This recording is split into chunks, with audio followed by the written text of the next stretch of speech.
Speaker, a year ago, in my first budget, I announced our initial response to coronavirus.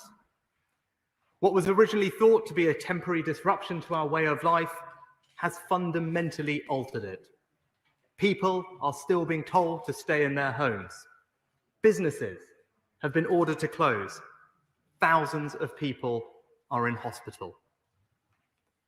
Much has changed, but one thing has stayed the same. I said I would do whatever it takes. I have done, and I will do so. We have announced over £280 billion of support, protecting jobs, keeping businesses afloat, helping families get by. Despite this unprecedented response, the damage coronavirus has done to our economy has been acute. Since March, over 700,000 people have lost their jobs. Our economy has shrunk by 10%, the largest fall in over 300 years. Our borrowing is the highest it has been outside of wartime. It's going to take this country and the whole world a long time to recover from this extraordinary economic situation. But we will recover. This budget meets the moment with a three-part plan to protect the jobs and livelihoods of the British people. First, we will continue doing whatever it takes to support the British people and businesses through this moment of crisis. Second, once we are on the way to recovery, we will need to begin fixing the public finances, and I want to be honest today about our plans to do that. And third, in today's budget, we begin the work of building our future economy. Madam Deputy Speaker, today's forecasts show that our response to coronavirus is working. The Prime Minister last week set out our cautious but irreversible roadmap to ease restrictions whilst protecting the British people. The NHS, deserving of immense praise, has had extraordinary success in vaccinating more than 20 million people across the United Kingdom. And combined with our economic response, one of the most comprehensive and generous in the world, this means the Office for Budget Responsibility are now forecasting, in their words, a swifter and more sustained recovery than they expected in November. The OBR now expect the economy to return to its pre-COVID level by the middle of next year, 6 months earlier than previously thought. That means growth is faster, unemployment lower, wages higher, investment higher, household incomes higher. But while our prospects are now stronger, coronavirus has done and is still doing profound damage. And today's forecasts make clear repairing the long-term damage will take time. The OBRs still expect that in 5 years' time, because of coronavirus, our economy will be 3% smaller than it would have been. Before I share the detail of the OBR's forecast, let me thank Richard Hughes and his team for their work. The OBR forecast that our economy will grow this year by 4%, by 7.3% in 2022, then 1.7, 1.6, and 1.7% in the last 3 years of the forecast. And the OBR have said that our interventions to support jobs have worked. In July last year, they expected unemployment to peak at 11.9%. Today, because of our interventions, they forecast a much lower peak, 6.5%. That means 1.8 million fewer people are expected to be out of work than previously thought. But every job lost is a tragedy. which is why protecting, creating, and supporting jobs remains my highest priority. So, Madam Deputy Speaker, let me turn straight away to the first part of this budget's plan to protect the jobs and livelihoods of the British people through the remaining phase of this crisis. First, the furlough scheme will be extended until the end of September. For employees, there will be no change to the terms. They will continue to receive 80% of their salary for hours not worked until the scheme ends. As businesses reopen, we will ask them to contribute alongside the taxpayer to the cost of paying their employees. Nothing will change until July, when we will ask for a small contribution of just 10% and 20% in August and September. The government is proud of the furlough, one of the most generous schemes in the world, effectively protecting millions of people's jobs and incomes. Second, support for the self-employed will also continue until September, with a fourth grant covering the period February to April and a fifth and final grant from May onwards. The fourth grant will provide 3 months of support at 80% of average trading profits. For the fifth grant, people will continue to receive grants worth 3 months of average profits, with the system open for claims from late July. But as the economy reopens over the summer, it is fair to target our support towards those most affected by the pandemic. So people whose turnover has fallen by 30% or more will continue to receive the full 80% grant. People whose turnover has fallen by less than 30% will therefore have less need of taxpayer support and will receive a 30% grant. And I can also announce a major improvement in access to the self-employed scheme. When the scheme was launched, the newly self-employed couldn't qualify because they hadn't all filed the 1920 tax return. But as the tax return deadline has now passed, I can announce today that provided they filed a tax return by midnight last night, over 600,000 more people, many of whom became self-employed last year, can now claim the fourth and fifth grants.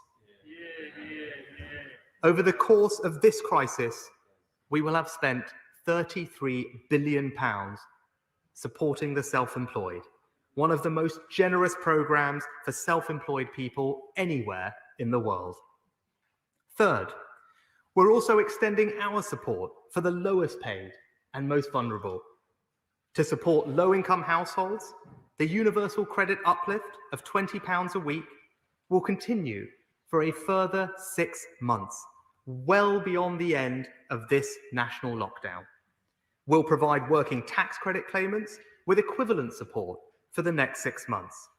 And because of the way that system works operationally, we will need to do so with a one-off payment of £500. And over the course of this year, as the economy begins to recover, we are shifting our resources and focus towards getting people into decent, well-paid jobs. We reaffirm our commitment to end low pay, increasing the national living wage to £8.91 from April, an annual pay rise of almost £350 for someone working full-time on the national living wage. And my right honourable friends, the Education Secretary and the Work and Pension Secretary are taking action to give people the skills they need to get jobs or get better jobs. The Restart programme, supporting over 1 million long-term unemployed people.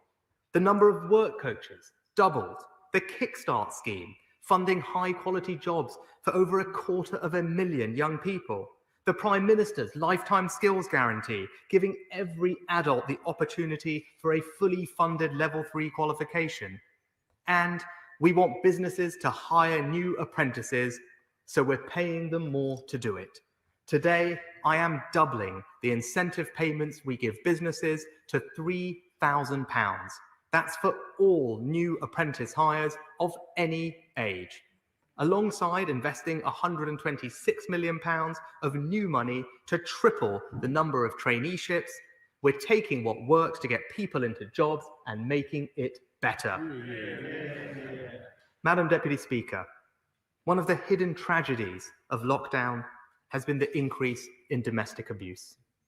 So I'm announcing today an extra £19 million on top of the £125 million we announced at the spending review for domestic violence programmes to reduce the risk of reoffending and to pilot a network of respite rooms to provide specialist support for vulnerable homeless women.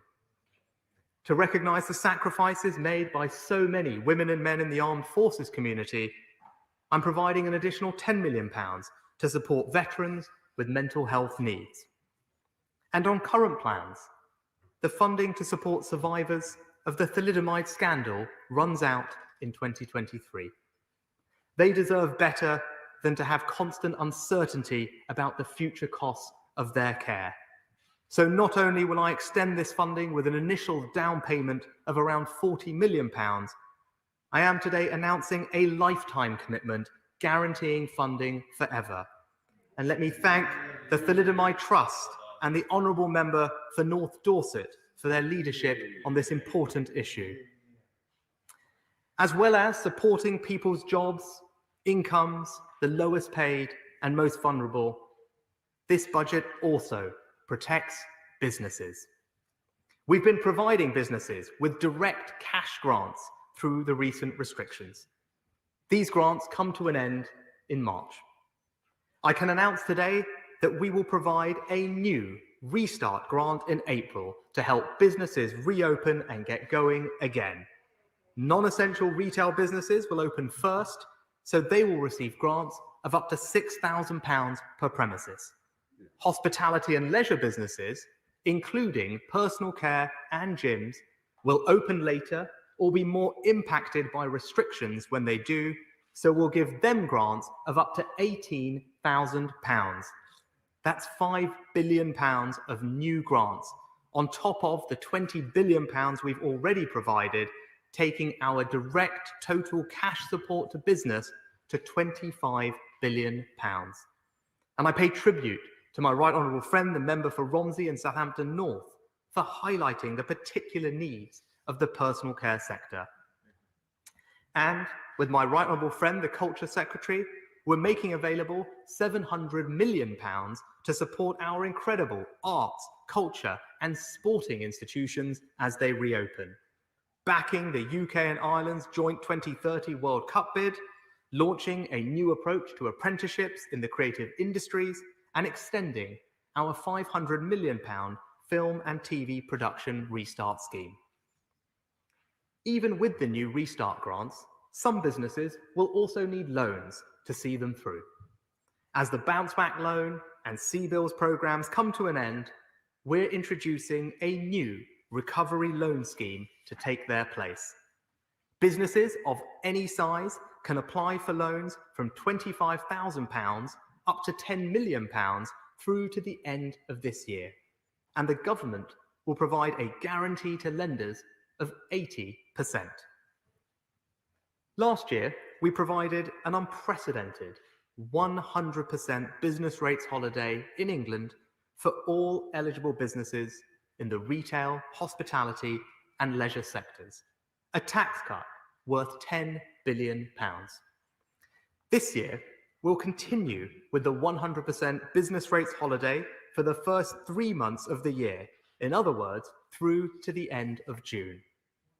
For the remaining 9 months of the year, business rates will still be discounted by 2/3, up to a value of £2 million for closed businesses, with a lower cap for those who have been able to stay open. A £6 billion tax cut for business. One of the hardest hit sectors has been hospitality and tourism. 150,000 businesses that employ over 2.4 million people need our support. To protect those jobs, I can confirm that the 5% reduced rate of VAT will be extended for 6 months to the 30th of September. And even then, We won't go straight back to the 20% rate. We'll have an interim rate of 12.5% for another 6 months, not returning to the standard rate until April of next year. In total, we're cutting VAT next year by almost £5 billion. Madam Deputy Speaker, the housing sector supports over 500,000 jobs. The cut in stamp duty I announced last summer has helped hundreds of thousands of people buy a home and supported the economy at a critical time. But due to the sheer volume of transactions we're seeing, many new purchases won't complete in time for the end of March. So I can announce today the £500,000 nil rate ban will not end on the 31st of March, it will end on the 30th of June. Then, to smooth the transition back to normal, the nil rate band will be £250,000, double its standard level, until the end of September, and we will only return to the usual level of £125,000 from October the 1st. Even with the stamp duty cut, there is still a significant barrier to people getting on the housing ladder: the cost of a deposit. So I'm announcing today a new policy to stand behind home buyers, a mortgage guarantee. Lenders who provide mortgages to home buyers who can only afford a 5% deposit will benefit from a government guarantee on those mortgages. And I'm pleased to say that several of the country's largest lenders, including Lloyds, NatWest, Santander, Barclays, and HSBC, will be offering these 95% mortgages from next month. And I know more, including Virgin Money, will follow shortly after. A policy that gives people who can't afford a big deposit the chance to buy their own home. As the Prime Minister has said, we want to turn Generation Rent into Generation Buy. So, Madam Deputy Speaker, the furlough extended to September. Self-employed grants extended to September. Universal credit uplift extended to September. More money to tackle domestic violence. Bigger incentives to hire apprentices. Higher grants to struggling businesses. Extra funds for culture, arts and sport. New loan schemes to finance businesses. Kickstart, restart, a lifetime skills guarantee. Business rates cut. VAT cut. Stamp duty cut, and a new mortgage guarantee, the first part of a budget that protects the jobs and livelihoods of the British people. And, Madam Deputy Speaker, as you can see, we're going long, extending our support well beyond the end of the roadmap to accommodate even the most cautious view about the time it might take to exit the restrictions. Let me summarise for the House the scale of our total fiscal response to coronavirus. At this budget, we are announcing an additional £65 billion of measures over this year and next to support the economy in response to coronavirus. Taking into account the significant support announced at the spending review, this means our total COVID support package this year and next is £352 billion. And once you include the measures announced at spring budget last year, including the step change in capital investment, total fiscal support from this government over this year and next amounts to £407 billion. Coronavirus has caused one of the largest, most comprehensive and sustained economic shocks this country has ever faced. And by any objective analysis, this government has delivered one of the largest, most comprehensive and sustained responses this country has ever seen. So, Madam Deputy Speaker, we're using the full measure of our fiscal firepower to protect the jobs and livelihoods of the British people. But the damage done by coronavirus, combined with a level of support unimaginable only 12 months ago, has created huge challenges for our public finances. The OBR's fiscal forecasts show that this year we have borrowed a record amount, £355 billion. That's 17% of our national income, the highest level of borrowing since World War II. Next year, as we continue our unprecedented response to this crisis, borrowing is forecast to be £234 billion, 10.3% of GDP, an amount so large it has only one rival in recent history, this year. Without corrective action, borrowing would continue at very high levels, leaving underlying debt rising indefinitely. Instead, because of the steps I am taking today, borrowing falls to 4.5% of GDP in 22-23, 3.5% in 23-24, then 2.9 and 2.8% in the following 2 years. And while underlying debt rises from 88.8% of GDP this year to 93.8% next year, it then peaks at 97.1% in 23-24 before stabilizing and falling slightly to 97% and 96.8% in the final 2 years of the forecast. Let me explain why this matters. The amount we've borrowed is comparable only with the amount we borrowed during the 2 world wars. It's going to be the work of many governments over many decades to pay it back. Just as it would be irresponsible to withdraw support too soon, it would also be irresponsible to allow our future borrowing and debt to rise unchecked. When crises come, we need to be able to act, and we need the fiscal freedom to act. A freedom that you only have if you start with public finances in a good and strong place. The only reason we have been able to respond as boldly as we have to COVID is because 10 years of conservative governments painstakingly rebuilt our fiscal resilience.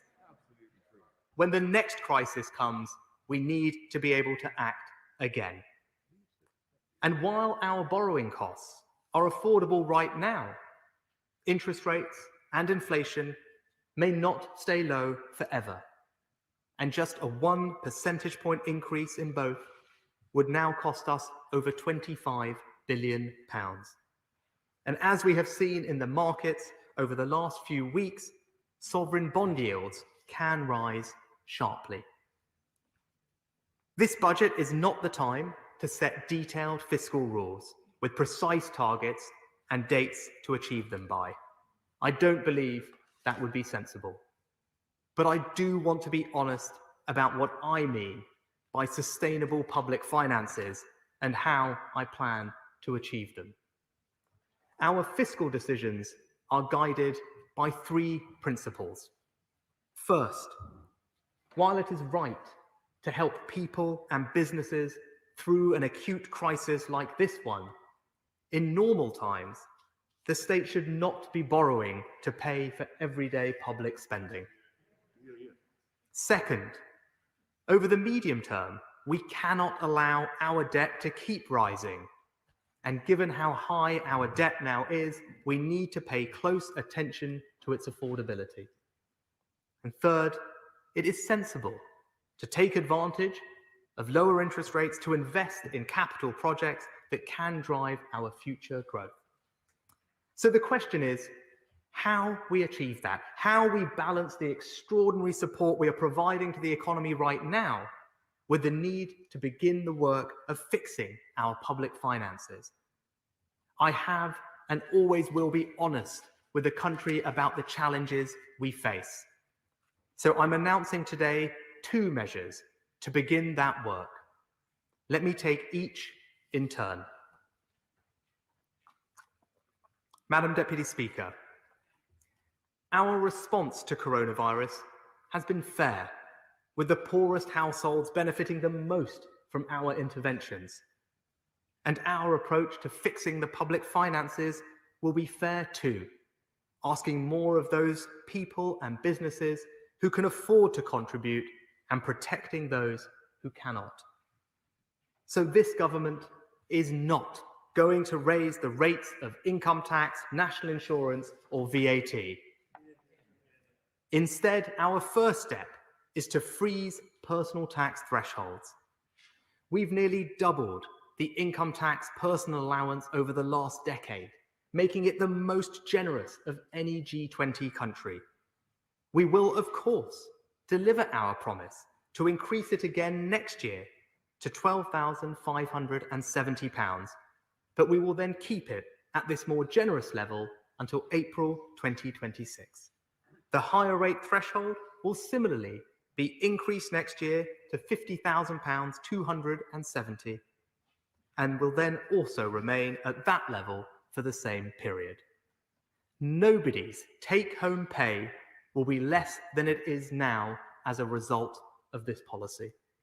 But I want to be clear with all members that this policy does remove the incremental benefit created had thresholds continued to increase with inflation. We are not hiding it. I am here explaining it to the House, and it is in the budget document in black and white. It is a tax policy that is progressive and fair. And I will also maintain at their current levels until April 2026 the inheritance tax thresholds, the pensions lifetime allowance, the annual exempt amount in capital gains tax, and for 2 years from April 2022, the VAT registration threshold, which at £85,000 will remain more than twice as generous as the EU and OECD averages. We'll also tackle fraud in our COVID schemes with £100 million to set up a new HMRC task force of around 1,000 investigators, as well as new measures and new investment in HMRC to clamp down on tax avoidance and evasion. The full details are set out in the Red Book. Madam Deputy Speaker, the government is providing businesses with over £100 billion of support to get through this pandemic. So it is fair and necessary to ask them to contribute to our recovery. So the second step I am taking today is that in 2023, the rate of corporation tax paid on company profits will increase to 25%. Even after this change, the United Kingdom will still have the lowest corporation tax rate in the G7, lower than the United States, Canada, Italy, Japan, Germany, and France. We're also introducing some crucial protections. First, this new higher rate won't take effect until April 2023, well after the point when the OBR expect the economy to have recovered. And even then, because corporation tax is only charged on company profits, any struggling business will, by definition, be unaffected. Second, I'm protecting small businesses with profits of £50,000 or less by creating a small profits rate maintained at the current rate of 19%. This means around 70% of companies, 1.4 million businesses, will be completely unaffected. And third, we will introduce a taper above 50,000 so that only businesses with profits of £250,000 or greater will be taxed at the full 25% rate. That means only 10% of companies will pay the full higher rate. So yes, it's a tax rise on company profits, but only on the larger, more profitable companies, and only in 2 years' time. And I wanted to announce this now because I think for business, certainty matters. For the next 2 years, I'm also making the tax treatment of losses significantly more generous by allowing businesses to carry back losses of up to £2 million for 3 years, providing a significant cash flow benefit. This means companies can now claim additional tax refunds of up to £760,000. And because of the current 8% bank surcharge, the implied overall tax rate for banks would be too high. So we will review the surcharge to make sure the combined rate of tax on the UK banking sector doesn't increase significantly from its current level, and to make sure this important industry remains internationally competitive. Madam Deputy Speaker, these are significant decisions to have taken. Decisions no Chancellor wants to make. I recognise they might not be popular, but they are honest. And let's consider the alternatives. The first is to do nothing, to leave our deficit problem untreated, our debt problem for someone else in the future to deal with. That has never been the way of a Conservative government, and nor do I believe it can be the way of a responsible Chancellor. Another alternative would be to try and find all the savings we need from public spending. But when we said at the last election that we were the party of public services, people believed us, and they were right to believe us. And when we said we'd be the party that invests in new infrastructure, they were right to believe that too. The only other alternative would be to increase the rates of tax on working people. But I don't believe that would be right either. So I believe our approach, while bold, is compatible with our duty as a fiscally responsible and business-friendly government. This is the right choice, and I am confident it will command public assent. I have one final announcement on business tax. With the lowest corporation tax in the G7 and a new small profits rate, the UK will have a pro-business tax regime. But we need to do even more to encourage businesses to invest right now. Business investment creates jobs, lifts growth, spurs innovation, and drives productivity. For decades, we've lagged behind our international peers. Right now, while many businesses are struggling, others have been able to build up significant cash reserves.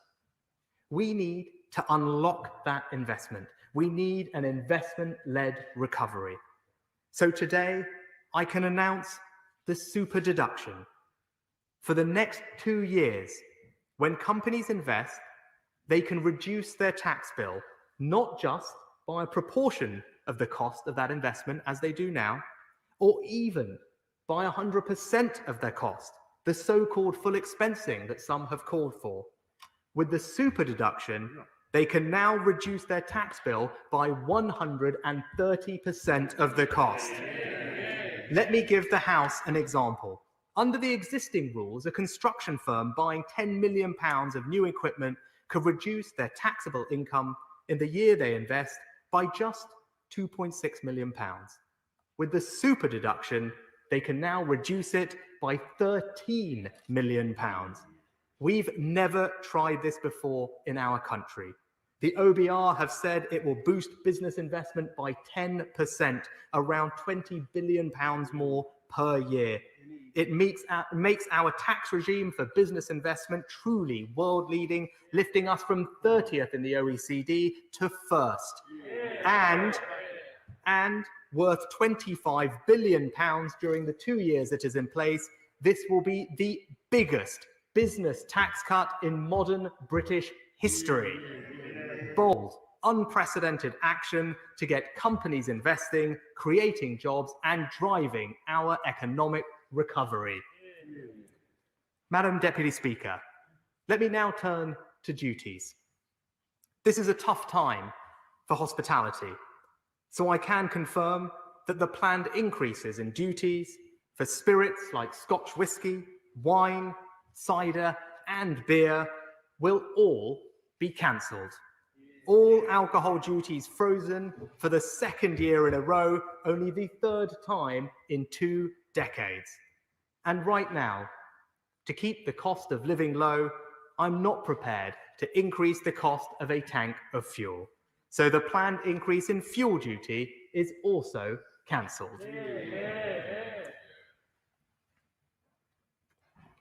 Madam Deputy Speaker, this budget protects the jobs and livelihoods of the British people.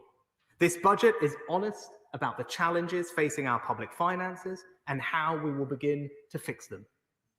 And this budget does one other thing. It lays the foundations of our future economy, the third part of our plan. If we want a better future economy, we have to make it happen. We have to do things that have never been done before. The world is not going to be any less competitive after coronavirus. So it's not enough to have some general desire to grow the economy. We need a real commitment to green growth. It's not enough to have some general desire to increase productivity. We need a real commitment to give every business, large or small, the opportunity to grow, innovate, and succeed. It's not enough to have a general desire to create jobs. We need a real commitment to create jobs where people are and change the economic geography of this country. And we can't strengthen our domestic economy without remaining a global, outward-looking nation.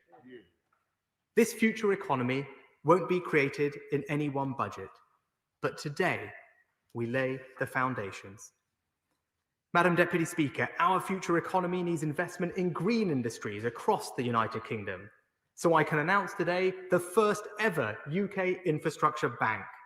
Located in Leeds, the bank will invest across the UK in public and private projects to finance the green industrial revolution. Beginning this spring, it will have an initial capitalisation of £12 billion, and we expect it to support at least £40 billion of total investment in infrastructure. And I know my right honourable friend, the member for Pudsey, will particularly welcome the location of this new institution. Offshore wind is an innovative industry where the UK already has a global competitive advantage. So we're funding new port infrastructure to build the next generation of offshore wind projects in Teesside and Humberside. And in November, I announced we would launch a world-leading sovereign green bond. Today, we're going further, announcing a new retail savings product to give all UK savers the chance to support green projects, as my right honourable friend, the member for North East Bedfordshire, has campaigned for.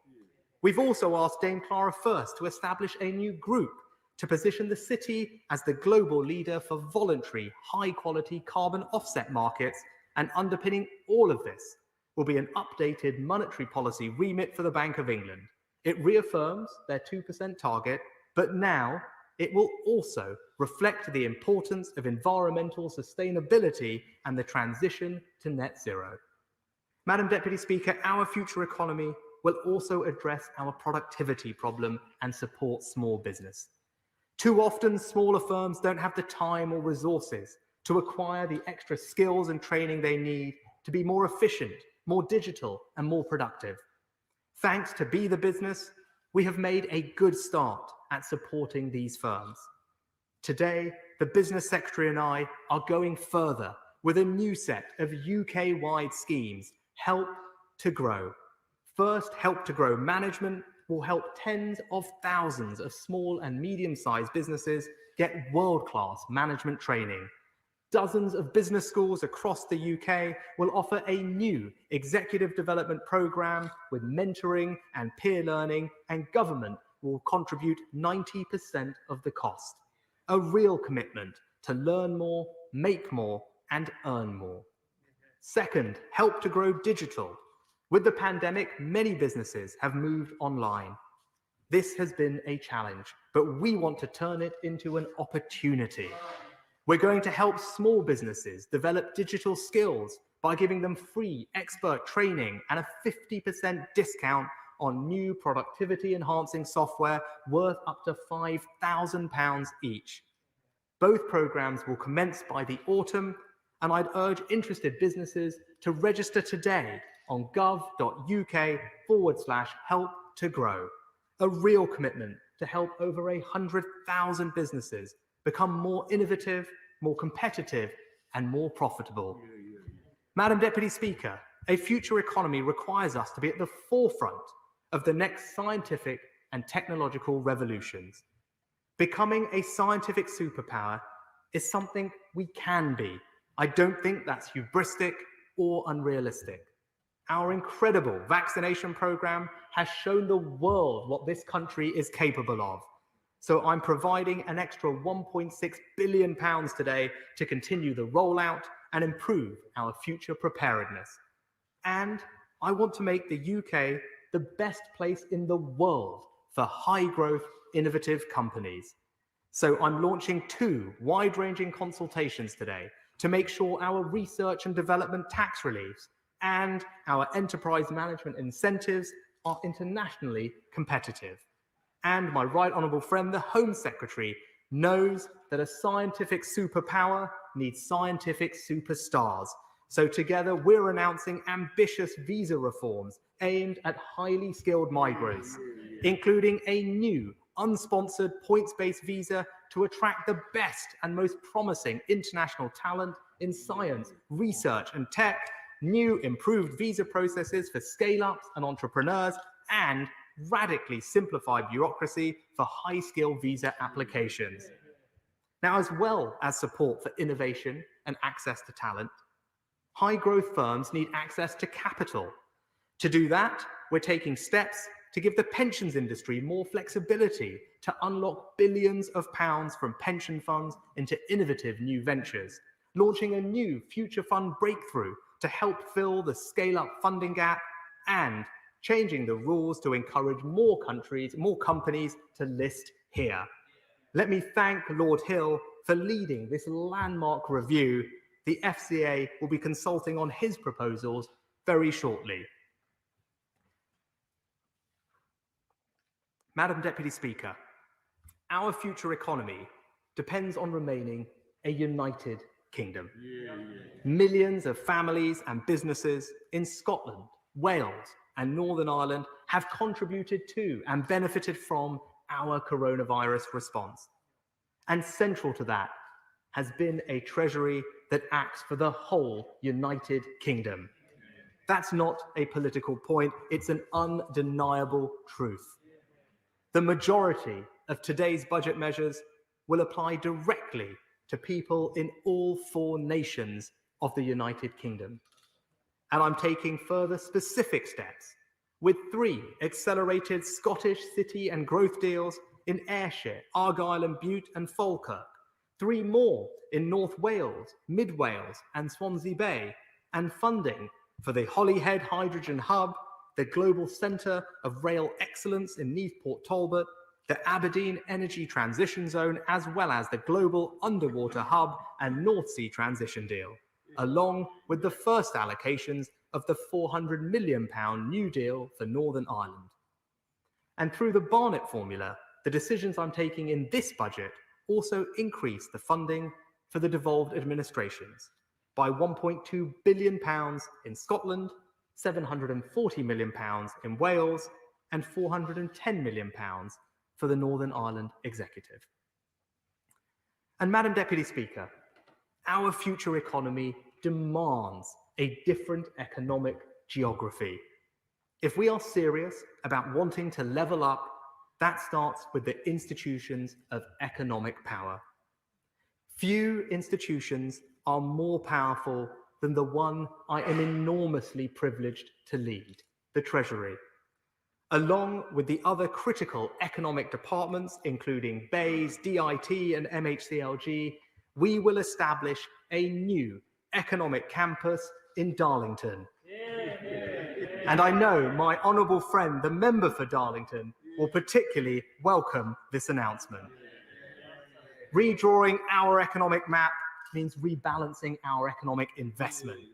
I have already revised the Treasury's Green Book and set out the highest sustained levels of public investment across the UK since the 1970s. But we can go further.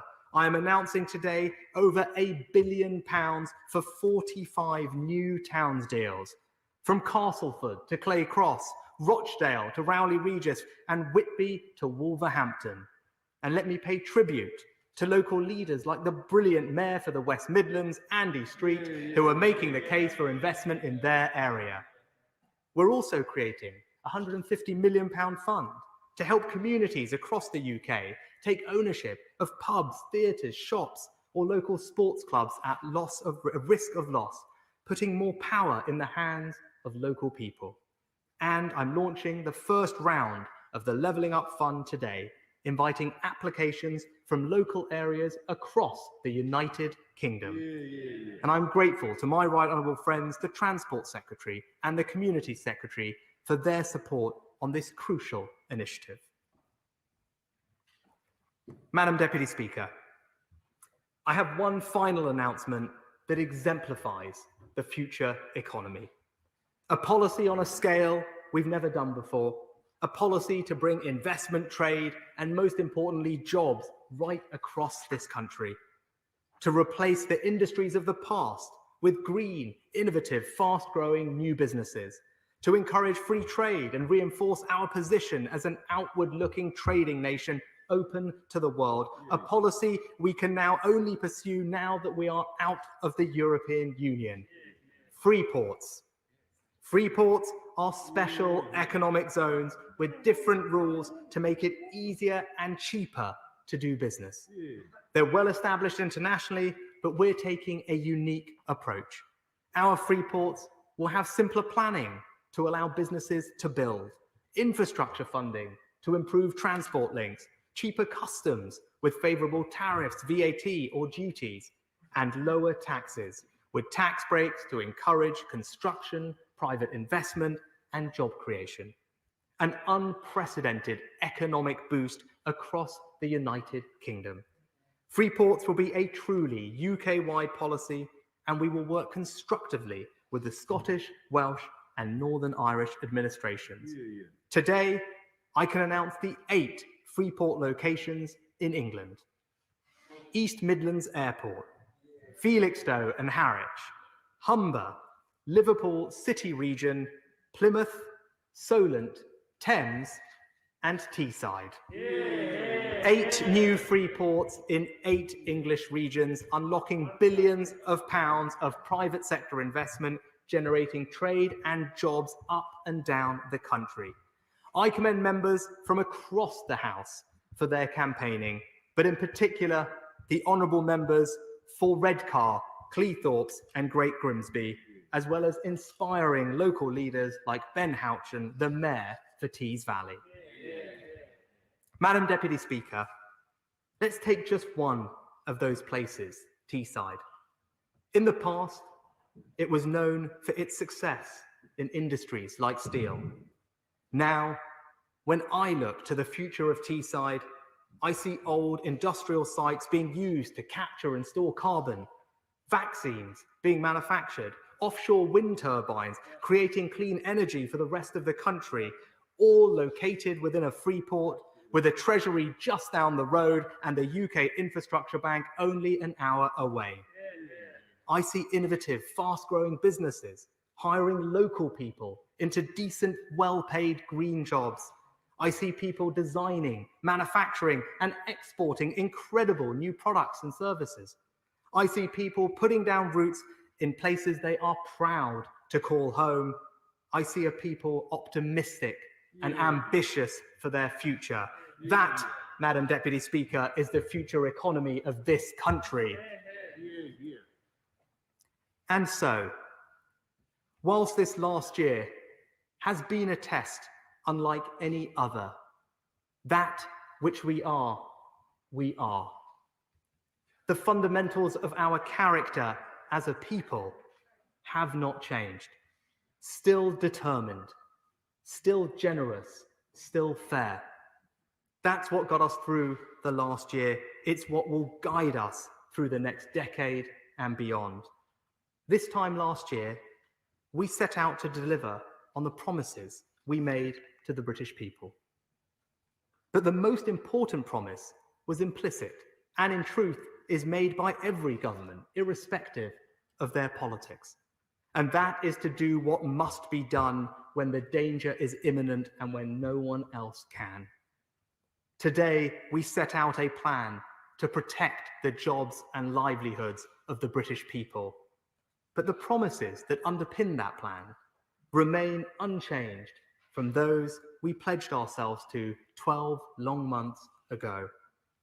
To unite and lead, to level up, to create a world-class education system, to keep our streets safe, to keep our NHS strong, to support the most vulnerable, to reform and improve public services, to grow the economy, to spread prosperity, to extend the awesome power of opportunity to all corners of the United Kingdom, and yes, to be honest and fair in all that we do.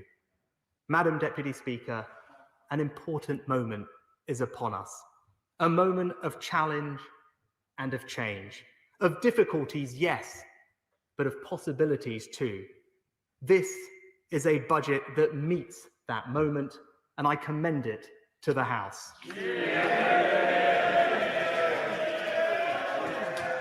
I thank the Chancellor of the Exchequer for his budget statement, and just before I call the Leader of the Opposition, there are a few immediate items to be dealt with. Under Standing Order number 51, the first motion, entitled Provisional Collection of Taxes, must be decided without debate. Will the Chancellor of the Exchequer please move it formally? Beg to move. The question is that, pursuant to Section 5 of the Provisional Collection of Taxes Act 1968, provisional statutory effect shall be given to the following motions. Repeal of provisions relating to the Interest and Royalties Directive, motion number 31. Stamp duty, land tax, housing cooperatives, etc., motion number 44. Annual tax on enveloped dwellings, housing cooperatives, motion number 45. Customs duty, removal of steel to Northern Ireland, motion number 52. As mayor of that opinion, say aye. Aye. Of the contrary, no. I think the ayes have it. The ayes have it. So we now come to the motion entitled Income Tax Charge. It's on this motion that the debate will take place today and on the succeeding days. The questions on this motion and on the remaining motions will be put at the end of the budget debate on Tuesday, the 9th of March. I call the Chancellor of the Exchequer to move the motion formally. I beg to move.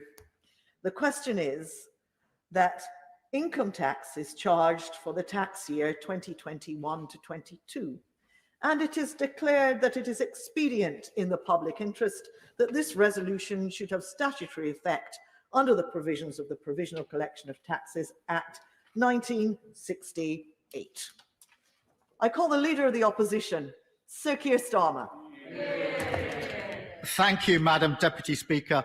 After 11 months in this job, it's nice finally to be standing opposite the person actually making decisions in this government. The trouble is, it's those decisions that have left us with the mess we find today. The worst economic crisis of any major economy in the last 12 months. Unemployment at 5%, and as the Chancellor said, forecast to rise to 6.5%, debt at over 2 trillion. I'm sure this budget will look better on Instagram. In fact, this week's PR video cost the taxpayer so much, I was half expecting to see a line in the OBR forecast for it. But even the Chancellor's film crew will struggle to put a positive spin on this. After the decisions of the last year and the decade of neglect, we needed a budget to fix the foundations of our economy, to reward our key workers, to protect the NHS, and to build a more secure and prosperous economy for the future. Instead, what we got was a budget that papered over the cracks rather than rebuilding the foundations. A budget that shows the government doesn't understand what went wrong in the last decade or what's needed in the next.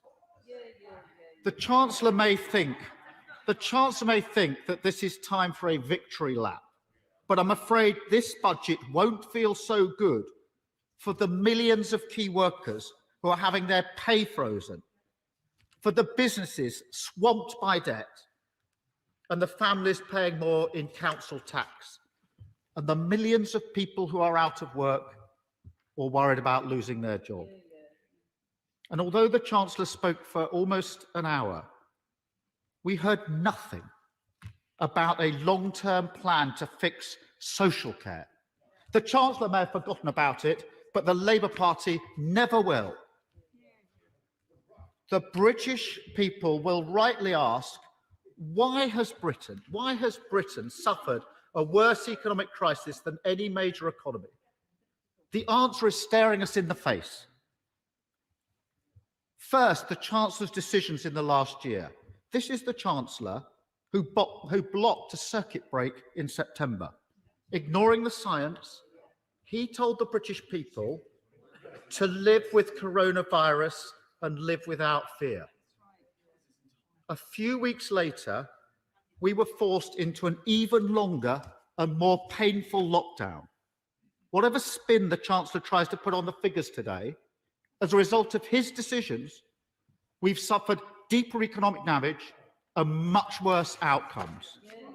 And Madam Deputy Speaker, that is nothing compared with the decade of political choices that meant that Britain went into this crisis with an economy built on insecurity and inequality. The Chancellor referred to the last 10 years. We've got an economy as a result of those 10 years with 3.6 million people in insecure work, where wages stagnated for a decade, over 4 million children living in poverty. And critically, we went into this crisis with 100,000 unfilled posts in the NHS and where social care was ignored and underfunded for a decade. Members opposite voted for all of that.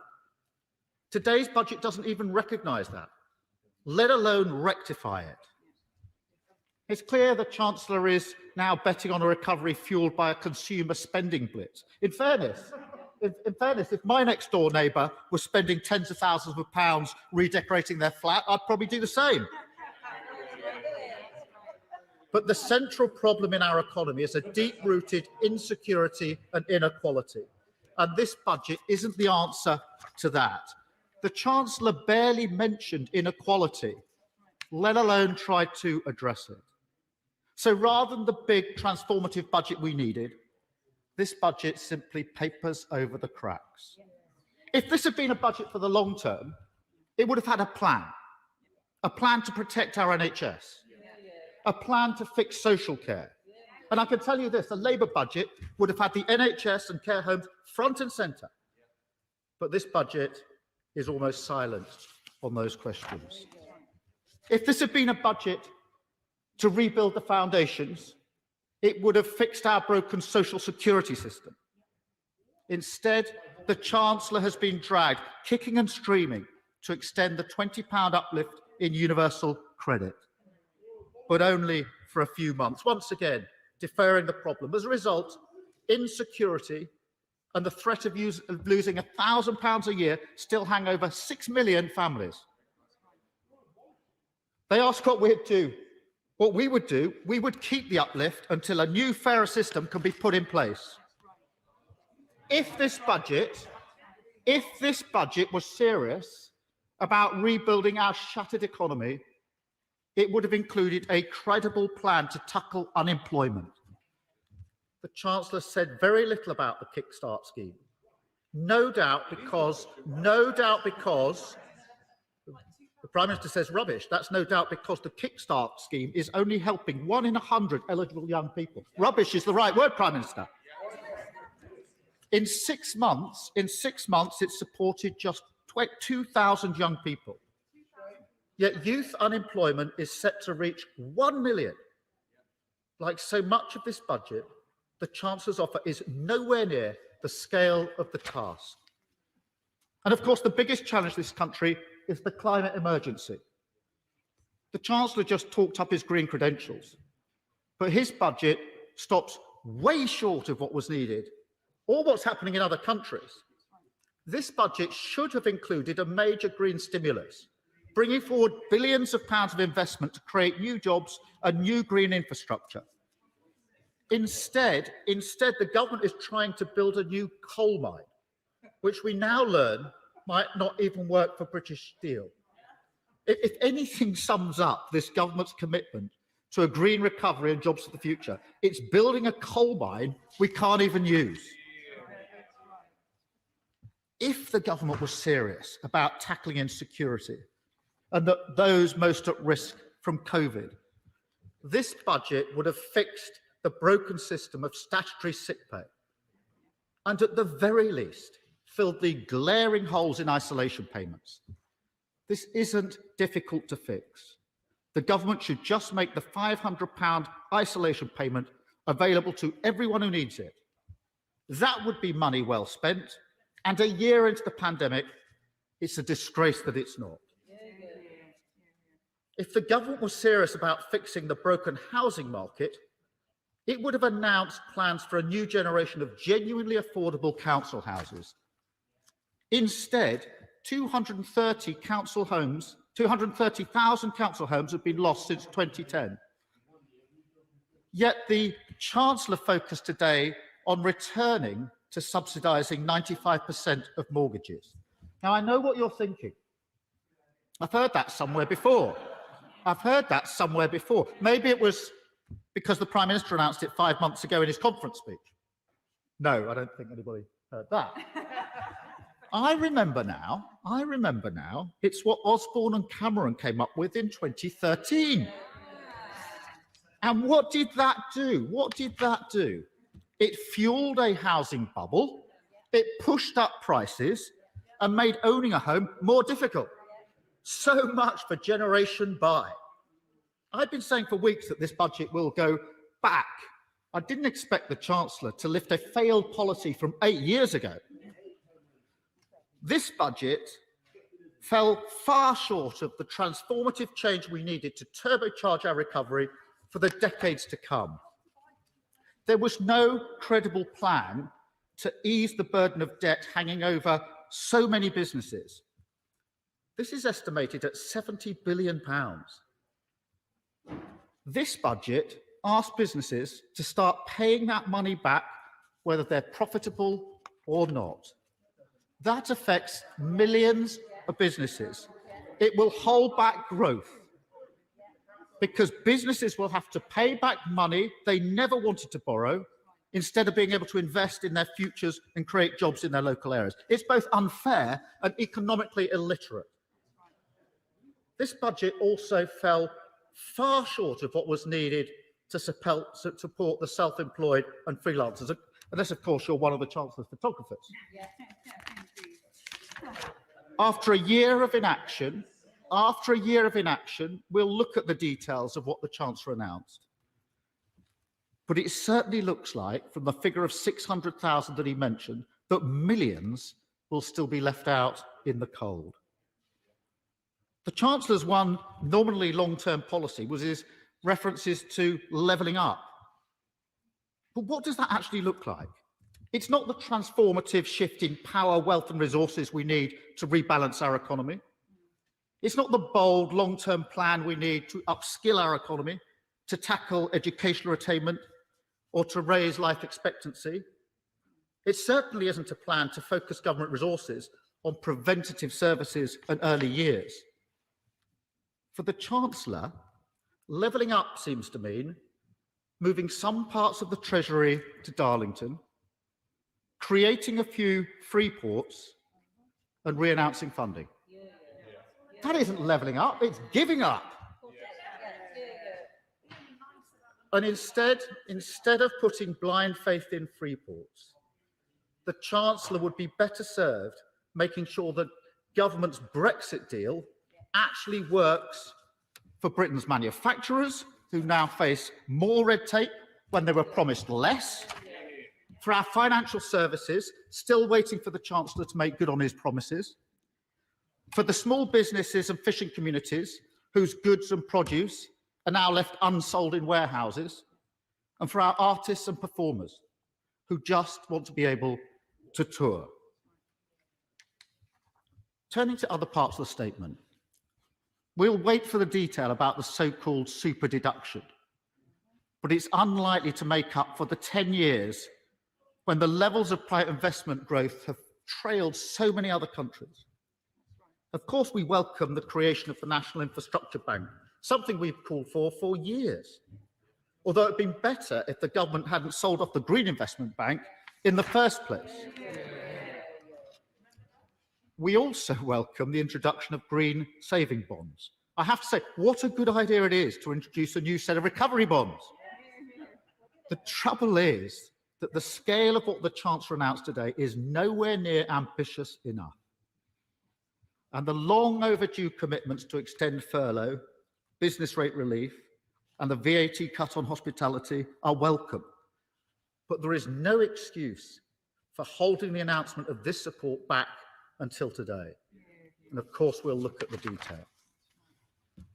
But Madam Deputy Speaker, there are very few silver linings in this budget. The IMF and the OECD have said now isn't the time for tax rises. We're in the middle of a once-in-300-year crisis.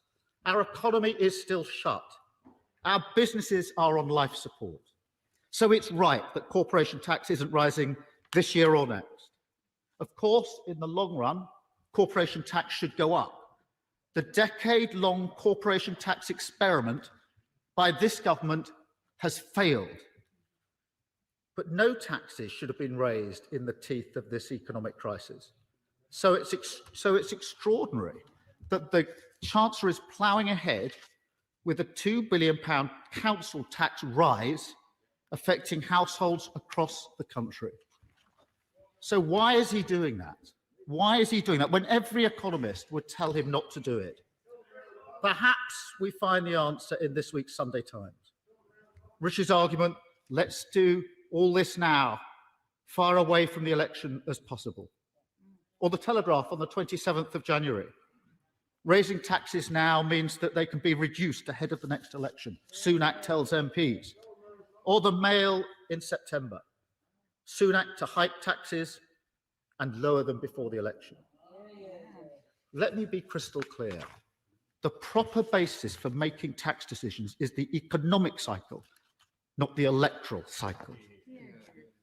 Madam Deputy Speaker, behind the spin, the videos and the photo ops, we all know the Chancellor doesn't believe in an active and enterprising government. We know he's itching to get back to his free market principles and to pull away support as quickly as he can. One day these restrictions will end. One day we'll all be able to take our masks off, and so will the Chancellor. And then you'll see who he really is. And this budget sets it up perfectly, because this is a budget that didn't even attempt to rebuild the foundations of our economy or to secure the country's long-term prosperity. Instead, it did the job the Chancellor always intended: a quick fix, papering over the cracks. The party opposite spent a decade weakening the foundations of our economy. Now they pretend they can rebuild it. But the truth is, they won't confront what went wrong in the past, and they have no plan for the future. Thank you, Madam Deputy Speaker. Thank you. We now go by video link to the Chairman of the Treasury Select Committee, Mel Stride. Madam Deputy Speaker, thank you. And I broadly welcome this budget. I say that also aware that the devil is always in the detail of budgets, and we very much look forward to welcoming my right honourable friend to the Treasury Select Committee on Thursday of next week to look at that detail in more detail. I totally applaud the measures that the Chancellor has taken in extending the bridge of support, the bridge between the crisis to the recovery. I think the measures he has taken around furlough, around support for the self-employed, the extension of the VAT reduction, business rates relief, etc. All of that is most welcome. I also very much welcome, as I and the Treasury Select Committee have been pressing for some time, the targeting elements that my right honourable friend has introduced as we come through this recovery.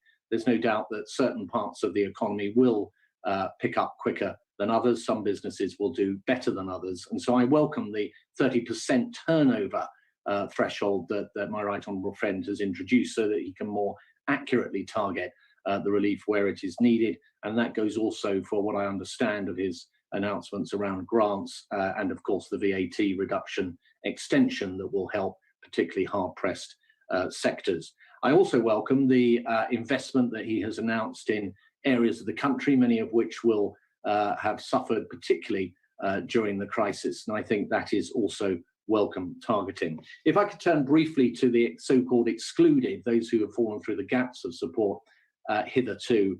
I am a little disappointed not to have heard something by way of support for those directors working through their own limited companies, paying themselves by way of dividend, and yet not having those dividends counted towards their entitlement for furlough. There have been new ideas explored by the committee, and I would hope, even at this late stage, that the Chancellor would consider some of those ideas with the committee next week.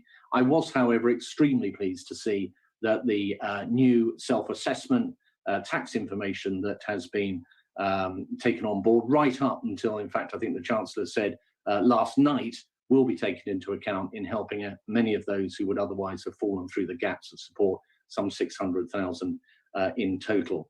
I wanted to focus, Madam Deputy Speaker, just on three important areas for business and jobs and comment on what the Chancellor had to say in that respect. The first is corporate debt. The situation is that the data shows that larger businesses have a great deal of cash in the bank, and that's perhaps not surprising that they've been cautious, that they've received quite a lot of support from government, and of course, a lot of them have not been investing. However, amongst small and medium-sized enterprises, the picture is less clear, and there is a concern that I have that many of those businesses will struggle with the level of the debt that they have and will not be growing when we want them to be creating the jobs of the future, but actually will be focusing on deleveraging their balance sheets. And I would like to see something from the Chancellor as to how that particular problem might be addressed. If it is not, the risk here is that many of these SMEs will go out of business and markets will become more concentrated and less competitive as a consequence. On investment, I was hugely encouraged by what my right honourable friend said about the super deduction. My own view was that there should be an increase in the annual investment allowance. It seems to me that this goes significantly beyond that. The devil will be in the detail, but certainly if the kind of projections for investment that my right honourable friend has just outlined by way of the OBR's figures are correct as I understood them, that this will be a huge shot in the arm for corporate UK, and very welcome. I welcome the 3-year loss carryback arrangements, also something the committee has pressed for. My third point would be around skills. I've been very impressed with all the announcements that have been made around encouraging apprenticeships, and there was more in the budget statement just now, the Kickstart scheme. It is imperative that we get this right and that we maximise the efficiency of the transfer of parts of the labour force from those parts of the economy and businesses that are contracting into those that are expanding. And I think the Treasury needs to play a very proactive role in making sure that those schemes are successful. One of the big tests I set in my mind for my right honourable friend's budget was to what degree he navigated successfully the requirement not to put up taxes too early and choke off growth, but at the same time making it very clear to the markets that he and the government are serious about dealing with the deficit and debt in the more medium term. And I have to say, once again, I've been pretty impressed with what I have heard. I want to see the detail, but it seems to me that the tax increases and the threshold freezes that my right honourable friend has announced do not kick in straight away, but he has charted a clear roadmap for how those taxes and thresholds will be dealt with between now and the end of this Parliament. If I could just say, Madam Deputy Speaker, on the issue of corporation tax, that is quite a hike from 19% to 25%. However, we still will remain internationally competitive, and I believe that President Biden, during his campaign for the presidency, suggested the US rates might rise from 21 to 28%. So I think on balance, it seems to me that this is a reasonable move, given that none of the possibilities are particularly palatable, and I welcome the carve out for the small businesses through the small profit rate. It was pleasing to hear from my right honourable friend that the OBR's current projections have improved and that we're hopefully going to get back to pre-pandemic levels of economic output 6 months earlier than previously was thought back in November. But of course we still, as he has identified, face a huge challenge going forward, not just around COVID, Madam Deputy Speaker, but also the issue that we will have a smaller economy going forward, less taxes that will be able to be raised. And of course, we have demographic pressures going way out into the future with an increasingly elderly population and the pressures on our finances that will bring. And what my right honourable friend knows is that it is critical that we deal in a timely manner with these pressures, or interest rates will rise. And as he has stated, a 1% rise means an eye-watering £25 billion increase in the cost of servicing our debt. And that brings me to the principles that he has set out today, the principle of not borrowing to fund day-to-day expenditure at some point in the future, and also having an eye to seeing the level of debt as a percentage of GDP decreasing through time. I think those are welcome signals from my right honourable friend. I wanted to turn briefly now to, Madam Deputy Speaker, an issue that I think is an underestimated threat and has not been discussed enough in an economic context, and that is of a return of inflation. We know that inflation, if it increases and spikes up, and Andy Haldane, the chief economist at the Bank of England, has been pointing to this risk recently, that the Bank of England would need to tighten monetary policy to try and keep inflation under control. You would have bond markets in which the government and the Bank of England potentially were both sellers in that market, with increased upward pressure on interest rates and all that would follow. Inflation may come through increased friction in global trade, and we've seen increases in friction in trade with the EU 27 as a consequence of Brexit. It could come through the exchange rate, although the movements recently have been in a positive direction as the virus is being clamped down on, and our prospects have improved relative to other economies. But it could come through increases in energy costs, price of oil, and indeed the unwinding of some of the tax cuts, for example, those relating to VAT. But it could also come between the interplay between the supply and demand side of the economy as we recover. On the supply side, it remains uncertain how quickly companies will bounce back. We know that many of them being severely damaged. And on the demand side, it is also the case that we won't know at this stage the extent to which consumers will re-engage with the economy in a way that they did pre the pandemic, even though the virus is diminishing. And we also don't know what's going to happen to the huge amount of effectively enforced savings that has occurred in the economy, as people have not been able to engage with the economy in the usual fashion, perhaps up to, I believe the Bank of England has suggested 200 or 300 billion by the summer. If a lot of that goes back into the economy quickly, it will have a huge stimulus effect. If very little does, then clearly the opposite will be the case. And so I think it's absolutely right that my right honourable friend is ready and prepared to use the fiscal levers as appropriate over the coming months. And if he comes back to the House of Commons many, many times to do so, I think that should be seen as a position of strength, not weakness. So I wish my right honourable friend well. The committee will continue to be critical of him where I think it's appropriate, but also supportive of him in our common endeavour of putting the economy back on track. So could I conclude, Madam Deputy Speaker, by broadly welcoming this budget? It comes against a backdrop of one of the worst economic crises outside of wartime.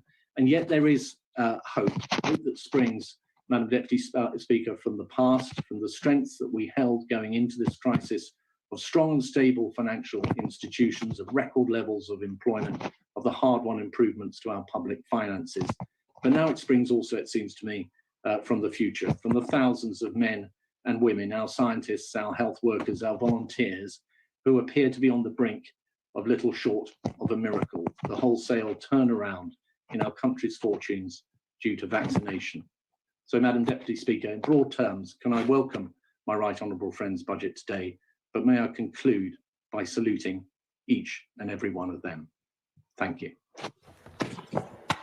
Thank you. Before I call the leader of the Scottish National Party, I should give a slight warning that there will be a time limit initially on backbench speeches of 7 minutes, but that will quite soon reduce to 5 minutes, and then quite soon after that to 3 minutes if we're going to have a chance to give everybody the chance to speak. But for the moment, it will be 7 minutes.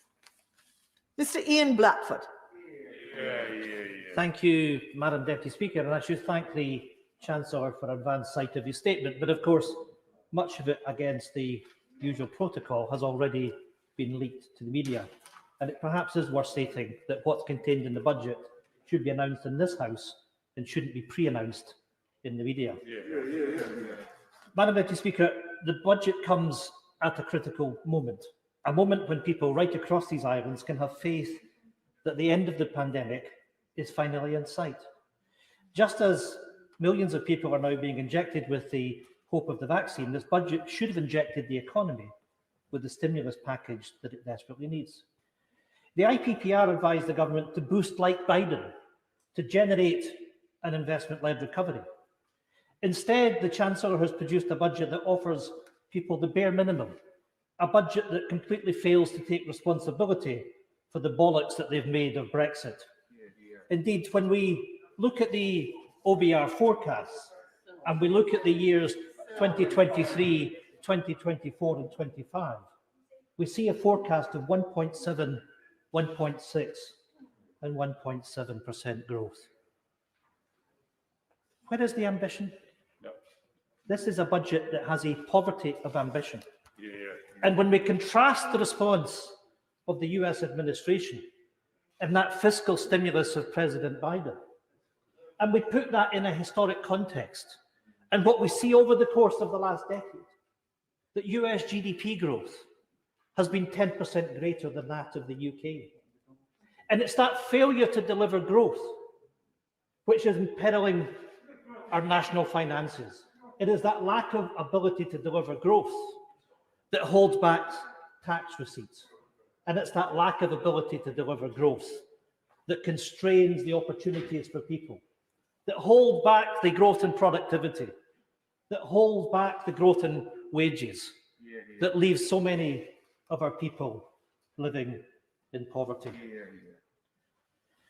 Between the lines of the statement today, there were also the surest of signals. The conversion of this Prime Minister and Chancellor to increase public spending was only ever temporary. Today we have a Tory Chancellor returning to type. He is clearly itching to turn off the state spending tax. This budget is carefully laying the ground for more Tory austerity, a decade more of Conservative cuts. Because the Tories don't regret, well, I can see the Chancellor shaking his head. But Madam Deputy Speaker, the Chancellor today had the opportunity, if he chose it, to continue the £20 uplift to universal credit and make it permanent. And not just make that permanent, to give some hope for those that depend on universal credit, but to extend it to legacy benefits. But what did we get instead? We got a commitment to contain it, to leave it in place for a further 6 months. In other words, when the restrictions on lockdown have come off, then the £20 uplift to universal credit comes off as well.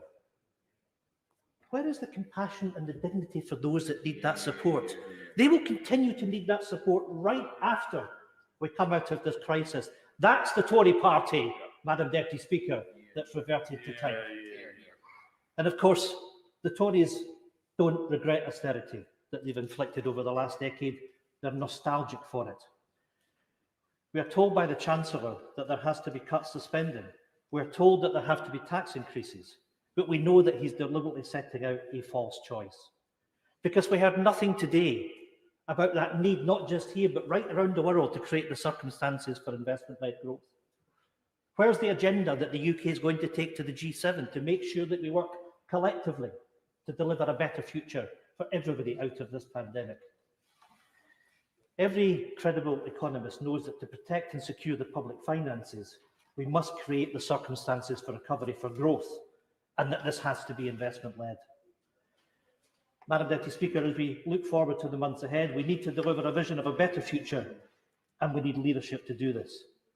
So, for the people of Scotland, this budget comes at a critical moment of choice. Post-Brexit and post-pandemic, Scotland now has a choice of two futures.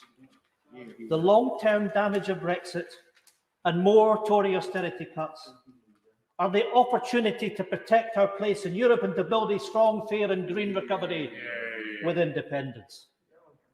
This May, every citizen will cast their democratic decision on who they trust to rebuild our society and our economy in the wake of this pandemic.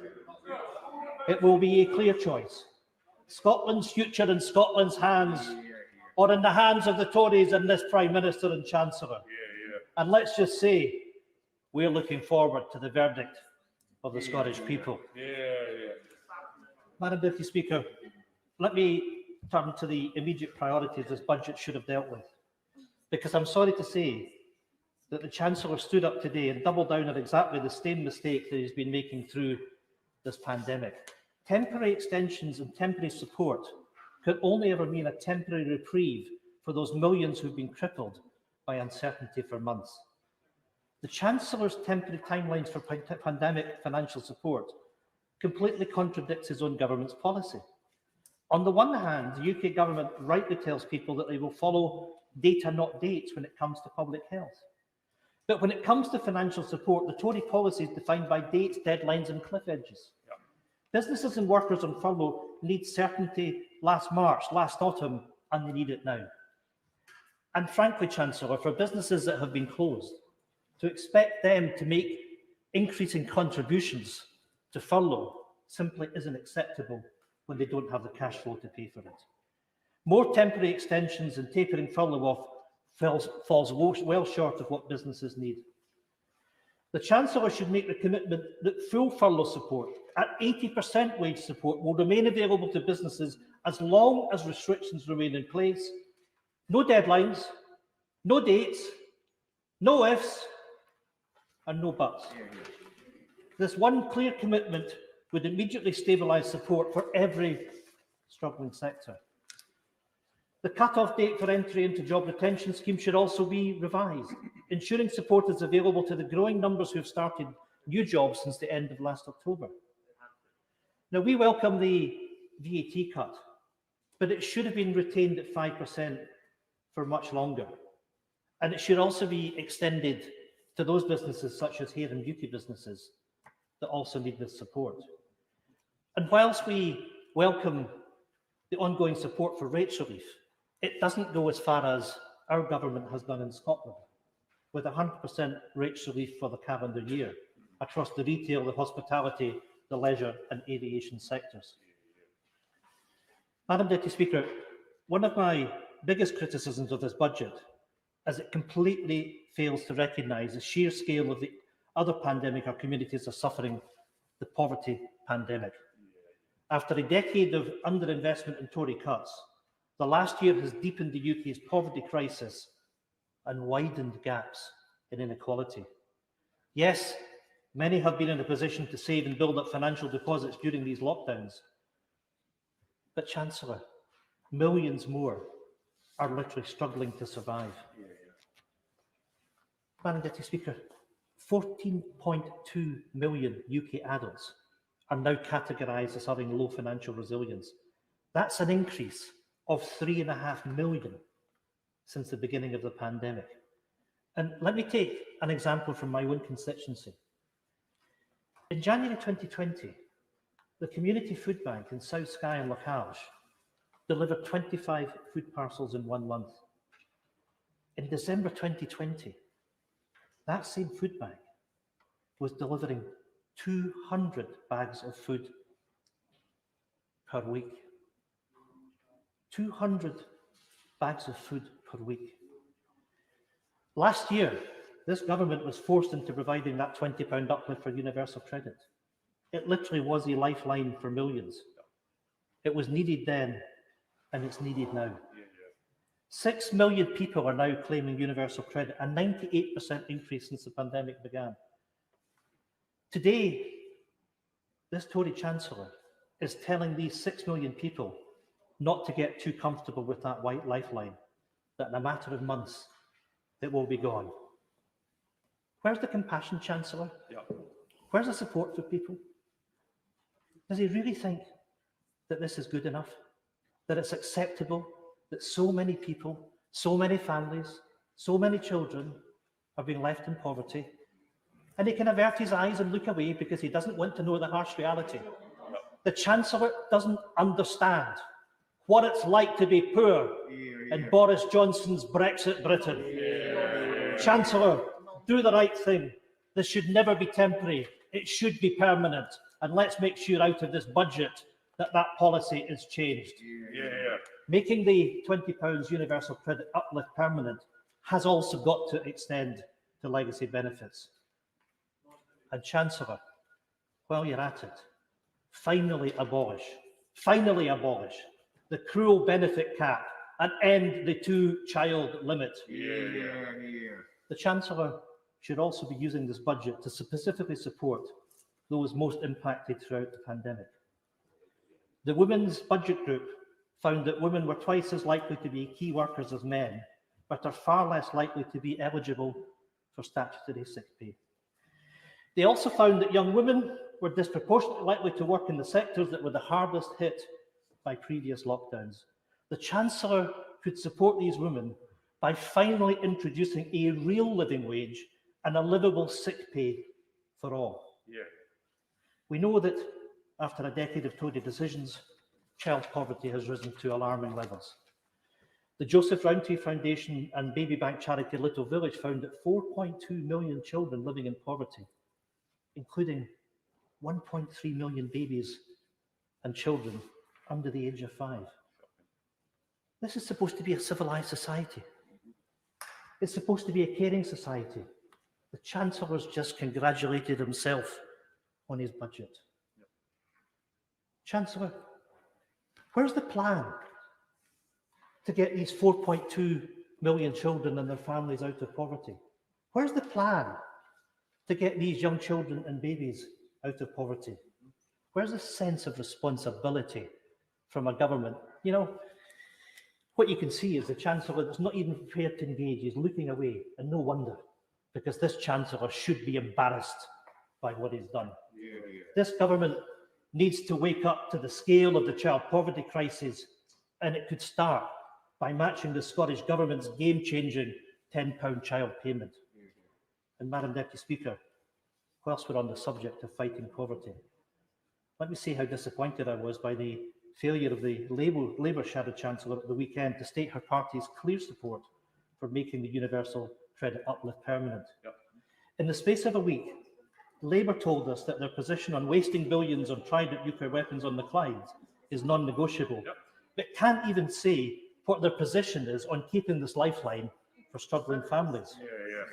You know, you're living in strange times when George Galloway pledges his support for the Tories and the Labour Party sit on the fence when it comes to Tory cuts. And you would nearly feel sorry for the new Scottish Labour leader, severed at the knees by his Westminster bosses before he even gets started.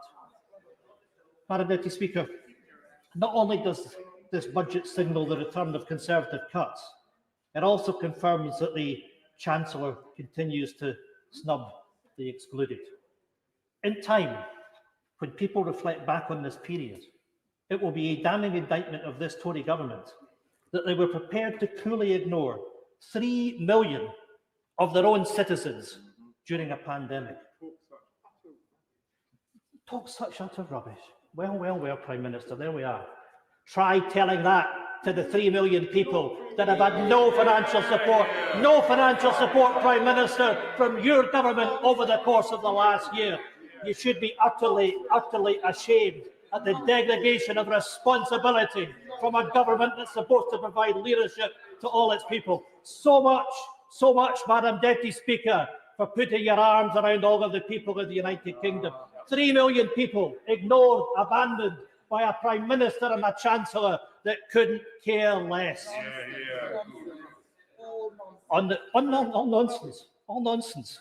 But you should listen to those that haven't had financial support.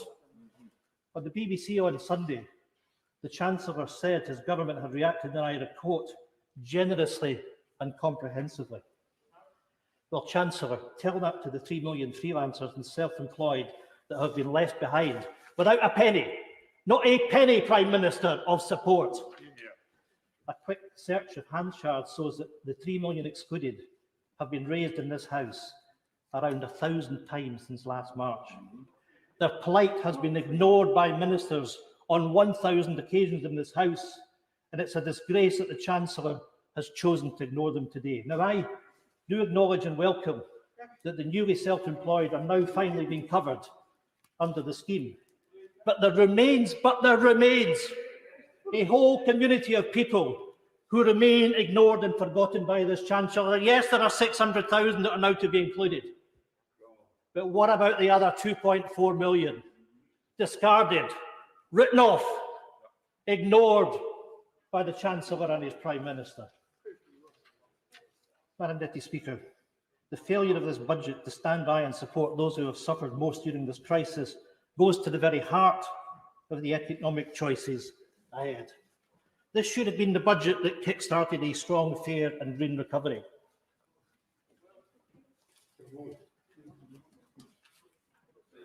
That is precisely why the SNP have been calling for a substantial stimulus package, 5% of GDP, at least a £98 billion package of investment. That would give us the opportunity to emerge from the pandemic with investment-led growth. This would follow the lead of President Biden and provide a fiscal stimulus that boosts business, protect jobs, and stimulated sustained economic growth. Instead, this budget falls painfully short of this level of ambition. Instead, the Chancellor wants to drag us back to business as usual, back to the same old failed economics of a decade ago. And there's plenty of evidence that Tory austerity cuts are already making a comeback. In November, the UK Spending Review set out plans to reduce non-COVID related spending by up to £13 billion a year. There is already a public sector pay freeze, including for those key workers who have protected us through the crisis. That's the thanks from this government. And there's already been a reduction by Westminster in Scotland's capital budget. The Tory choice to impose austerity is also holding back the opportunity to truly build back better beyond this pandemic. A huge amount of these opportunities are in the green economy, whether in energy, in housing, transport and waste. Now, I acknowledge the £27 million announced towards the energy transition zone in Aberdeen, which matches financial commitment from the Scottish Government made in June 2020. But it still falls well short of the wider £62 million energy transition package from Holyrood. And let's not forget, the North Sea oil industry has contributed a massive £350 billion to the Exchequer over the course of the last few decades. The Tories have reneged on promises to support carbon capture schemes in the past. So the Chancellor will surely forgive oil and gas sector workers in the north east of Scotland who've developed a healthy scepticism for Tory promises. Chancellor, to really stimulate the green economy, you need to finally reform Contract for Difference to deliver support for wave and tidal generation and guarantee that Scottish suppliers will be used. The Chancellor and the Government also need to give Ofgem a statutory objective to support the delivery of net zero, because transitioning to net zero is an economic imperative, but it's also a moral imperative. Last week, the UN Secretary General warned that 2021 is make or break year to confront the global climate emergency. And I would generally say to all members that COP26 in Glasgow this November offers the chance to unite around an ambitious agenda to tackle the climate crisis. Madam Deputy Speaker, it is only possible for us to look forward to those opportunities because of the actions of those who have protected us through the last 12 months. Our NHS has been on the front line in the fight against COVID-19. And our workers have been nothing short of heroes with their efforts to save people's lives and provide care. If we are truly grateful for those efforts, then we must secure the financial future of the NHS by introducing long-term investment and rewarding those who work for it.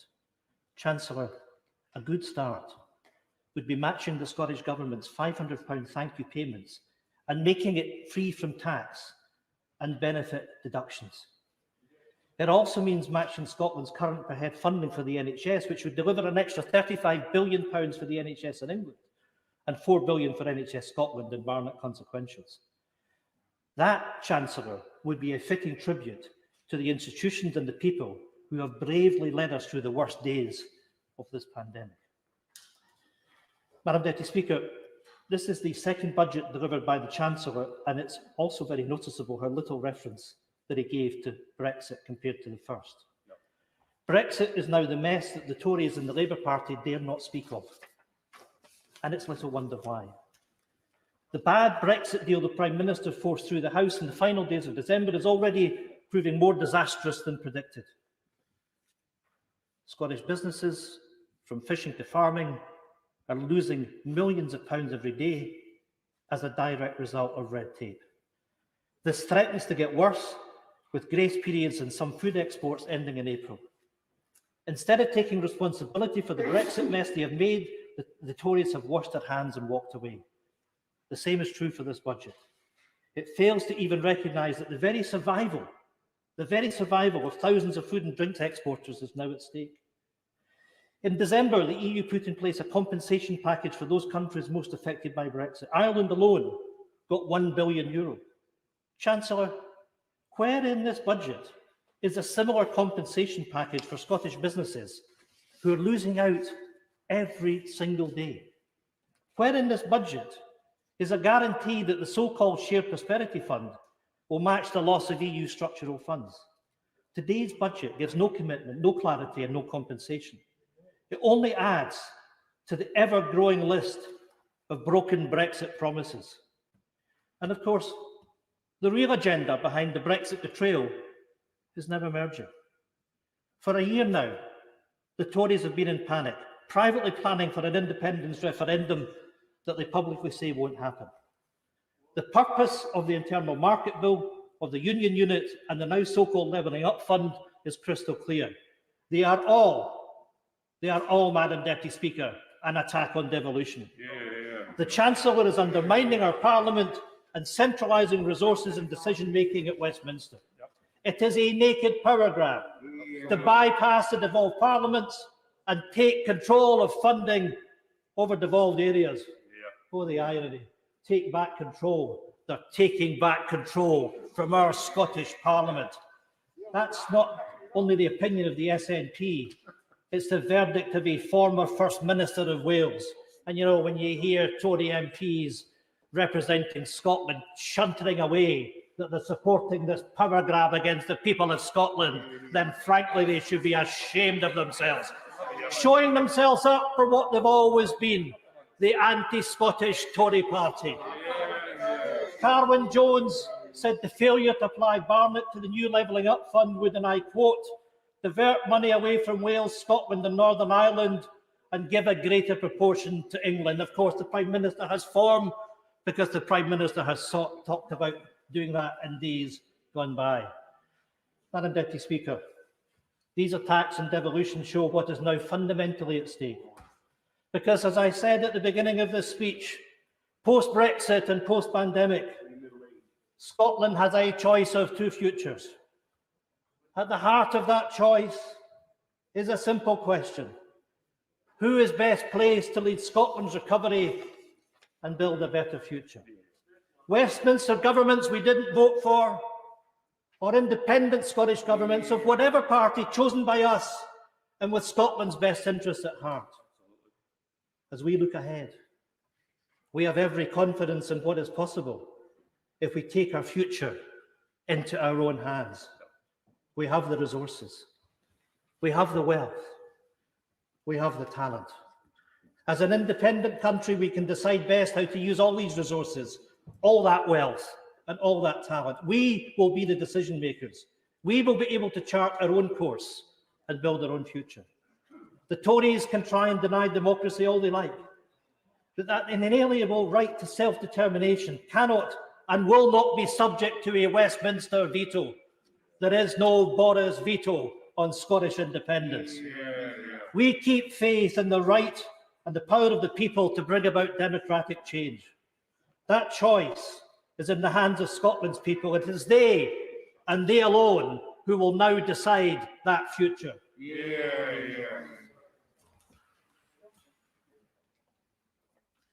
We now proceed with a maximum time limit of 7 minutes. That doesn't mean that members have to take 7 minutes.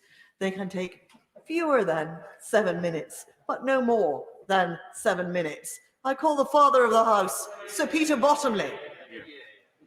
It's tempting to say I won't waste time on the right honourable gentleman, but I think I will. He excited us all by the way he put down his beaker of water. We weren't sure whether it was going to survive its time during his speech as he got overexcited. And we enjoyed what he read, but he didn't have time to look at the OBR, Officer of Budget Responsibility, whose headline I may read: Budget extends rescue measures, stokes economic recovery, and begins fiscal repair job. The economy is set to rebound thanks to rapid vaccine rollout, getting back to its pre-pandemic peak by the end of next year. Extending rescue measures takes support for households, businesses, and public services to 344 billion. Generous tax incentives for business investment stoke the recovery over the next 2 years. Then medium-term tax rises and cuts to spending plans all but balance day-to-day spending with revenues and see underlying debt fall relative to national income. But risks remain upon the virus, legacy costs of public services, and future interest rates. I think that balances what the leader of the SNP in this House said. I haven't had time to read all the budget documents, but I think I'm right in saying there's no mention of leasehold, common hold, cladding loans, or ways of coping with the excess property insurance premiums being faced by leaseholders. There's no attention yet to the Association of Residential Management Agents, who asked for a scheme which will cover the excess costs. With premiums going up by 400 to 600%, action is needed. Can I, so to speak, interrupt myself to take an opportunity just to pay tribute to Jane Sinclair, Canon Jane Sinclair, who was rector, the first woman rector of St Margaret's in Parliament Square, who died in January. She was greatly loved in this House. She worked to re-establish the parliamentary links with the Speaker's chaplain, and she also had a reputation for liveliness, humour, and effectiveness. But I understand she was once nominated to be the Rotherham Businesswoman of the Year. We miss her, and we send our sympathy to Julian Cooper, her partner. Returning to the budget, I'm glad that the chairman of the Select Committee spoke about the dangers of inflation. The Chancellor will be aware of this. There are two groups who I think matter a great deal when considering this, besides the question of who can get jobs. And by the way, I think it would have been kind if the SNP, either the Leader of the Opposition, would welcome the news from the Chancellor that the number of people who were out of work did not rise to the levels predicted at the height of the pandemic. That was in part a reflection of government measures, but in large part because the way people buckled down, got on with life as much as they could, and by the government's courage in keeping things like the construction industry open, which made a great deal of difference to the supply side of products as well. While thinking of those affected by potential inflation, mortgage holders are one group, and the second are the elderly, many of whom are on fixed incomes. Although their incomes during the pandemic may have kept up, in real terms, they drop if inflation returns. So I hope that we don't get to the 2% inflation, which is the government's part of the government's instructions to the Bank of England. While on leaseholders, I believe that under the coronavirus powers, government should put a temporary stop to forfeiture of residential leaseholds. During that time, they ought to make sure that any substitute arrangements do not let the landlord, or freeholder it may be, take the whole of the equity in a forfeited lease. That is scandalous. It's going back to William I in the worst possible feudal way. If a home has to, or a leasehold has to be repossessed, any excess equity should and must, in justice, go to the person who's losing their home. I hope that officials will take note of that and discuss it among government and take action. I hope that we all recognise that, as the Honourable Gentleman of the SNP said, government has done more to bring some of the self-employed into the support schemes. There aren't enough. I don't want to use all my time by reading out all the points made in the website of Excluded UK, but I do recommend that website to people. In the same way, in the hospitality sector, I commend the website of CAMRA, the Campaign for Real Ale, who asked for a number of the things which the Chancellor has given in whole or in part. We're grateful to him for that. I know that motorists will be grateful for the fact that with the cost of petrol and diesel going up, the Chancellor is not adding to that by extra taxation at the moment. My prediction, as someone who drinks and I try not to do it when I'm driving, is that in fact the revenues from spirits, from wine and from beer are likely to go up. And I believe that having duty rates which are frozen is a better way of getting extra revenue in. We ought to pay attention to what a tax rate is as well as what a tax take is. One of the curiosities about our national economic discussion is that those people like my former supervisor, although I was his worst pupil, Professor Sir James Mirrlees, did a calculation of what he thought the appropriate tax rate was. When he was young, he thought it was about 27%. By the time he got older, he'd become a bit more socialist and thought it was about 33%. We're running at 38%. And I believe that both the level of taxation and the rates of taxation deserve to have better public discussion. I hope the Chancellor can have forums which will do that. One of my constituents suggested the Chancellor should consider having separate tax codes for different key workers as a way of recognising their contribution. I said you always have a boundary problem, but then I said you always have a boundary problem in whatever you do in any form of life. One particular area where my constituents have been eyes and ears for me are a couple who ran a hospitality business on a river. They had to pay high fees to the Environment Agency for the ability to run their business. They don't have business rates, but the Environment Agency and DEFRA haven't yet managed to discover who it is who could say that they have a rebate on these license fees they have not been able to use for most of the last 12 months. Just because you don't have a shop front doesn't mean to say there aren't costs which could be waived by government or by government agencies. I know that many people want to speak in this debate. I wanted to make the point that if we can recognise the contributions that people are making in their enterprises, we're more likely to have a hospitality sector in particular, where people who've put landladies and landlords who put their hearts into and broken their hearts by throwing away stocks and gallons of beer twice in the last 12 months, will be able to come back into operation. And I'd ask all my constituents not to have a drink on me, but go out and have a drink, whether alcoholic or not, with their friends when they can, and put this country back on its feet in our social lives as well as in our business lives. Hear, hear. Meg Hillier. Thank you, Madam Deputy Speaker.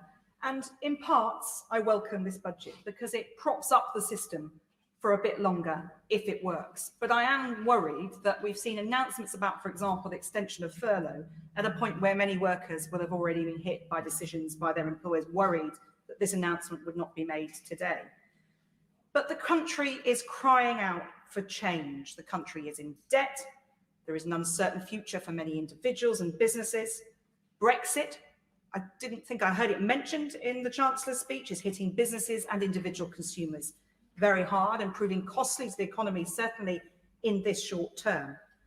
And the bit that was missing is the vision for a country that should be supporting people into decent, affordable homes, that should be properly tackling net zero, which I'll touch on in more detail, which should have a plan for social care, the sector that was abandoned at the early stages of COVID, and should be tackling the challenging issues around different employment status that has caused so much difficulty for so many. Everything in my constituency represented, actually, from 0 hours contracts, IR35, self-employment, employed for tax purposes only, people on short-term contracts. Different people have had different impacts as a result of COVID. The Chancellor said he'll do whatever it takes, but structurally the inequalities remain. The poorest had a welcome prop up on the universal credit being the uplift being extended, but only to September. I'm not sure, Madam Deputy Speaker, I can see, and I'm not sure that the Chancellor would, I'm sure he'd agree, he doesn't have a crystal ball about what will suddenly change in September that means that you can don't need the extra £20 a week. And structurally, there are real issues here. There are a few figures announced today. I haven't had a chance to go through the detail in the Red Book on green initiatives, but there's not a clear plan. We've got targets on net zero, on environmental targets, including things like electric cars or net zero cars, and yet there are not enough milestones along the way to these targets, which are coming upon us really fast. So little bits of money announced today I'll be looking at in detail as my committee, the Public Accounts Committee, is examining in a series of inquiries issues around the green economy. But I do welcome, finally, a bit more support for some of the self-employed people in my constituency. We need to see the detail, but it is late. It is a whole year late. And I, like many, have constituents who have lived for a year without a penny of income, and they didn't qualify for universal credit. And sometimes we're in exactly the same position as somebody else who lost their job only a day later. Lives have been put on hold, future plans shredded, and there's no prospect of work for many of these people in many sectors for many months. I welcome investment in HMRC and DWP looking at fraud and error. These are small amounts, but it was this very government that pushed the bounce back loans through, as the National Audit Officer said, with very little regard to risk. A slight delay of 24 or 48 hours would have put less risk on the taxpayer for the guarantee on those loans. And some of the furlough schemes, at the early stages, it was right to get it out the door, as my committee has acknowledged, but later, more safety mechanisms could have been put in place. So that money is good money chasing bad in many respects. The risk appetite was high. I'll give way to the Honourable Gentleman. I thank the Honourable Lady, the Chairman of the Public Accounts Committee, for giving way. She mentions the risk in bounce back loans. Her committee has done sterling service over the years. Our committee has done sterling service over the years on the whole question of tax evasion and the investigation of that. Does she have anything to say about that to the Chancellor? Because that seems to me a very, very large lucrative area for the government to pay attention to. Well, I would hope that some of that 100 million that HMRC have been given, and there's other, I have quickly scanned the Red Book, there's other money added to HMRC. As a committee, as the Right Honourable Gentleman, as a former chair of the committee, will know, we are very keen to see HMRC get money, because every pound they get for compliance, they bring back a lot more to the Exchequer. So we need to look closely at this, because there is a challenge about the tax system, for example, for high street businesses versus online businesses. It's a complex matter, and no one should imagine there's a simple solution, as I know the Right Honourable Gentleman doesn't think it's simple, but I think it's something we need to continue to engage with. And on housing, Madam Deputy Speaker, once again, we've seen a focus on fueling demand, not increasing supply. And the Chancellor seems to have got off the hook on the leasehold issues for those constituents of mine who have dangerous cladding and those around the country by taking the announcement from MHCLG the other week as though that is the matter closed. I give way to him. I thank my honourable friend for giving way. And she makes a powerful point about leaseholders, as the father of the house did as well. And she knows many are affected in my own constituency. Would she agree with me? It's absolutely crucial that we get clarity from the Chancellor as soon as possible about the consequentials for Wales. He talked about funding across the Union of those announcements, and that there needs to be work with the Welsh Housing Minister to sort out the issues around the levy and the tax that have been proposed that are supposed to go and fund the dealing with some of those fire and building safety issues. It's absolutely urgent that's done as soon as possible. I completely agree with my own friend. It's absolutely urgent for those people living in those homes whose lives are on hold, but it's also important for the Exchequer. If the Chancellor's announcements do fuel a demand for buying housing, it's stymied by the fact that so many people are stuck in homes that are unsaleable, worth nothing, and are mortgage prisoners. So the whole supply system isn't working, and the demand system is being fueled in the wrong direction. So, we've seen homes in my constituency which were being sold at just below the last threshold for this. And my committee has looked at the government's housing policies over many years now. 1 million new homes in England were promised between 2015 and 2020, and another 500,000 more by the end of 2022. Even taking into account the pandemic, we see, for example, the Starter Homes project fail completely after nearly £200 million was spent on land remediation alone, and £2.3 billion in total was set aside for that in the 2015 spending review. And yet the government, this didn't happen, Madam Deputy Speaker, because the government didn't even manage to enact the secondary legislation necessary to get it off the ground. And 5 years later, it finally announced that it was the end of starter homes and introduced first homes, a discount for first-time buyers. Now we're seeing a loan guarantee on 95% mortgages. So it's a very muddled policy. I can't see yet who will benefit, and we'll be looking at this in detail. And on the issue I touched on earlier, on net zero and environmental targets, there are big targets the government is setting, but our detailed work on the Public Accounts Committee raises many concerns. This is on top of failures of the Green Deal, the privatisation of the Green Investment Bank, 3 competitions for carbon capture and storage, and 1 more recently announced that so far the first 3 have failed, and real inertia on developing proper long-term commitments to really tackling climate change. It's easy to make an announcement. I won't give way. I've already taken 2 interventions, but it's easy to make announcements. It's much harder to get the system to deliver on these. And there is a will in this House, I think, Madam Deputy Speaker, to deliver on this. But the government has got to stop making cheap headlines. And on jobs, we're seeing only 1 in 100 young people aged 16 to 24 benefiting from Kickstart. Again, a nice headline, but unless it delivers for our constituents, it is not working.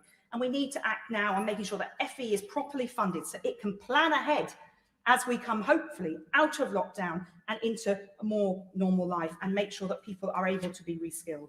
And finally, I welcome the movement, as far as I've read the detail, which isn't in full detail yet, of visas for tech entrepreneurs. This has been a break on progress in Shoreditch, in my constituency. However, we have young people in this country who've been brought up in the UK, for whom it is their home, the only country they know. They are struggling to buy citizenship at over £1,000 a piece because families just can't afford it. They may pay for citizenship for the main householder, but not for the family.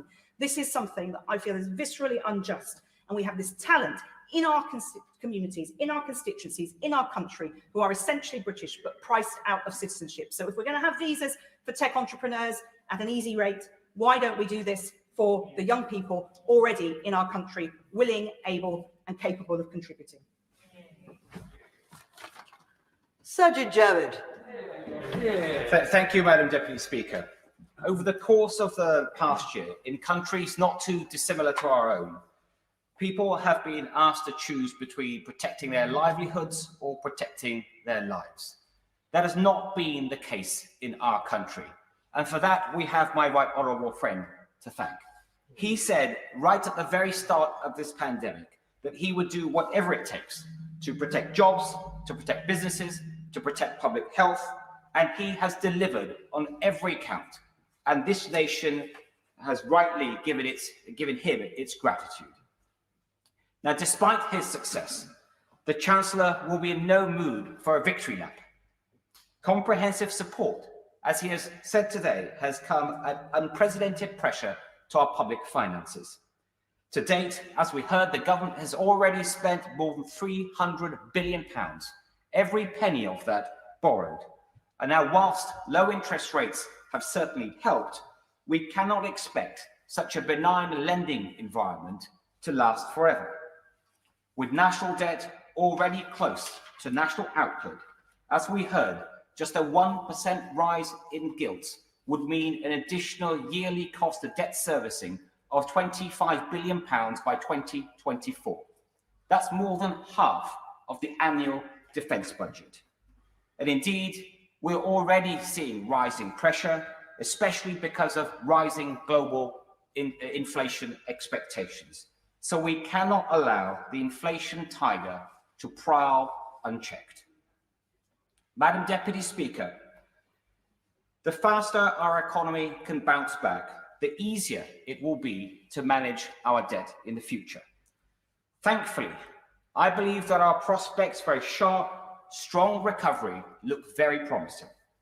Thanks to government support, the vast majority of businesses are ready for the shutters of the economy to be lifted. The Bank of England has shored up confidence with monetary easing.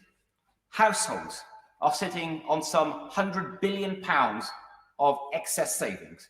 And unlike wartime recessions, there has been no physical destruction of capital.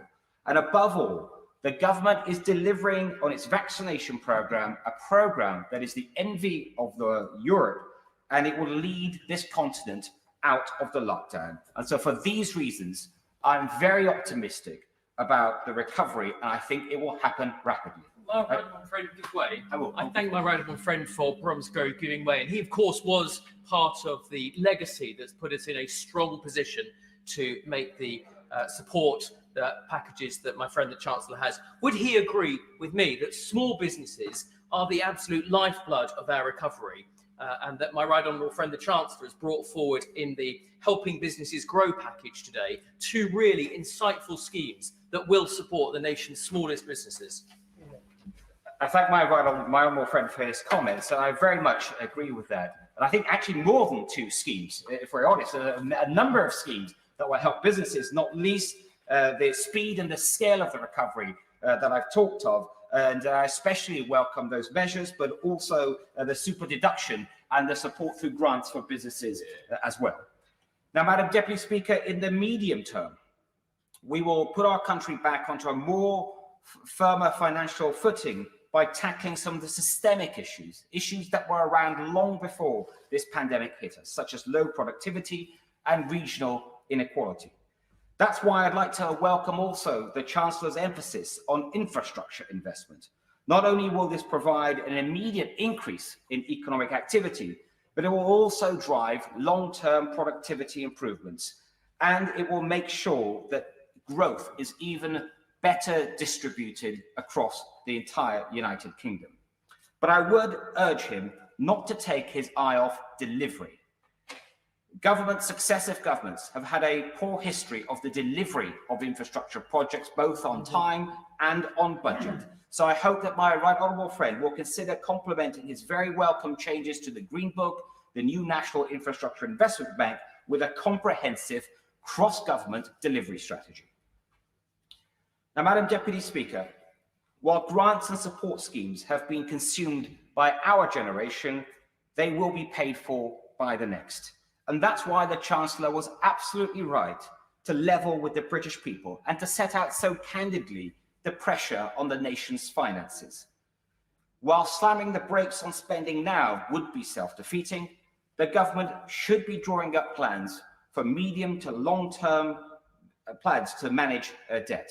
And that's why I welcome many of the initiatives the Chancellor set out today, including his commitment to try to avoid borrowing for day-to-day spending.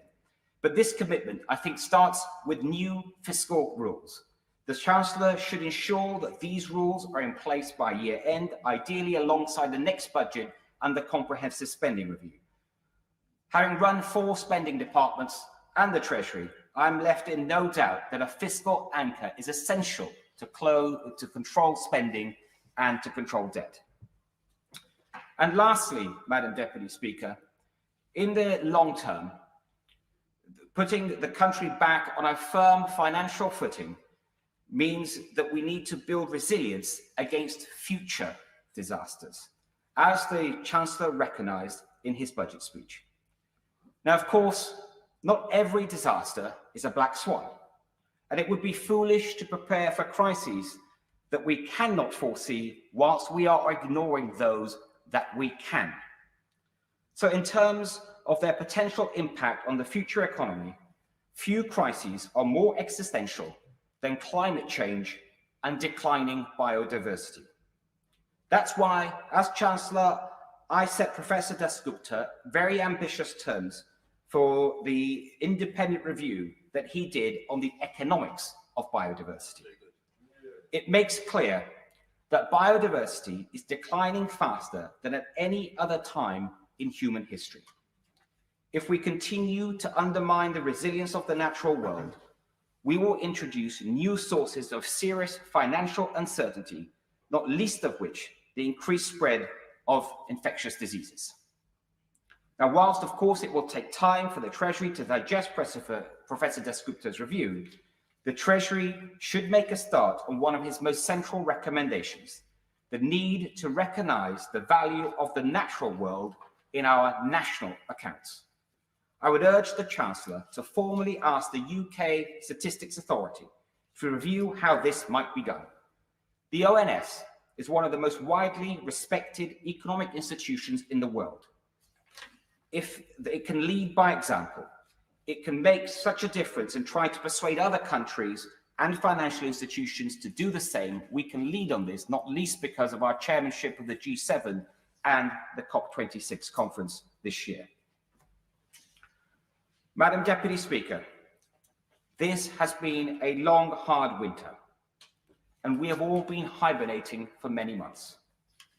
But as case rates fall and the vaccination programme continues at pace, the frost has begun to thaw, and we are beginning to see the first signs of spring. The government has been given a precious opportunity, not just to resurrect our economy, but to reinvigorate our entire country. I am in no doubt that the Chancellor will rise to the occasion with the energy that this moment requires and the sense of purpose that history demands. And I'm pleased to say that his budget is the first step to doing just that. Thank you. We now go by video link to Jeremy Corbyn. Thank you very much, Madam Deputy Speaker. I'm delighted to be able to speak in this budget debate, but sadly, this budget does not reflect the reality of people's lives. I've just come this morning from a local food bank. People queuing up to try to get enough food to get by. People that thought they would always be okay, they would have enough money to live on, but they don't, and therefore they rely on food banks. To the tens of thousands of people that have volunteered in mutual aid groups all over this country, I think we should say a huge thank you. They have contributed in a way that the government has not to the lives of so many people that would be in such a great difficulty if those food banks were not there. And when the Chancellor talks about extending the furlough scheme and protecting people on those wages, I point out to him that the scheme includes no floor within it. Therefore, 80% of minimum wage is a lot less than the money people need to live on. It was my friend, the member for Hayes and Harlington, who a year ago proposed that we have a furlough scheme, and he sent substantial papers to the Treasury in order to bring that about. Sadly, I don't believe the Chancellor read the whole of them, because the scheme proposed by my friend would have guaranteed everybody's income and jobs, and would have had a floor to it, and would have gone on to protect people's conditions and wages, as well as those in all aspects of self-employment, including in the artistic sector. Yet, there are many people in work at the moment who are being threatened with fire and rehire, where companies are trying to dismiss the whole workforce and rehire them on lower wages and worse working conditions. British Gas, for example, British Airways tried it on, and so many other companies are trying to do the same thing. Where is the protection for people's living standards and jobs in this budget? Sadly, it is desperately missing from it. On public sector pay, many are going to be hit by the pay freeze, by a stealth income tax rise, by the freezing of the tax allowance, which I remind the Chancellor, a previous government, a Labour government in the 1970s, came a cropper on that one when the Rooker-Wise amendment was passed to prevent the Chancellor from freezing the tax-free allowance. Millions of public sector workers who contributed so much to dealing with the COVID pandemic. Those working in our National Health Service, in our care services, and our local government have made inhuman efforts to try to help people get through a desperate time, helping people through the mental health crisis and so much else. And their reward is going to be frozen pay. And for those working in local government, a continued underfunding of local government services, and for pretty well everyone across the country, a 5% rise in council tax as local councils desperately try to balance the books and deal with the increased demands on their services because of the COVID pandemic. And so I hope that the Chancellor will recognise that we do need a proper funding formula for local services all across the country, and not just claps for the NHS and the care service and the delivery workers, but actual pay increases for them to recognise the massive contribution that they are making to our society.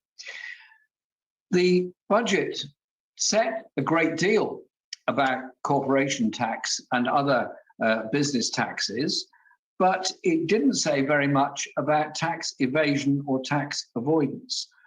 From the government statements, they propose to raise somewhere around 2.2 billion between now and 2025, in the next 4 years, from tax avoidance and tax evasion. Yet the real figure is somewhere over £30 billion per year that's lost to our public services by tax avoidance and tax evasion. If this government was serious, it would have included measures within this budget to deal with tax avoidance and tax evasion. And so I hope, by contrast, the government will recognise that not increasing statutory sick pay, whilst at the same time doing nothing about tax evasion and tax avoidance, says it all about Tory priorities. Statutory sick pay, £95 per week. The Secretary of State for Health himself said he couldn't live on that.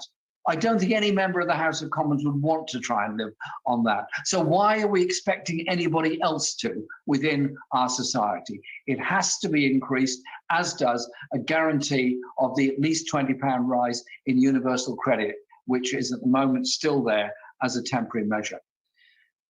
The Chancellor had obviously read quite a lot of my friend, the member for Hayes and Harlington's proposals before the last election, in which he pointed out that he wanted to move jobs to the north and he wanted to ensure that the increase in public spending that we were proposing would help people all across the north. And so he's made a big deal about 750 jobs going to Darlington. Sadly, all that is cancelled out by the huge number of job losses on transport authorities all across the north of England, particularly in Greater Manchester and Merseyside City region, where the government has not provided the funding package to support their transport systems that they have provided for London and other places. And so this degree of unfairness between the north and south will continue. The degree of unfairness between the richest and the poorest with our society will increase under this budget.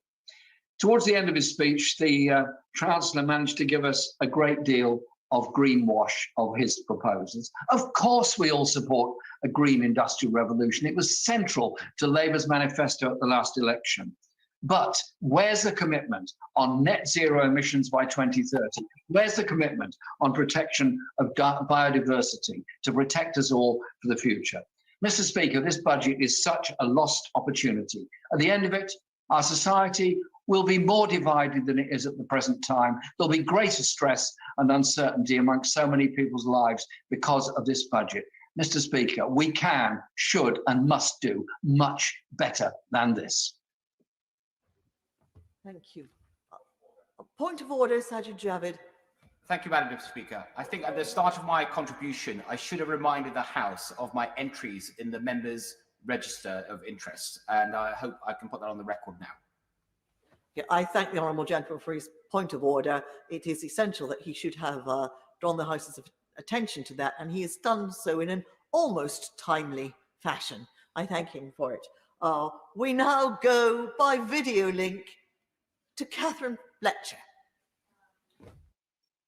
Thank you so much, Madam Deputy Speaker. Back last year, I asked the Prime Minister on behalf of the good people of South Ribble to throw the kitchen sink at supporting the British people to get through this awful pandemic. And today, this Conservative Chancellor has continued to do just that. Kitchen sinks are being thrown.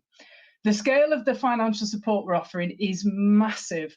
We're extending our spending to help people and businesses much further than many expected, right through to September and beyond. Helping businesses to survive with furlough and VAT cuts, supporting them to get back on their feet with restart grants. 407 billion quid. It's a lot of money to help this country in its time of need. It was the Conservatives, remember, who spoke a decade ago of getting the nation's finances sorted. We were fixing the roof when the sun was shining. Well, this once-in-a-century global pandemic is the weather equivalent of it raining stair rods. Cats and dogs have fallen from loaded dark grey clouds on the British people during this pandemic. Businesses have been forced to close or work in different ways to save our lives. Our existential British right to talk a load of nonsense down a pub on a Friday night with friends and strangers has been curtailed, not to mention the brilliant people that run these businesses. This Chancellor and government know what they're doing. We get that we couldn't have a situation where people lost their jobs or their hard work for businesses just because some bat in China got a nasty cough a couple of years ago. That's not their fault. It's not your fault. And this government has done eye-wateringly massive things quickly to protect you and your family and your work from the consequences of bats and biology. So it's also honest to say that this help has cost us a fortune. This Conservative government has been fair in protecting people when the awful things happen, but the money sums, ooh, wow, massive. So it's our money, and costing us a fortune, I do mean us. It's not government money, it's not some nebulous concept, it's our money raised by our taxes on our hard work and our business innovation. And at some point, we're going to have to pay this massive support back. Not all in one go and not at any price, But I commend the Chancellor's honesty today in setting out two broad themes on how to keep us on an even keel with our money and the nation's finances. As individuals, we're going to have to push back some potential gains to future years, like with freezing the points in salaries where we pay a bit more tax, like asking the bigger businesses to contribute a bit more without making us as a country too different from our international peers in the G7. As government, we'll have to continue to be careful in how we spend our money. But when we do spend money, spend it to invest. And this statement shows that we'll focus on areas that will help us grow as businesses, grow as communities. We're putting in place the foundations for a future economy to boing back, never mind bounce. Today's announcements of investment, super deductions and capital investment plans are huge, boosting business investment by enormous sums with world-leading measures. This government supporting you to invest to grow your business, creating good jobs across the country. Measures today, such as the UK Infrastructure Bank in Leeds, wrong side of the Pennines, but still amazing, or on the Levelling Up Fund. It will make the UK and Lancashire the best place in the world for innovative businesses to set up and grow. Free ports will help us get our goods to the world, and Help to Grow is brilliant. It will give everyone access to new skills and technologies and boost their businesses, no matter how small they are. You know, I would have absolutely run with open arms to these measures when I was running my business, Madam Deputy Speaker. And on a personal note, the people of Leyland want me to thank hugely the Chancellor for the investment of £25 million announced today in our town. For too long, Leyland's not seen its fair share of investment. And recently, local businesses, local officials, elected people like me, and experts from government have been working really hard together in the town board to put a bid together to transform our town centre. I'm so chuffed it was successful. Thank you. I can't wait to get spades in the ground and get started. And in today's debate, it's also important to note I have the honour of following the right honourable gentleman for somewhere in London, Islington. If only to point out where his crazy spending plans would have put us in the middle of this crisis. In short, a mess. These plans, which the front bench opposite supported in their manifesto, would have done a black hole bigger than this pandemic has in our nation's finances, with the pandemic then deepening it. The Labour Party just aren't being honest or straight with the public when they suggest we can just borrow our way out of this. When they're a bit vague about what they'd actually do to fix this problem, that's because they aren't being honest about the consequences of having too much debt and the safety and security of our country. Not committing to anything and being a bit vague is fine as a political strategy, but it's not a way to do the right thing by the great British people. This Chancellor and this government are doing the right thing to support us. Responsible, grown-up, practical and fair. They're being honest about what we've been facing, honest still to face, and they're looking to the future, investing for growth in Leyland's town centre, in Lancashire's businesses and across the nation. It's what we need to build back better, and I support this budget wholeheartedly today. Video link to Christine Jardine. Thank you very much, Madam Deputy Speaker, and it's an honour to follow the honourable member. I think we all appreciate that the Chancellor's statement today comes at a time when the COVID-19 virus has had far-reaching, in some cases life-changing, even life-ending consequences for far too many of our constituents. People who have seen the well-planned, well-financed future they had built for their families swept away by this virus. Businesses now on the brink because they responsibly followed the rules laid down by the government. And while there are some steps in this budget, which I'm sure will be welcomed, it does not, for me, go far enough for the many who have suffered the most. Those, for example, on lower incomes, for whom the freeze on the tax threshold will mean a real terms loss in their income. Madam Deputy Speaker, today, 1 million small business owners who have been fighting desperately to stay afloat and protect jobs and livelihoods were looking to the Chancellor to extend to them a lifeline. Today, something to get them through the next few months and out of the other side of this pandemic. And while there will be changes to corporation tax in 2 years' time, that is 2 years' time, What about tomorrow, next week, next month? And I'm sorry, but I believe that what we've heard today falls far short of what those small businesses needed. Shops, tradesmen, hairdressers, florists, who are the backbone of our economy, the heart of our communities, we need to get them through the next few months, and they needed changes now. They have lost income, revenue to pay the rent costs which are building up, the debt which they are accruing through this. £5 billion for small businesses is not enough. What the Chancellor has announced doesn't even touch the sides of the problem. What we needed, and what Liberal Democrats have been calling for, is a £50 billion recovery fund, which would help small businesses meet their costs, replace their lost revenue until they are able to trade properly again, until the economy is opened. £25 billion over 3 months, £50 billion. We've seen it can succeed in Germany. We also called on the Chancellor to implement a zero business rates policy for all small businesses in 2021 to 22. And while maintaining the VAT cut for hospitality is essential, we would have liked to see that stay in place until the end of the financial year, not just September, and not just for hospitality, but for all businesses. VAT deferral would allow them to free up capital to invest in their business. The extensions to furlough, to self-employed support, and to universal credit all needed to go much further. Furlough should be extended for as long as we need it, and all self-employed and excluded should be brought into it. Too many people who've been left out will remain so after this budget. There are 3 million people who have had no financial support at all in this crisis, and only 600,000 of them, by the Chancellor's own figures, will be helped. APPG on gaps in support in this Parliament gave the Chancellor a plan which would have helped those left out. Why did he not take it? And as for the universal credit uplift, even with it, the UK still has one of the least generous social welfare systems in the OECD, and one we all know is seriously flawed. And the uplift is due to end when the unemployment could rise again as the furlough scheme that has kept it down comes to an end. So when will this government listen to the voices across the country from all political parties who are calling for pilots, trial schemes of a universal basic income, which would have meant that nobody would have fallen through the cracks in this crisis?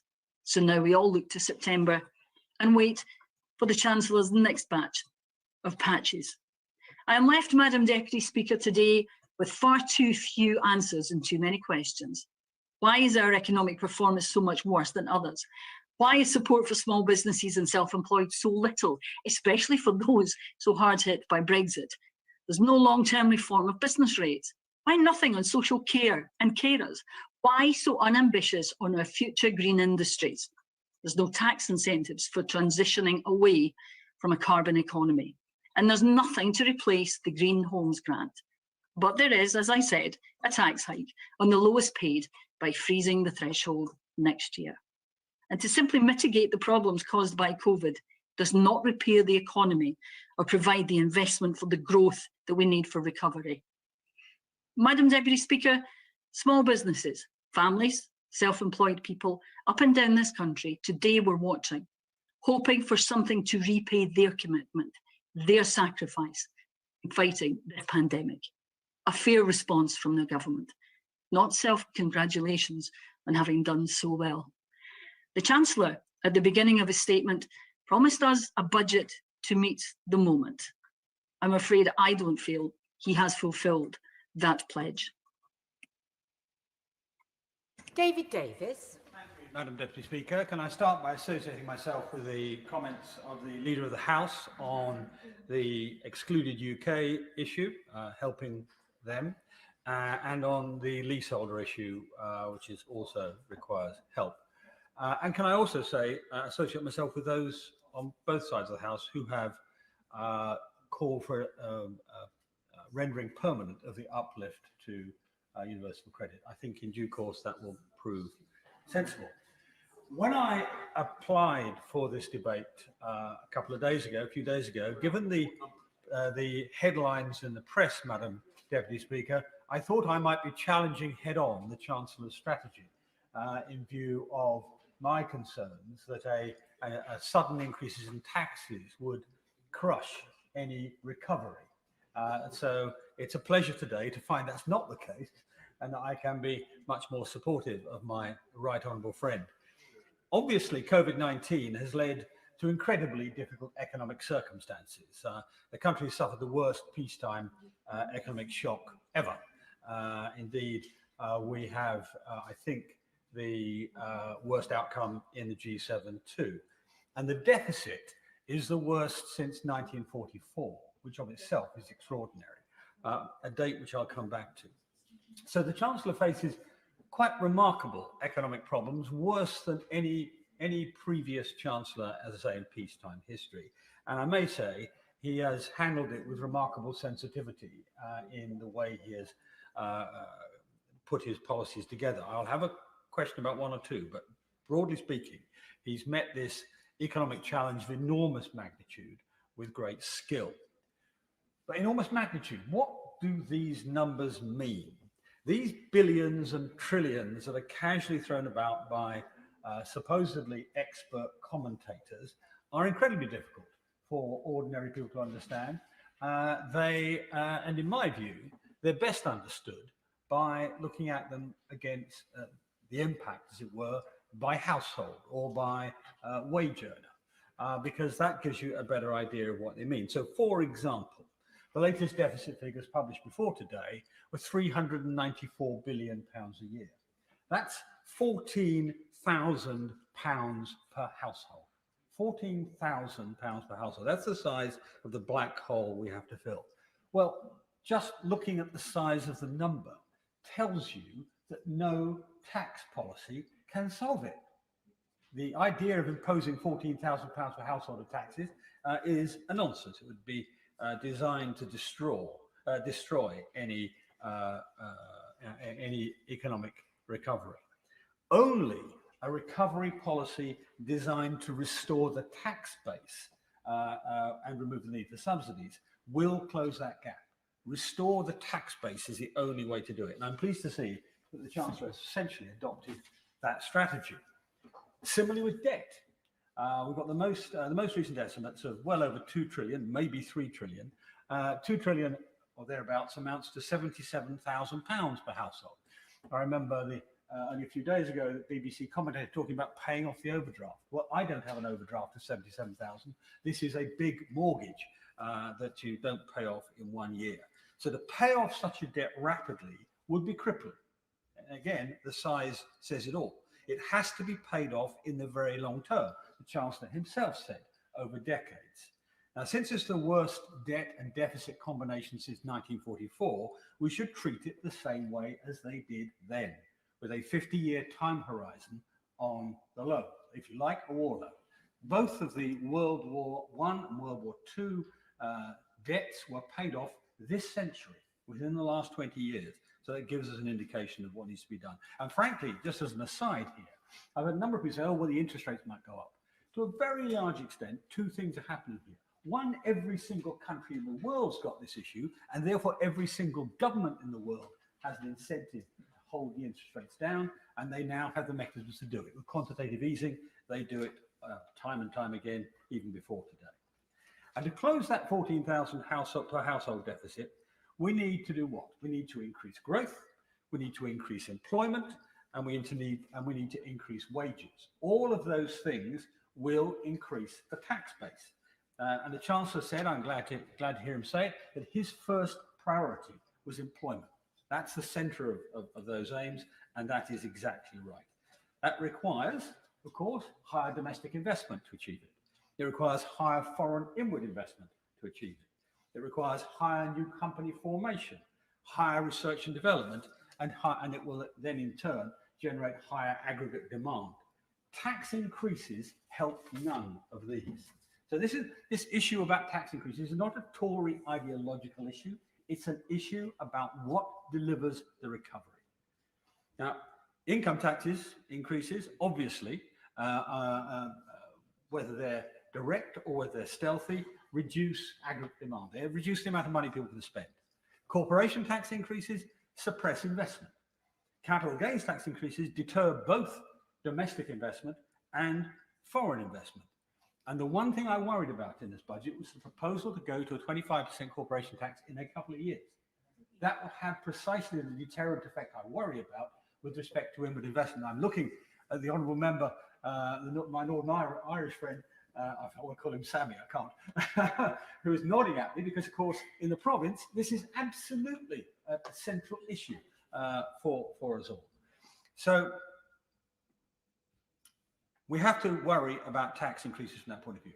I was very pleased to hear from the Chancellor that his emphasis on what he called the science superpower strategy. And as he said, it's not hubristic. We are the country with the highest number of Nobel Prizes per capita in the world.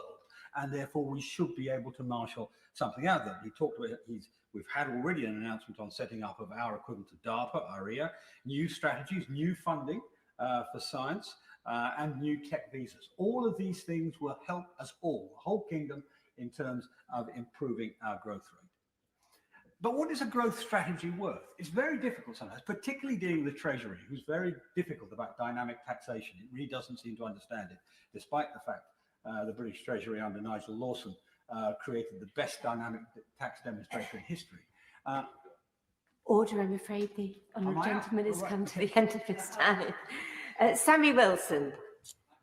Speaker, can I first of all welcome this budget and welcome the reminder which the Chancellor made at the very end of his speech, that this budget and indeed the actions which have been taken by the government over the last year give an indication of the value of the Union. And I look at the details which have been given in the budget paper itself, where in Northern Ireland over 250,000 people are having their wages paid through the furlough scheme. 200,000 self-employed people are having their income supported as a result of the scheme. That £1.5 billion worth of loans have been made available to businesses in Northern Ireland, and the Northern Ireland Executive has benefited by over £3 billion in Barnett consequentials, which has enabled them to put in place bespoke schemes in Northern Ireland.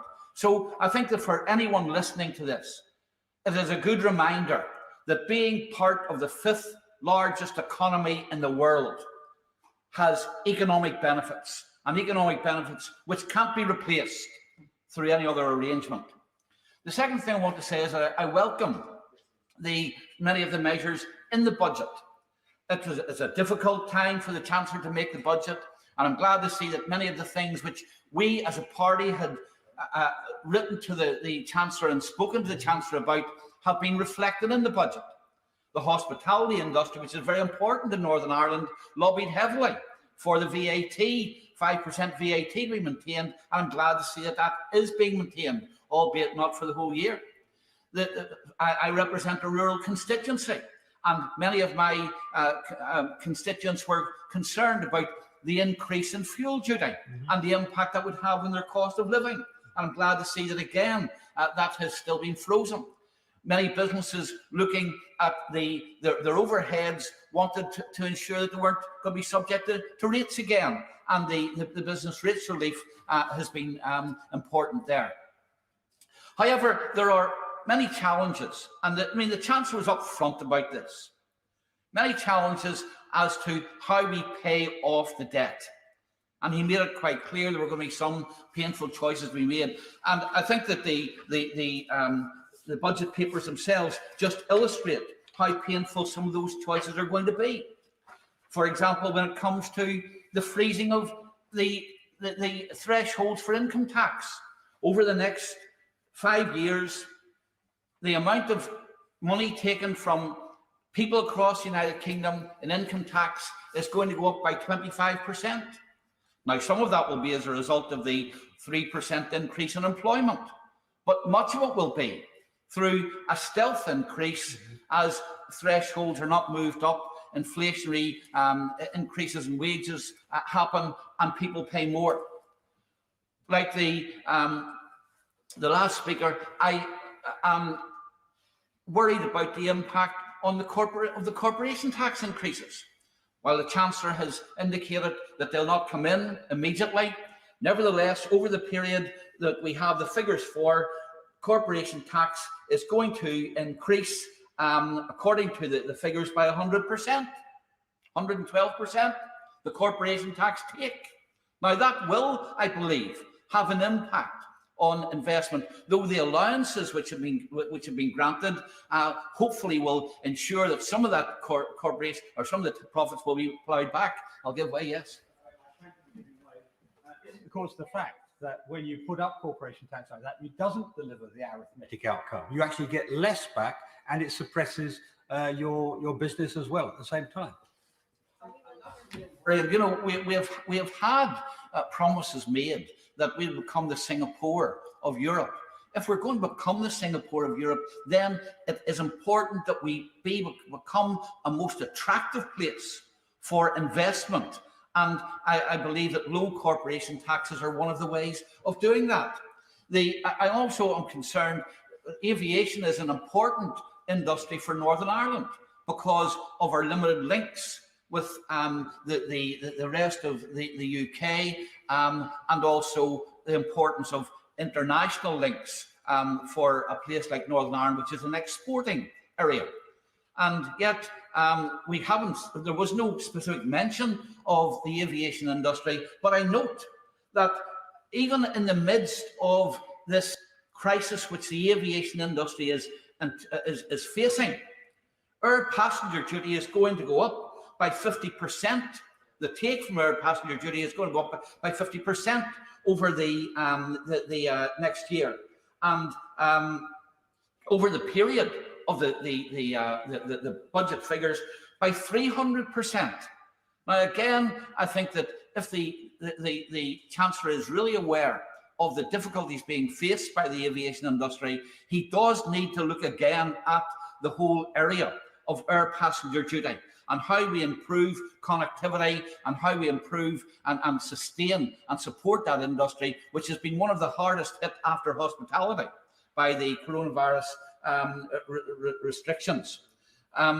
The other point that I want to make in conclusion, Madam Deputy Speaker, is that there are opportunities for tax increases, and indeed with opportunities for tax increases which will not actually hurt businesses and hurt individuals in the United Kingdom. As a result of Brexit, we do now have the opportunity to tackle those people who have been avoiding taxes wholesale. And I'm thinking of the Amazons and the Googles who use the Irish Republic as a place where they can locate, take all their profits to, load all their costs into the GB and to the United Kingdom, and then avoid our taxes. And I believe that there are important opportunities that the Chancellor needs to take. And I'm disappointed that even with the announcement of additional inspections for tax fraud, that the amount is so small. And I believe that one of the reasons is that you don't just need new inspectors, you need new policies. And we should be getting on with that. But all in all, I think that for many people in Northern Ireland, they will recognise as a good budget for the Union, a good budget for individuals, and a good budget for recovery. Very much, Madam Deputy Speaker. And I want to welcome this budget on behalf of my constituents in Murray and people across Scotland. There was a lot of good news in what the Chancellor had to say today. But I want to pick up on a few remarks, first of all, on the speech made by the leader of the Scottish National Party.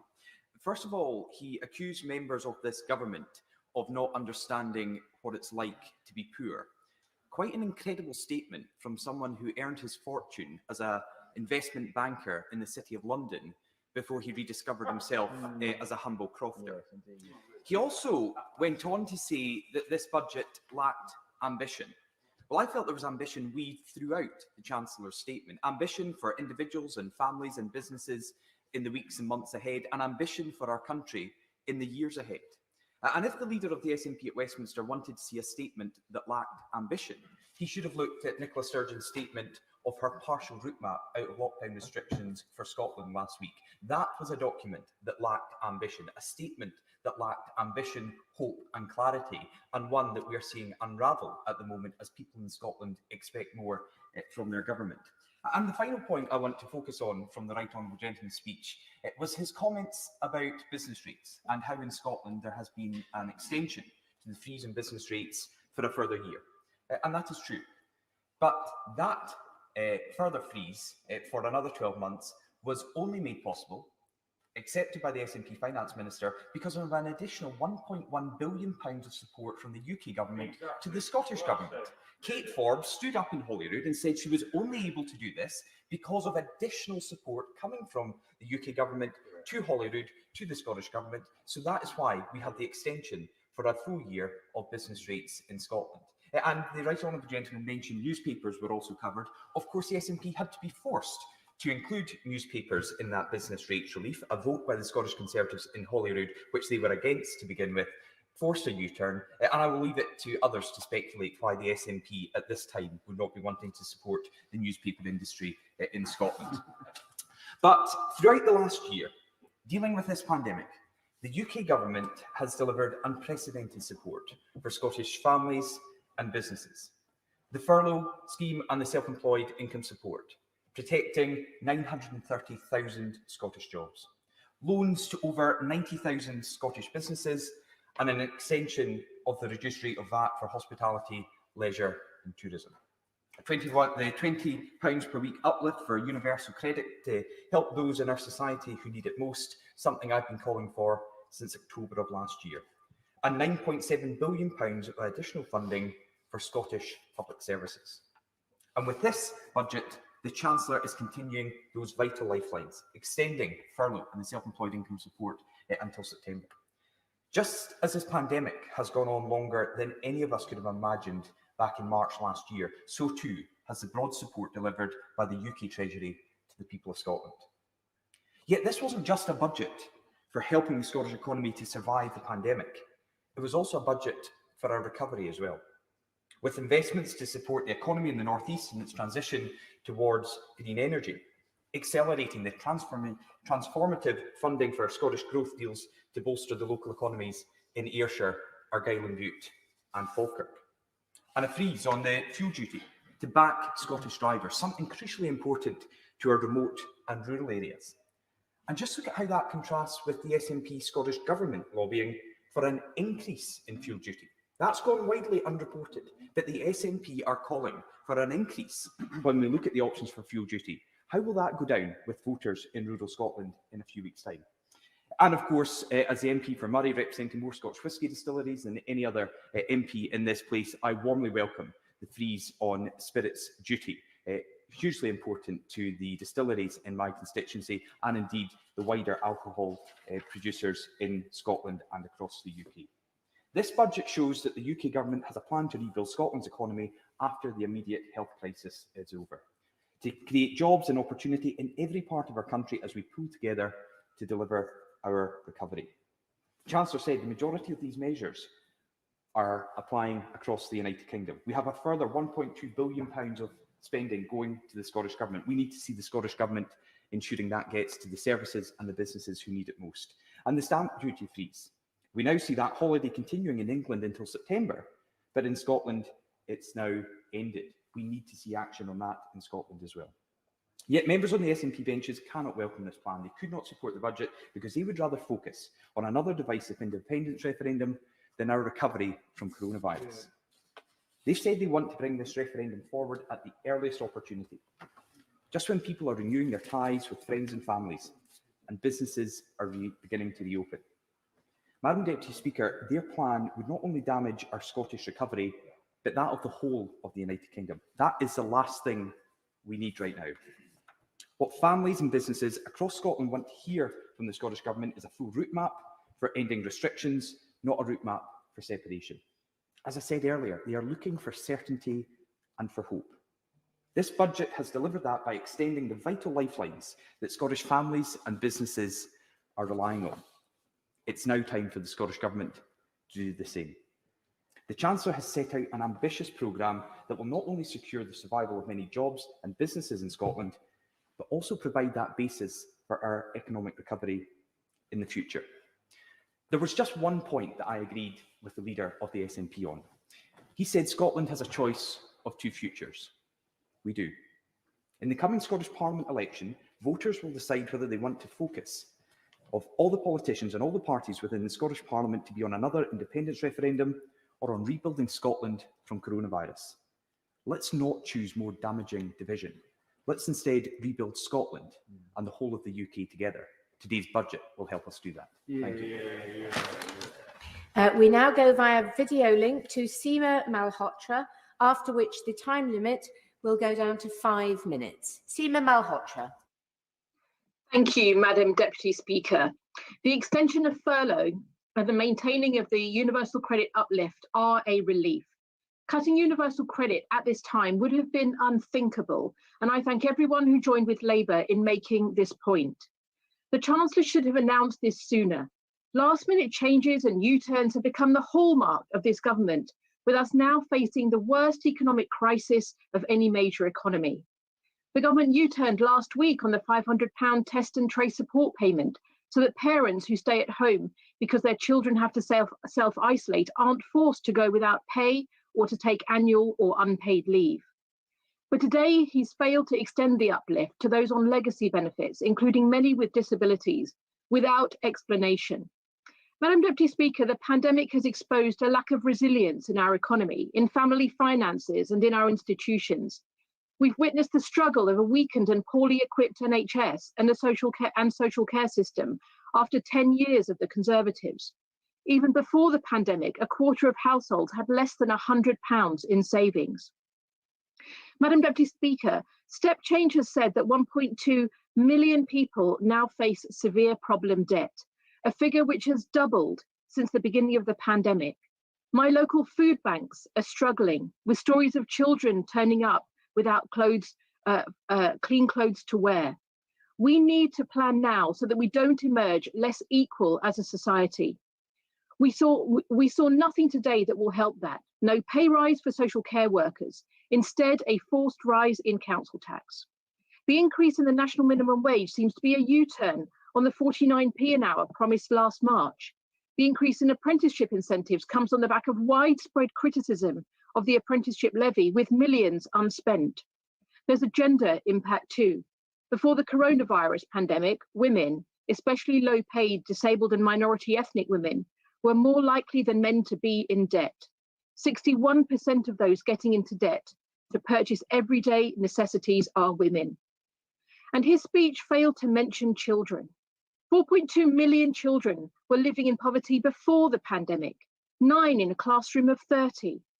Removing the 2-child limit and the benefit cap would lift hundreds of thousands of children out of poverty, but he chose not to. 500,000 people are behind on their rent due to the pandemic. Mortgage prisoners, those trapped with their existing lender on high interest rates, are paying hundreds of thousands a year extra in mortgage payments to vulture funds and inactive lenders. Forbearance measures are still urgently needed, and a plan to tackle child poverty. Madam Deputy Speaker, the jobs crisis is hitting the youngest as well as the oldest hardest. Around 600,000 young people are without work, risking a lost generation. Even before the pandemic, and there were around 800,000 people aged 50 to 64 not in work who wanted to be. We need a plan for employment to match the scale of the crisis. That's why it's inexplicable that at the height of the pandemic, work coach hiring almost stopped, with less than 15 work coaches hired from April to June as caseloads more than doubled to over 280 per work coach last summer. His Kickstart scheme has been more of a false start, with only 2,000 placements to date, and Restart hasn't started at all. That's why we need Labour's new jobs promise to guarantee young people aged 16 to 24 unemployed for over 6 months, a training or jobs placement, and to extend the same guarantee to those aged over 24 unemployed for over 12 months. And thirdly, investment and green growth across every region and nation of the UK. Madam Deputy Speaker, as we recover from the pandemic, we must invest at speed for growth. A jobs recovery needs a green recovery. Labour's Green Economic Recovery Report would have been a good read for the Chancellor, with plans to spur job creation across the country, including 400,000 green jobs, with many for young people. Just as Britain led the world into the first industrial revolution, Swift and targeted government investment and coordination with the private and voluntary sectors is needed to stimulate the economy and jobs. And on good jobs, the Mayor of London's new Good Work standard is the kind of thinking we need to tackle the scourge of low-paid, insecure work, along with flexible recruitment and workplace well-being plans. We should be investing in community-led co-ops. We should see the employment bill come before Parliament. And on aviation, we urgently need a better sector-specific deal to support jobs, to help airports, airlines, and those in the wider supply chain, the ground handlers, caterers, and other businesses critical for aviation and for our economy and trade. Employment in aviation communities like Feltham and Hessen has been hit very hard and needs much stronger leadership from the government right now. We should lead the way in the world on zero carbon aviation, but this means accelerating R&D investment to support innovation in the future of green transportation and logistics, and for new technologies to be contributing to greater productivity for businesses in our supply chains. Madam Deputy Speaker, today's budget needed to put in place the strong foundations to support businesses and to give security to all our families, building the base for resilience, for a competitive future, and for shared prosperity for all. Sadly, it fell far short. Video link to Simon Fell.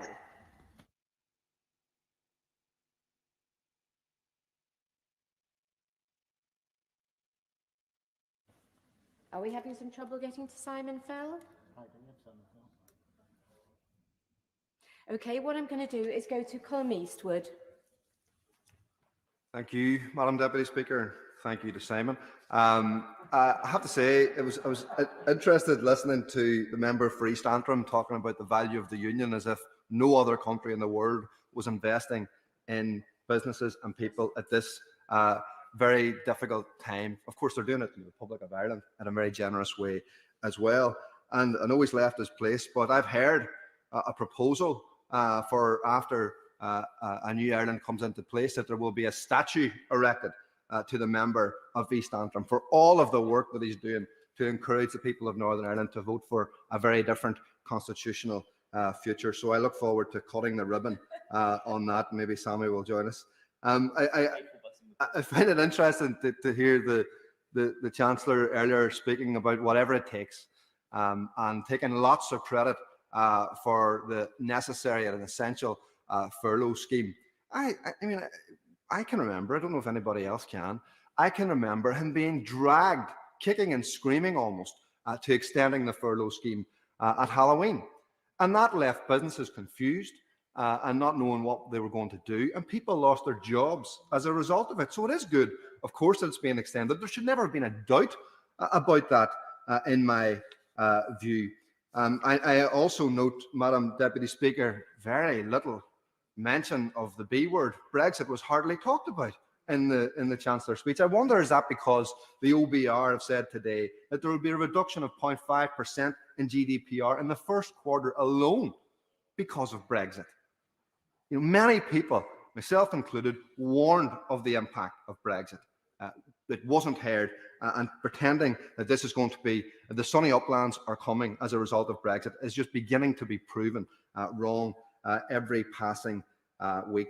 That plus the millions of pounds of funding from the European Union that is being stripped of the people, from the people of Northern Ireland and not replaced at all, not one penny replaced by this government. It just shows you, I think, where this government's priorities lie when they relax the rules for the City of London and strip the people of Northern Ireland with unreplaced funds. I mean, we've heard, and I think these will be proven to be fairly empty, a lot of talk about levelling up for the north of England. Well, where's the levelling up for the north of Ireland?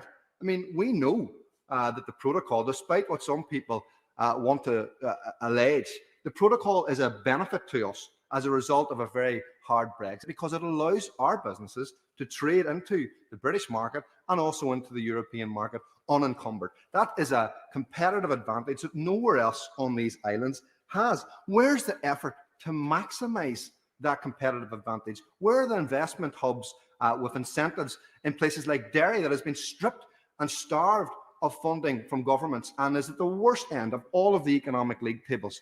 Where is the support to maximise that benefit and to sell the benefits of the protocol around the world, instead of listening to some of the nonsense that we've heard from some of my colleagues about how damaging the protocol is? It's just not the case.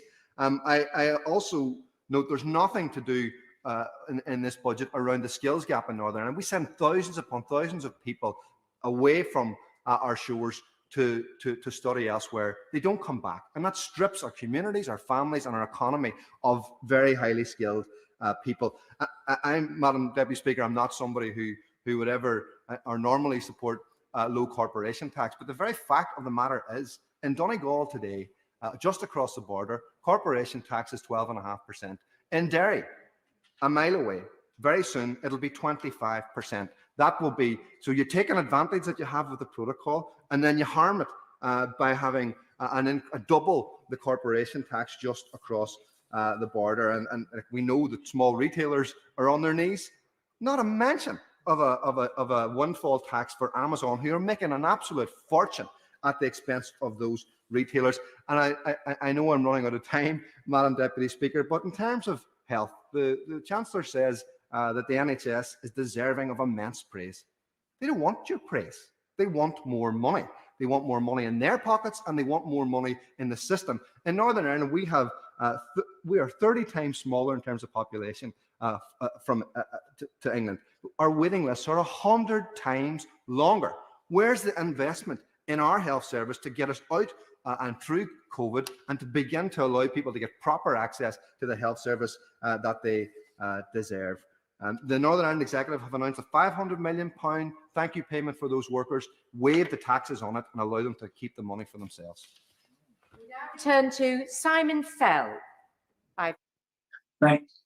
Thank you, Madam Deputy Speaker, and thanks for coming back to me. I hope my internet holds up now. It's incredible to think that the budget last year didn't even contain the word furlough. 12 months on, the focus was on levelling up. Now it's quite rightly on recovery, and on how that recovery can drive growth in communities like mine and up and down the country.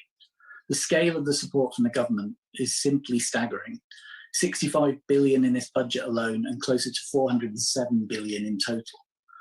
All of us in this place have perhaps become too used to the idea that if we make the right case, financial support will flow from the Treasury.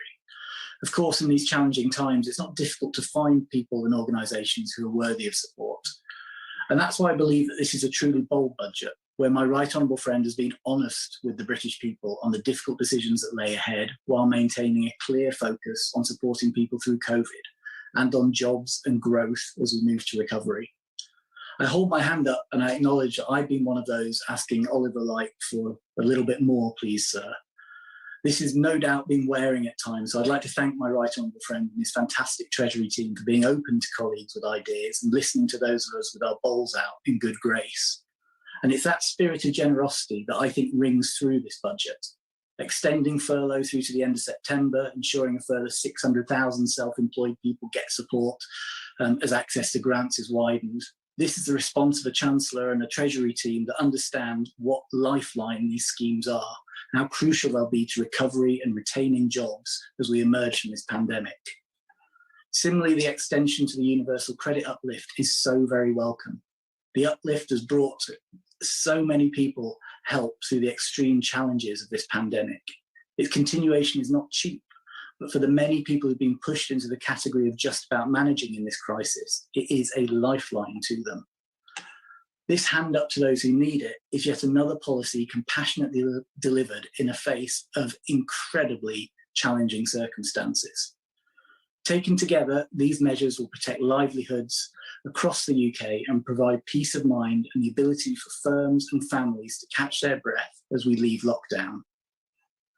Walking down Dalton Road in Barrow, Madam Deputy Speaker, you can't get away from the very visible signs that our high street is struggling. My local business owners campaigned hard to gain support. They so very much want to be part of that recovery, and I'm delighted that my right honourable friends recognise the important role they've got to play. The combination of generous restart grants for retail businesses and greater support still for hospitality and leisure, who've been particularly hard hit by coronavirus restrictions, is very welcome indeed. If we in Cumbria want to boost tourism, we need our pubs, bars and restaurants to weather this storm. Restart grants, extending the VAT cut and a freeze in alcohol duty will make all the difference. The 100% business rates holiday last year provided a safety net for so many. Seeing that continue with the vast majority of businesses receiving a 75% cut next year will help our high streets play the part they want to in this recovery. I was elected, Madam Deputy Speaker, to a community that felt left behind and that it hadn't seen investment for decades. In the last year alone, we've seen that corner turned, with 25 million awarded in the town deal, a bypass funded at Grisbeck, and I'm incredibly grateful to colleagues from the Treasury and across government for enabling that to happen. And I'm delighted that there's even more for Barrow and Furness and for communities like mine in this budget. The £150,000 in levelling up capacity funding for Barrow will enable my council to put forward a good bid for the Levelling Up Fund. Winning that will make a tangible difference to our town. Similarly, the £20,000 Community Renewal Fund, which has been granted to Barrow, will help us pilot new approaches to tackle some of the most difficult issues we're facing now, supporting new approaches to tackling poverty and reinforcing our community as a place where people want to live, work and visit. The huge capital allowance bonus for manufacturing is also an incredible boon for the North and will allow us to unlock some of the latent investment which we know is out there. For communities like ours with strong manufacturing bases, from defence to subsea, from world-class LED lighting firms to global exporters. Madam Deputy Speaker, this is a remarkable budget for the North and for the whole of the UK. I'm grateful to my right honourable friend, the Chancellor, for his honesty at the scale of the challenge we face, but also for his determination to support people and businesses through this storm. Thank you, Madam Deputy Speaker. Selwood. Much, Madam Deputy Speaker. It certainly has been a year like no other. And when we look back at this point, we will, of course, reflect on the direct consequences of this pandemic, the impact to livelihoods and the loss of life, and the incredible efforts of the NHS, the military, and indeed the volunteers in getting us through this. But we will also look to see how responsible we were in supporting and protecting jobs, businesses and skill sets, carefully anaesthetising so much of our economic activity to be revived once it was safe to do so. And with plans to gradually ease lockdown about to start, this budget has two simple objectives. Firstly, short-term fiscal support that will assist our workforce until June, when the lifting of any final COVID restrictions takes place. And secondly, the introduction of responsible measures designed to begin to rebalance the books after a year of record borrowing. So I very much welcome the Chancellor's announcements of further economic support relating to the pandemic, extending the furlough scheme, continuation of the business rates holiday, extensions of the VAT cuts, for example, and the freeze of alcohol duties. These will all be appreciated in my constituency of Bournemouth East, where tourism and hospitality are so critical. But I also make clear that there are calls, people wanting to see lockdown move faster. But no general would commit to a date in achieving the next phase of battle beyond the aspirational until set conditions were met in order to advance. And that's exactly what the Prime Minister is doing now. Now, turning to the longer term measures, again, when the Chancellor has announced, some of them have received criticism in relating to the manifesto commitments of big taxes not being touched, income tax, national insurance and VAT. But that was before this once in a century event. And we would be storing up problems for the future if we did not take initial steps to deal with what the scale of the borrowing that's taking place at the moment. We're just starting to lift our heads above the parapet in relation to this pandemic, and to think we could go beyond survival and repair, and what post-COVID, post-Britain will actually look like. So I very much welcome the initiatives that have been put forward in this budget today, national infrastructure programs, green investment, and also support for veterans' mental health, all very much welcome. And also the digital rollout, important for services as it's taking over from roads and rail in linking businesses together. And I thank the Chancellor for the investment in the Towns Deal Fund, £21 billion going to Boscombe to help regeneration in the core part of my constituency, something that I've been lobbying on, as indeed has the Council for a number of months. So we're very grateful for that.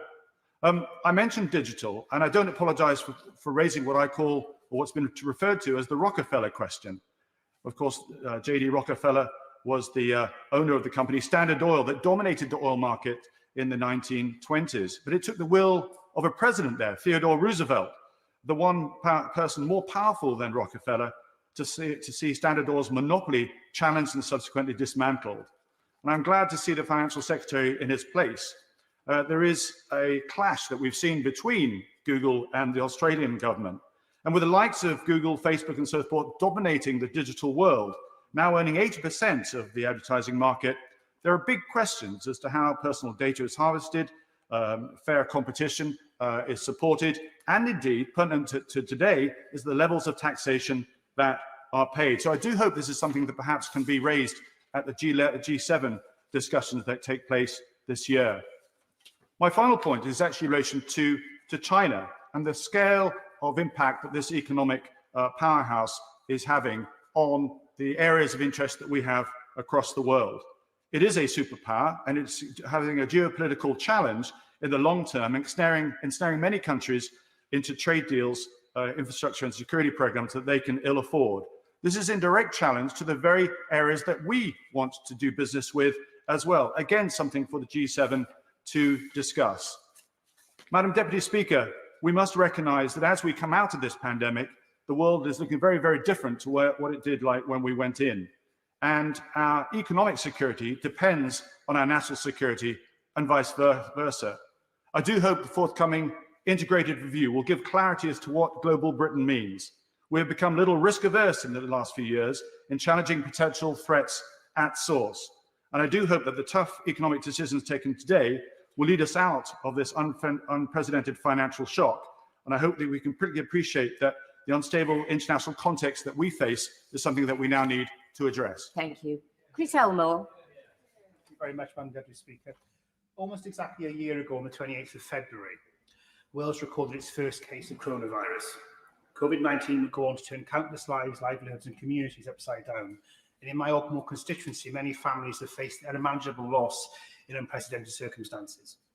Not just the loss of loved ones, often without being able to say goodbye, or of the precious time with friends and family, but also a previously unimaginable scale of financial loss. Small businesses destroyed seemingly overnight, disappearing jobs, reduced hours, and some people, the excluded, simply falling through the gaps in support and receiving nothing even after their income vanished before their eyes. And I, of course, today welcome the changes that the Chancellor has announced in terms of supporting some of the excluded. But there are still far too many people who are missing out on government support and have been simply bypassed again by this Conservative government. The emotional scarring of the pandemic will be with us for years to come, and we must do all we can to provide the support to mental health and well-being that people need. And I'm very proud that the Welsh Labour Government has already identified the need for this and has begun to implement this support as they seek to move Wales forward. But we need to recognise that alongside the emotional burden, there is also an economic burden. And, as is so often during this pandemic, the Chancellor's plans to tackle it are simply not up to the job. Figures show that 4,415 people in Ogmore are currently furloughed, and 2,705 people are claiming unemployment-related benefits. Months ago, I and my Labour Party colleagues called on the Chancellor to end the speculation and uncertainty surrounding the continuation of this support, and pledged that he would extend the £20 uplift beyond April. I was proud to do the right thing and vote for the £20 per week uplift to universal credit, as I have seen the difference it has made in people's lives across my constituency. Madam Deputy Speaker, while Labour were taking action, the UK government decided to sit on its hands and pretend that no vote was going on. It'll come as no surprise that I find it appalling that I've heard Conservative MPs today say how important the uplift is, but chose to pretend that there was no vote going on just a few months ago, but are now praising the uplift as if the Chancellor's rode in on his white steed and rescued those people who receive universal credit. He could have stopped this speculation many, many months ago. Even this Sunday, the Chancellor was asked by the press if he would end this cliff edge approach to people's income, and again he refused to relieve the anxiety that surrounds families' household budgets. I'm finally pleased that the Chancellor has listened, followed Labour's lead, but I have to ask the question, why on earth has it taken him this long to make the decision? Has he perhaps been waiting for a new graphic for his social media? Does his Instagram account take some time in order to change these things? But in the meanwhile, families across my constituency have been living with this uncertainty, and it simply isn't acceptable. The difference between the Chancellor's reluctance to extend this support and the actions of a Welsh Labour government straining every sinew to support Welsh families is glaring.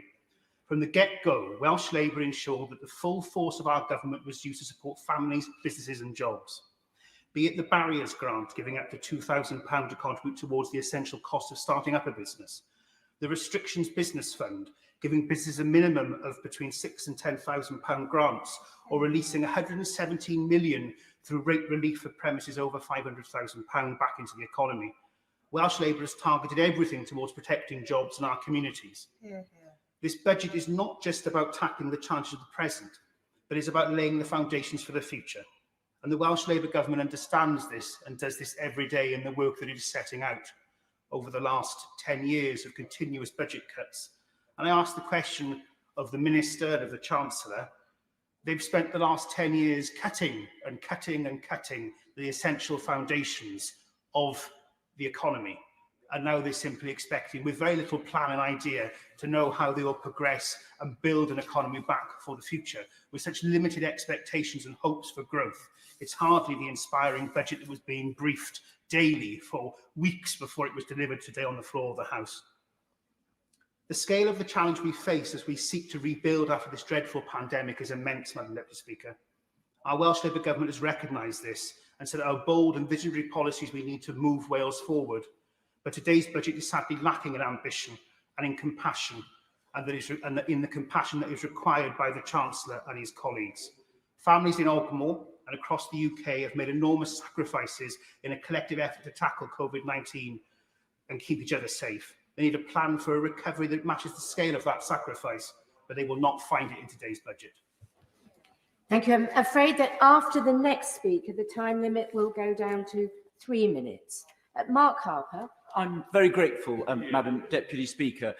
The first thing I wanted to say, reflecting on the Chancellor's excellent budget speech, is that in an emergency, and that is what we have faced over the last year, it's right for the state to use its fiscal firepower to support the people of our country and protect jobs and livelihoods. And that will be welcomed across the country, but particularly in my constituency of the Forest of Dean. And listening to the Chancellor set out the more than £400 billion worth of spending that's been put in place to support jobs and livelihoods, we can see the payoff, because the Independent Office for Budget Responsibility now thinks that the level of unemployment that we will reach at a peak is considerably lower than it was forecasting just last November. And that reduction in unemployment and those jobs that have been protected will be welcomed in my constituency and across the United Kingdom. I'd also like to just welcome the specific help in the budget for my constituency. I particularly welcome the £150,000 that's going to go to my local authority to help them put in place the capacity to bid for money from the Levelling Up Fund.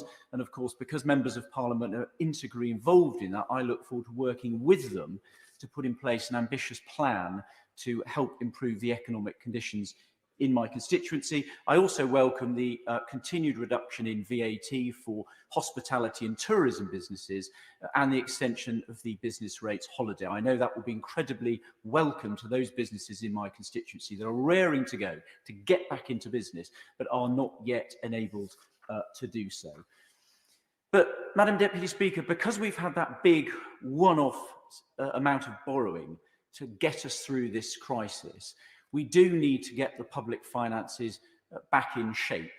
And the Chancellor set out very clearly why that is essential. Firstly, because if debt continues rising, we are very vulnerable to a rise in interest rates. A 1% rise in interest rates, modest by historical standards, would mean us having to find £25 billion a year in debt interest, which would mean making very significant savings elsewhere on important public services.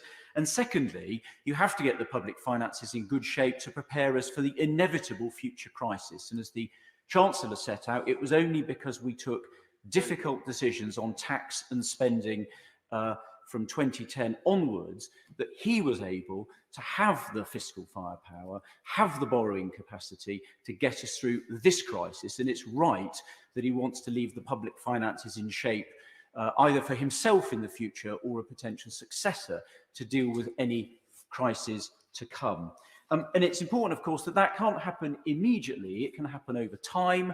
And I'm pleased to see in the, again, the independent forecast that we get the budget back into balance by 2025-26 by three mechanisms. By growing the economy faster, and I welcome the mechanisms that he set out today to increase investment, to get businesses really firing on all cylinders. But it also requires controlling the growth in spending, and I'm pleased to see controlled growth in public spending in the numbers. That is going to mean some difficult decisions in the spending review, and I say to members on both sides of the House, and especially to my own colleagues, it's going to mean making choices, and it's going to mean setting priorities and deciding what we think is important. We can't spend money on absolutely everything we want. As Conservatives, we have to live within our means, and we have to make those difficult decisions. And I hope that as those decisions are made by ministerial colleagues and our Treasury colleagues later this year, that we can all support them. And finally, it means, which is uncomfortable for someone like myself that wants to see lower taxes, it means an increase in taxes. I don't think we're undertaxed, because the tax rises in this budget are going to leave us with the highest tax burden in my lifetime, since before I was born. But I hope they will be temporary, that once we've got the public finances back into shape, then the Chancellor, as he himself says, is a low-tax Conservative. He'll be able to look to continue increasing public spending in line with the growth of the economy, but also be able to reduce taxes so that people can keep more of their hard-earned income, which is central to being a Conservative. So I think it was a very well-judged budget. I think it gets the public finances back into shape, deals with the crisis, the emergency we faced, and prepares us for growth in the years to come, and leaves us in better shape than he found the Treasury. And I commend this budget to the House.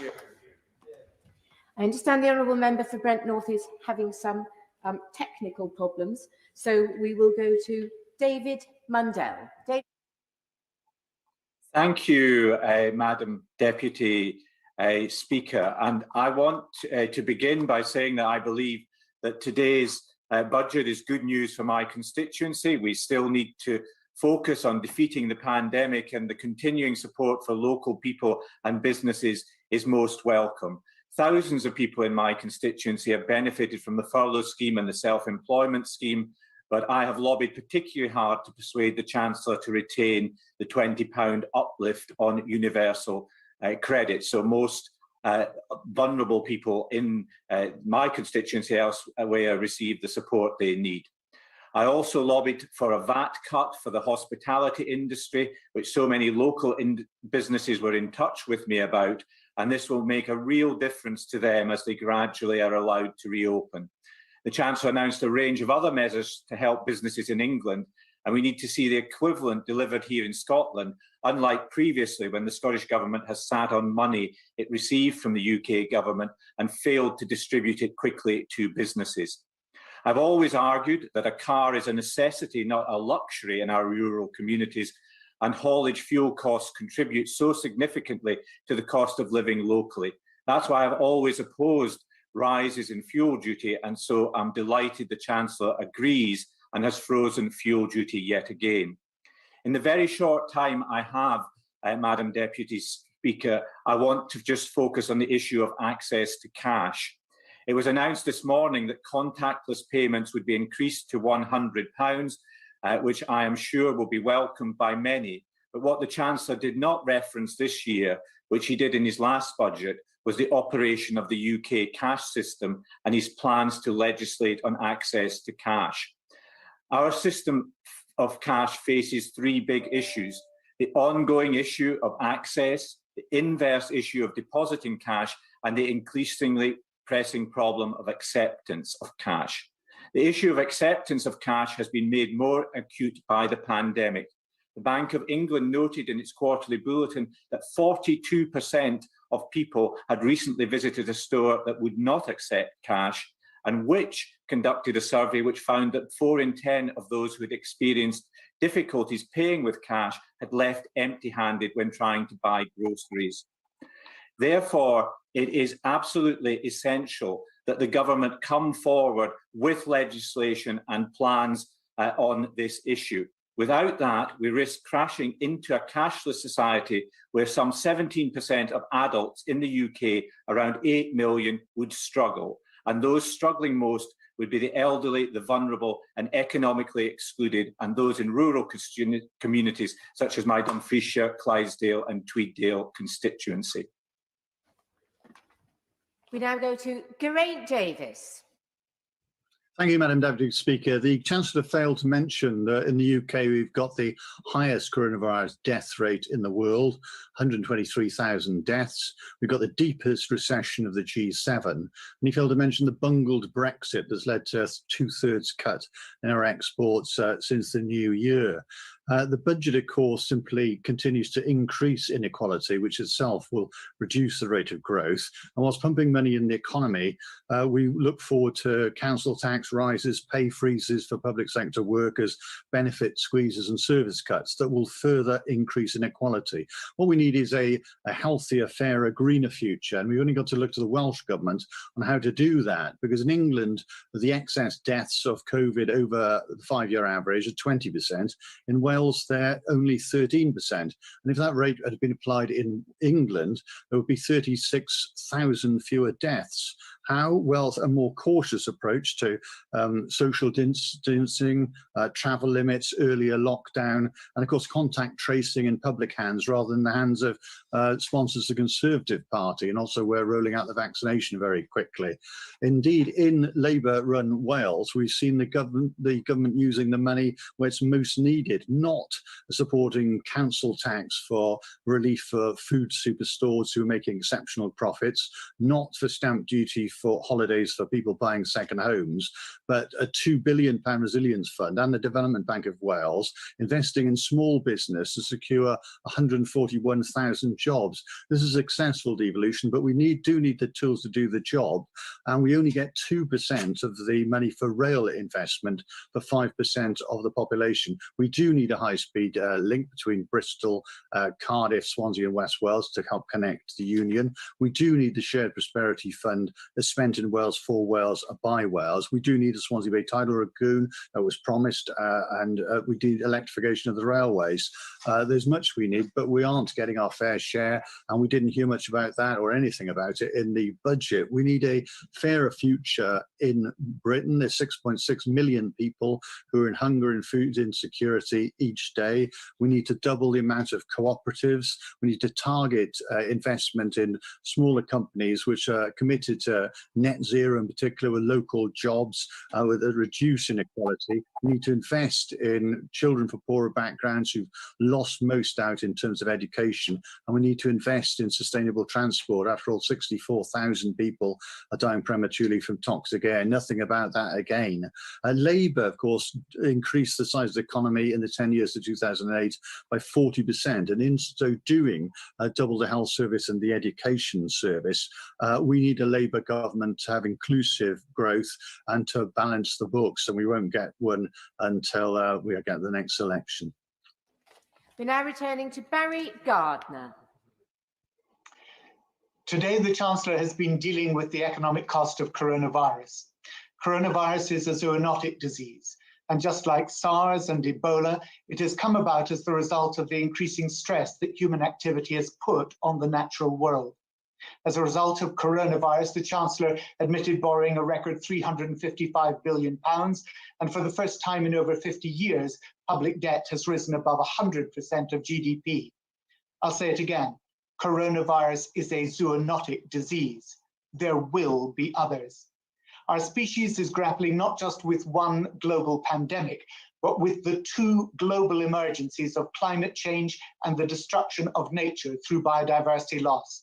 Today should not just be about the allocation of money, it should be about the management of our assets. Once we understand that our economy is bounded by nature, natural capital, we will perhaps understand the need to stop consuming each year the goods and services that the planet takes 1.6 years to reproduce. Economists call this living beyond our means. The Intergovernmental Panel is clear we need urgent and unprecedented transformational change. If this budget had adopted the principles of the Dasgupta Review, we would have got that change. It would have set out the basis of a green industrial revolution with full investment in low carbon infrastructure and the greening of our economy. It could have created 1 million new jobs. Protecting jobs and maintaining incomes through furlough is only a baseline. Alongside it, the Chancellor should have put in place incentives from companies to spread employment through job sharing, whilst using their non-employed hours engaged in new paid national retraining scheme for zero carbon industries of tomorrow. That would have been transformational and given people currently in old industries hope and security for the future. Yes, set targets for electric vehicles, but retrain the mechanics. Yes, bring more solar and wind arrays, but train the new generation of engineers. Yes, retrofit our homes, but where is the skilled workforce to carry out the work? On the super deduction of 130% tax release on investment, the Chancellor should have said that this could only be used for sustainable green investments and not subsidize what could be environmentally damaging infrastructure by oil and gas corporates. No wonder it took him precisely 37 minutes into his speech before he even mentioned the word green, and that ironically came just after saying there'll be no fuel duty rise. I welcome what the Chancellor said about changing the remit of the Bank of England to consider environmental sustainability and net zero, but a transformative budget would have mandated both climate and nature-related financial disclosures for listed companies. He patted himself on the back and said that he'd be ready when the next crisis comes. The truth is, the next crisis is already here. It's called the climate catastrophe. It's called environmental destruction, and this budget has not prepared us to meet it. We now have video link to Robert Halfon. I welcome this budget.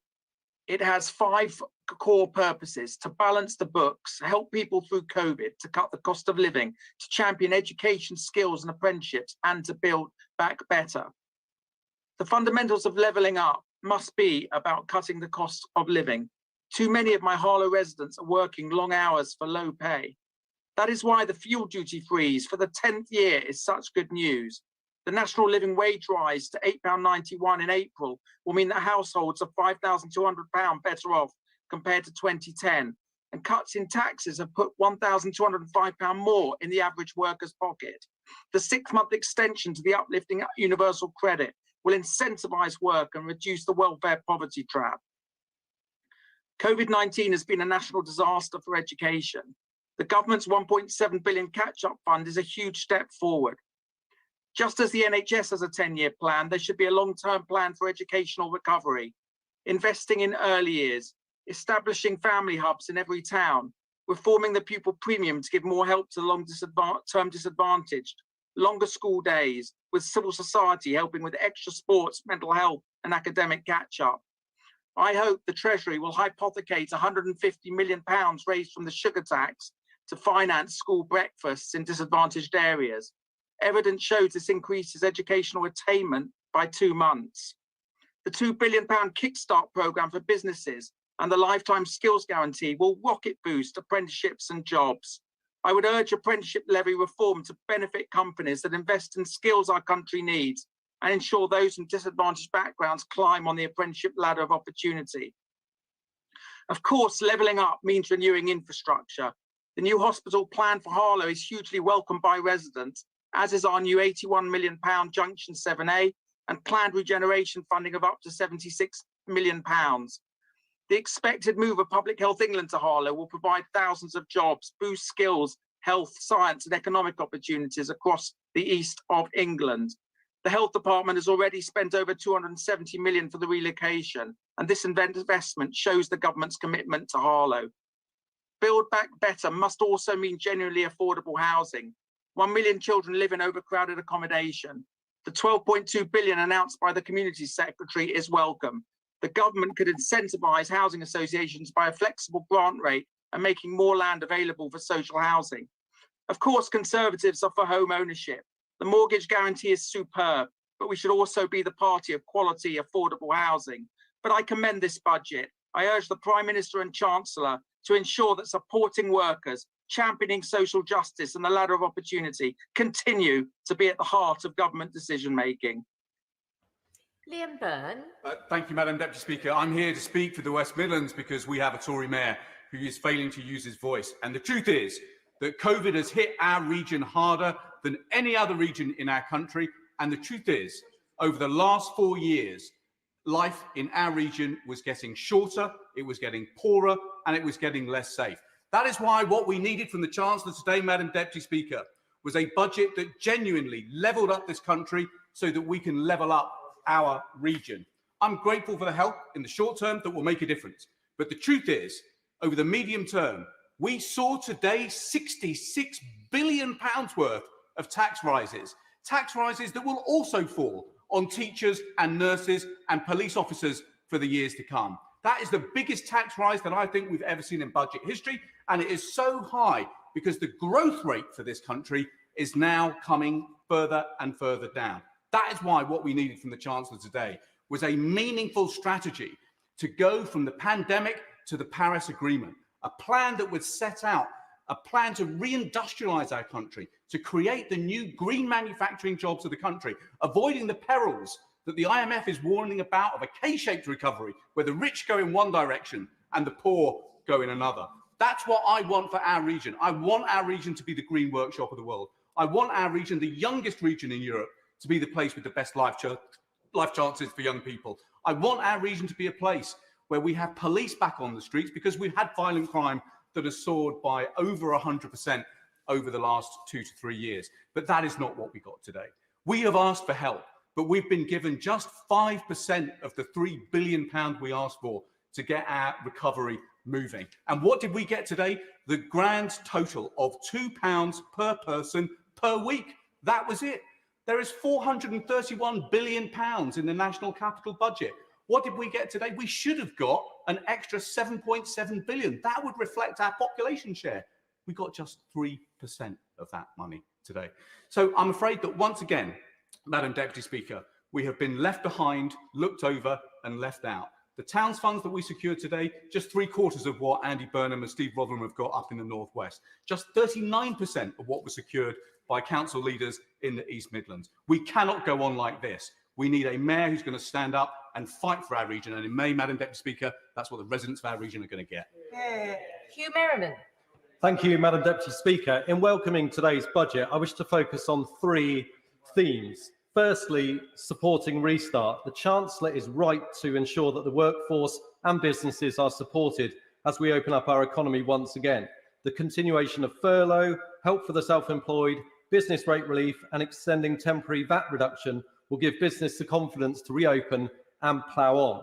We now really have to encourage people to turn their backs on the lockdown, to get back to their offices, back to hospitality and leisure venues, and do their bit for the nation's economy as we unlock, in the same way that they did for the nation's health when they locked down. Secondly, recovery. The Chancellor is right to invest in our recovery by supporting capital projects which will deliver a yield to UK PLC. Over half of the infrastructure spend is devoted to transport. It's vital that this spend goes on projects which deliver the biggest bang for the buck, not white or green elephants. Thirdly, repayment. The pandemic has seen a government fiscal injection of £407 billion. Much of this has been supported across this House. As the Chancellor has said, this is comparable only to the borrowing from World Wars I and II. National debt now stands at £2 trillion, £30,000 for every man, woman and child. We have a record peacetime deficit. To those who talk of low levels of government borrowing, can I just remind them that an increase of just 1 percentage point across all interest rates will add an extra £25 billion a year to the government's cost of servicing the national debt, money that could otherwise be spent on investing in education or delivering infrastructure. So with regret, I understand the need for a 5-year personal tax allowance freeze, corporation tax increases to 25% from 2023 and other tax-raising measures. The OBR has stated that these tax rises will take the overall tax take and burden to the highest level since 1960s. In addition to increasing the tax yield, we also need to reduce the levels of public spending.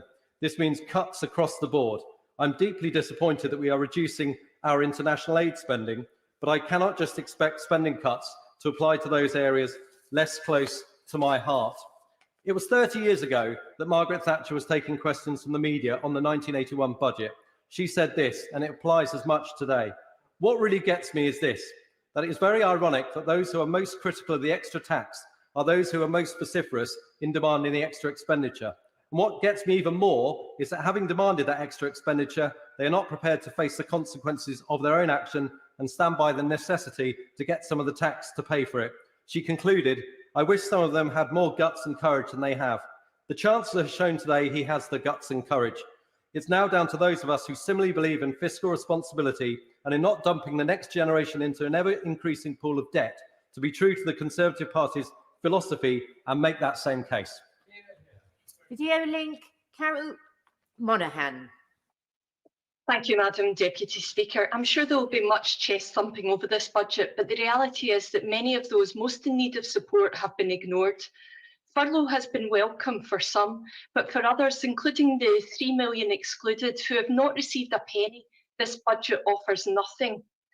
The 10 million for veterans' mental health is welcome, but many of the veterans and families who contact me do so because of a lack of support from this government. The Chancellor could have rectified the situation that sees payments awarded for injury in service treated as normal income for DWP calculations, but he didn't. What message is he sending to the veterans who have given their health for this country? The recent National Audit Office report on military housing should have shamed this government into action. The report talks of decades of underinvestment, with nearly 2,400 personnel living in such abysmal accommodation, lacking basics such as hot water, that they are not even required to pay rent. This is a government that professes to stand up for the armed forces, so why no funds for this? But central to any COVID recovery plan must be our children. This is a year where disadvantage has been laid bare. And whilst the government has rightly provided digital devices and tutoring schemes in order to learn, children need first to be fed. The Chancellor has agreed to maintain the £20 a week uplift in universal credit until September, which is of course welcome, but does he really think that beyond September this uplift is not required? He's probably never gone round a supermarket trying to decide which basics he can afford. Well, I have, and I can tell you the difference £20 a week would have made during those times. In contrast, we see the Scottish Government introducing the Scottish Child Payment of £10 a week for every child under 6. So we need a commitment from this government that this uplift will be permanent, that it will apply not just to those on universal credit, but also those on legacy benefit, that children can be fed, and then we can talk about meaningful learning. And finally, I want to talk about the children of Yemen. The UN tell us the humanitarian crisis is the worst in the world. 80% of Yemen's population are in need of humanitarian aid. 4 million people displaced, 400,000 children under 5 are at risk of dying from malnutrition. And amid this crisis, the government makes the manifesto-breaking cuts to international aid. If this is the best that global Britain can deliver, it's no surprise that Scotland's choosing a different path. One of the strengths of the UK was a commitment to international development. The situation in Yemen is critical. A tiny proportion of our borrowed funds must be shared with the world's most desperate. Number 27 withdrawn, so straight to Judith Cumming. Thank you, Madam Deputy Speaker. It is welcome that the Chancellor has committed to keeping key elements of the support packages in place until September. But businesses and families in my constituency need certainty that they will not once again be placed into local restrictions that hurt our local economy. Because last week the Prime Minister left open the possibility of returning to local restrictions to contain new variants. So I urge the government to deal with this national crisis with national measures. During the local lockdown in Bradford, we had the perverse situation of people being able to travel to nearby areas to shop, have beauty treatments and go to the gym, all while our local businesses were forced to close. The closing of local economies like this cause permanent economic damage, and many of our businesses may never recover. This unfairness must not be allowed to happen again. Instead, we need a plan for unlocking and recovery, a plan that closes rather than widens the growing gaps in our economy, and that is not what this budget delivers. On the issue of rebalancing our economy, I was disappointed to see no commitment to Northern Powerhouse Rail in this budget.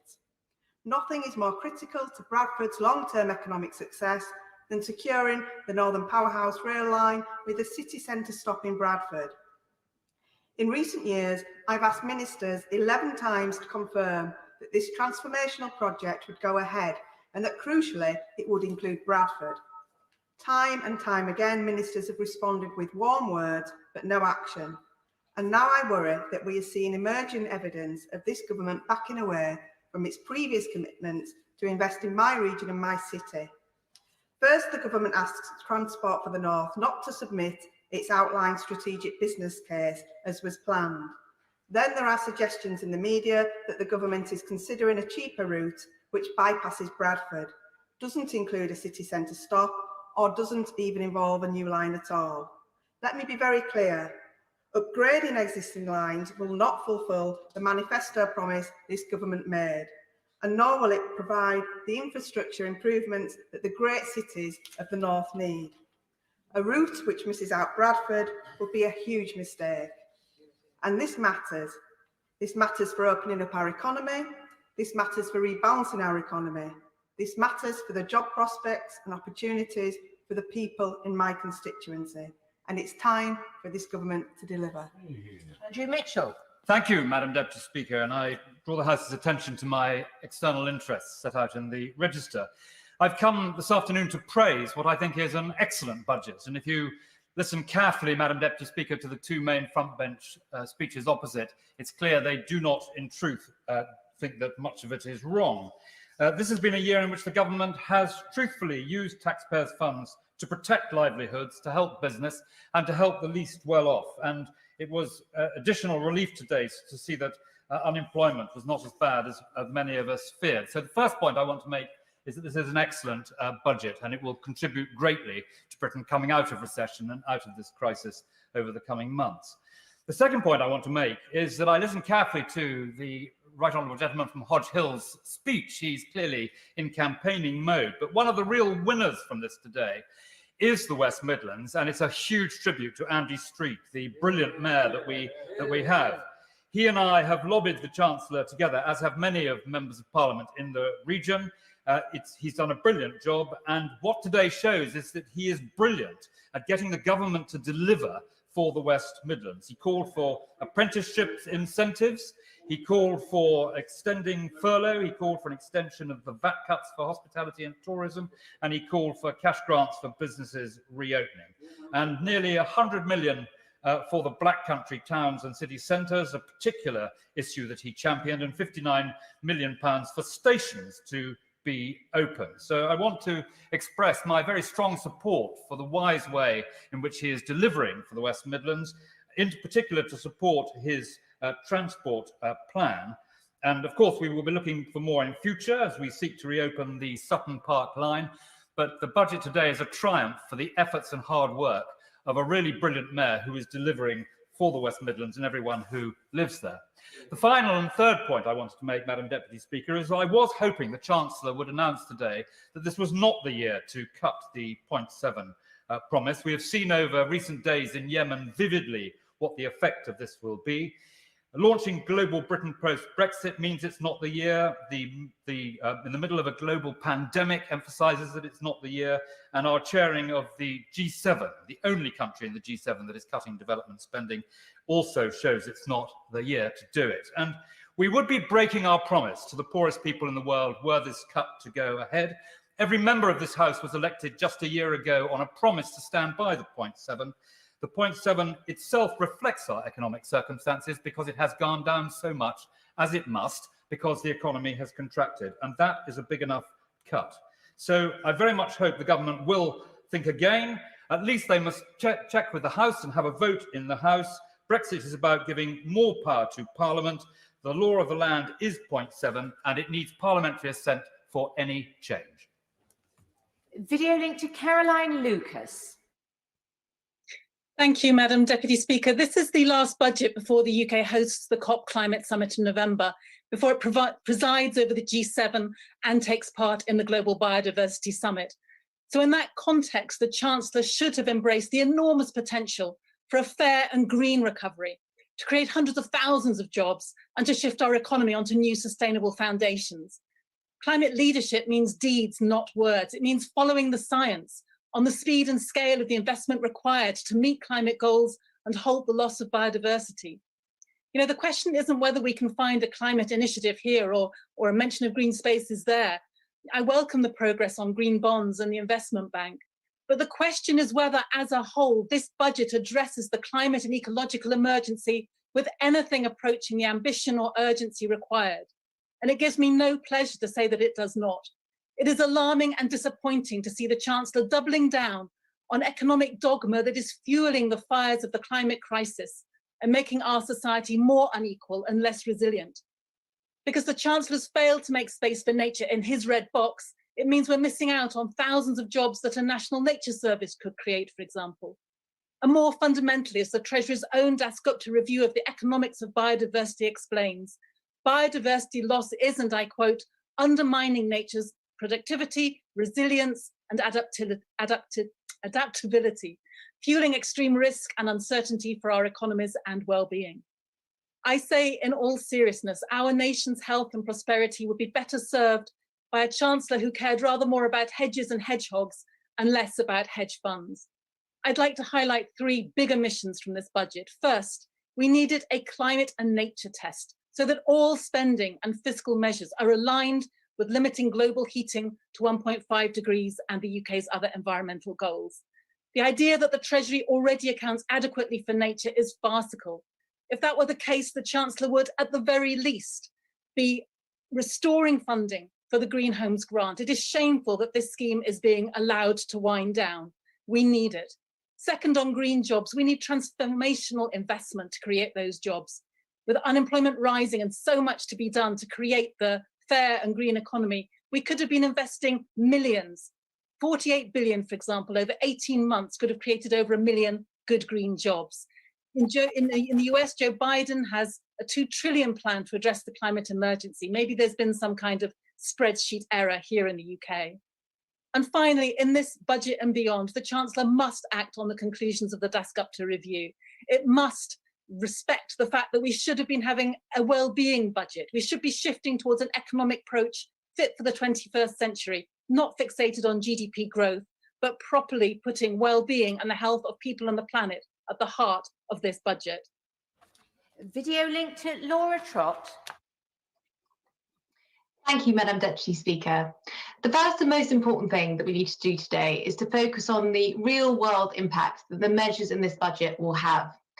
Jenny Pollard lives in Otford in my constituency. She runs a nail business. She's self-employed, and her first year of trading was 2019-2020. The announcement today means that she can access full support for the first time, which will be a lifeline for her and for her business. The Royal Oak Pub, Marco's, the Danish Connection, all brilliant businesses in my constituency whose trading has been affected through no fault of their own in this pandemic. The Restart grants are exactly what they need to help them reopen and exactly the type of support that we've been asking the Chancellor for. This comprehensive and welcome package of support comes, however, at a cost, and we must be honest with the British people about that. The Labour Party talk a lot about fiscal responsibility, but they haven't set out anything which is fiscally responsible.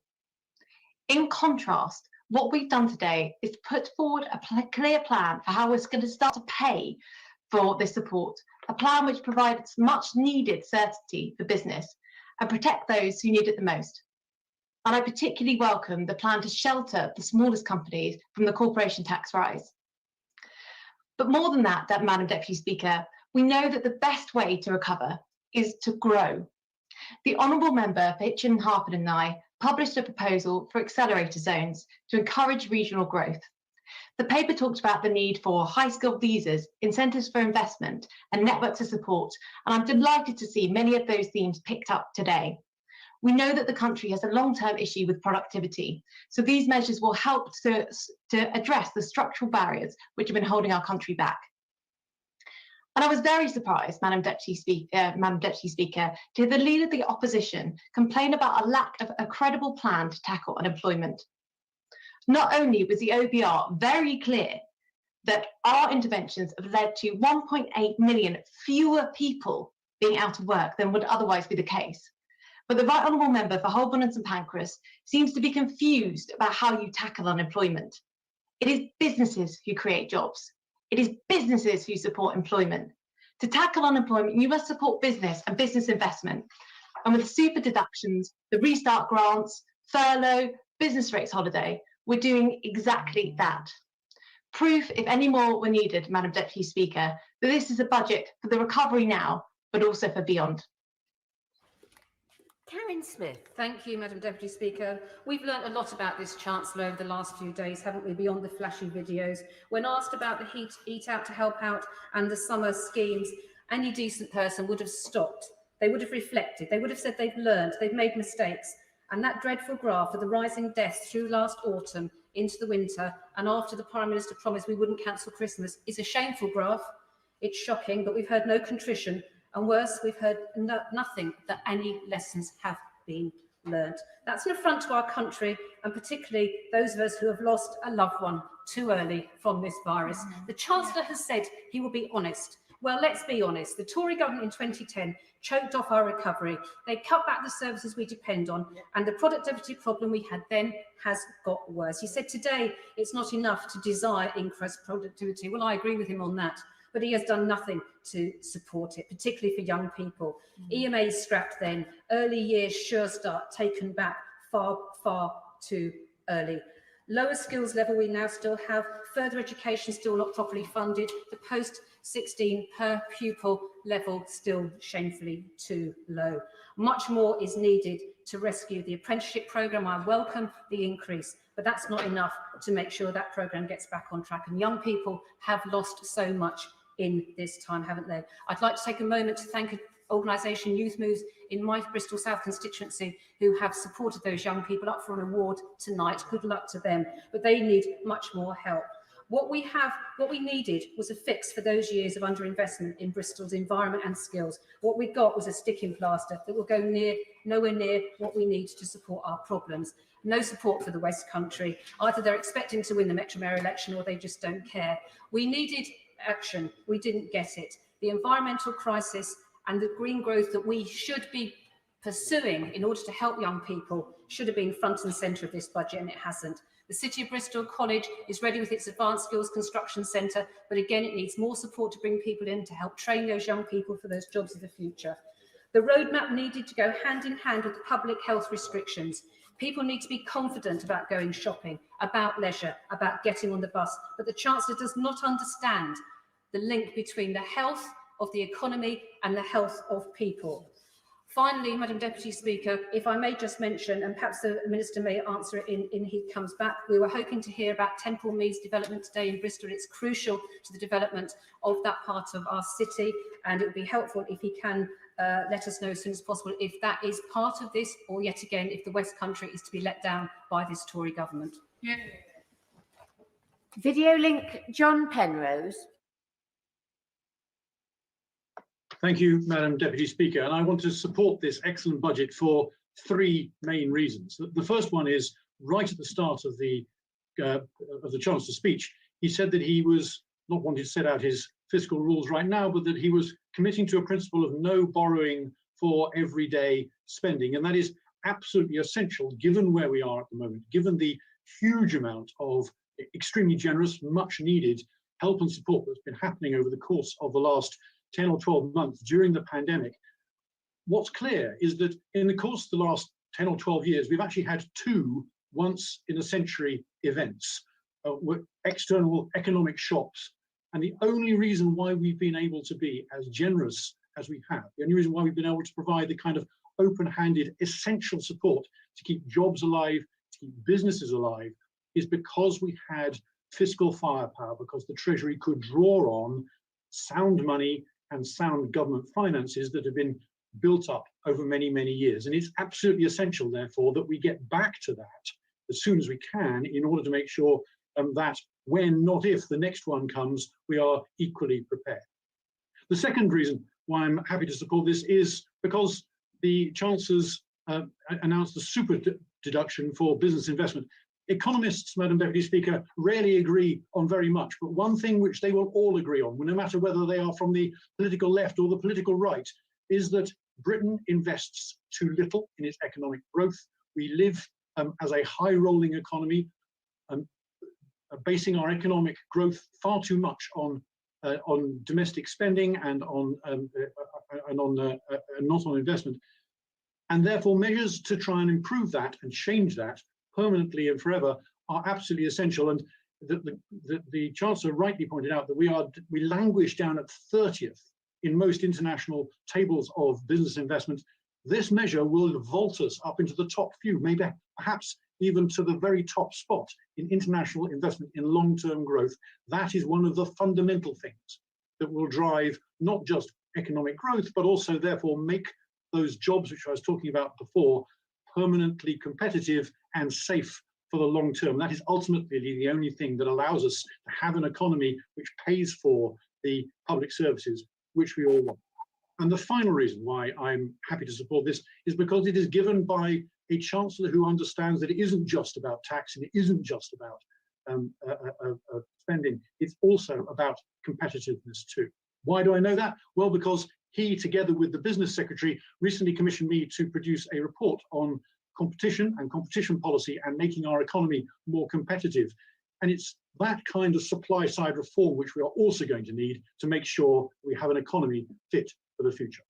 Alex Sobel. Thank you, Madam Deputy Speaker. This budget today is made the context of the UK having the worst economic performance during COVID of any major economy and the highest death toll per capita. The government has failed to protect the nation's health or the nation's economy. However, as the chair of the Net Zero Party group, I called for an infrastructure bank, and as a Leeds MP, I called for it to be in Leeds. So I'm pleased that one thing that I've lobbied for has come to fruition. However, my experience on the Environmental Audit Committee, looking at the performance of the Green Investment Bank, having sold to Macquarie in 2017, means that I'll be scrutinising the detail of the bank's capitalisation, mission and governance very closely to ensure it supports net zero and biodiversity and isn't greenwash. Tourism supports 3.1 million jobs in the UK, and I'm pleased that the Chancellor has announced measures to support the tourism industry, including extension of furlough and the extension of the reduced rate of VAT.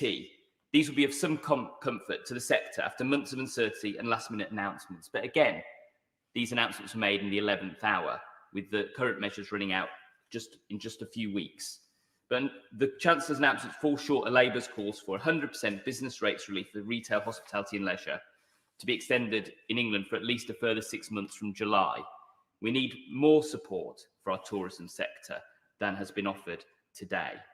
And while I'm trying to take the positives from the raft of measures today, the reality is many of the Chancellor's previous announcements, promises and funds have been sorely lacking, with money promised but never arriving. And I hope this budget doesn't repeat those mistakes. A glaring example is the Zoo Animals Fund. Only 5 million of the 100 million promised has been spent. It's hard to know whether this willful penny pinching or unbridled incompetence. Either way, it's meant that zoos have had to make painful cuts to operations, including conservation, education and research work, in order to prioritise animal welfare. This is putting the lives of our zoo animals at stake.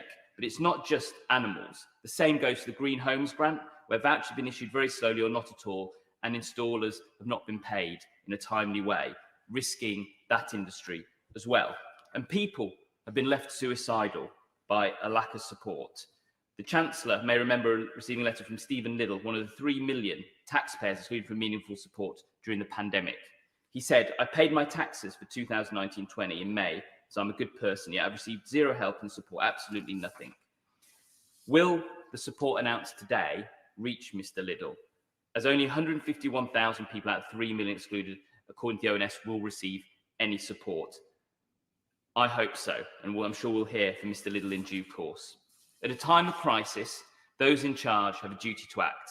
They also have a duty to listen, to understand and admit when tack needs to change. And on some of these measures, that's what needs to happen. Andrew Jones. Thank you, Madam Deputy Speaker.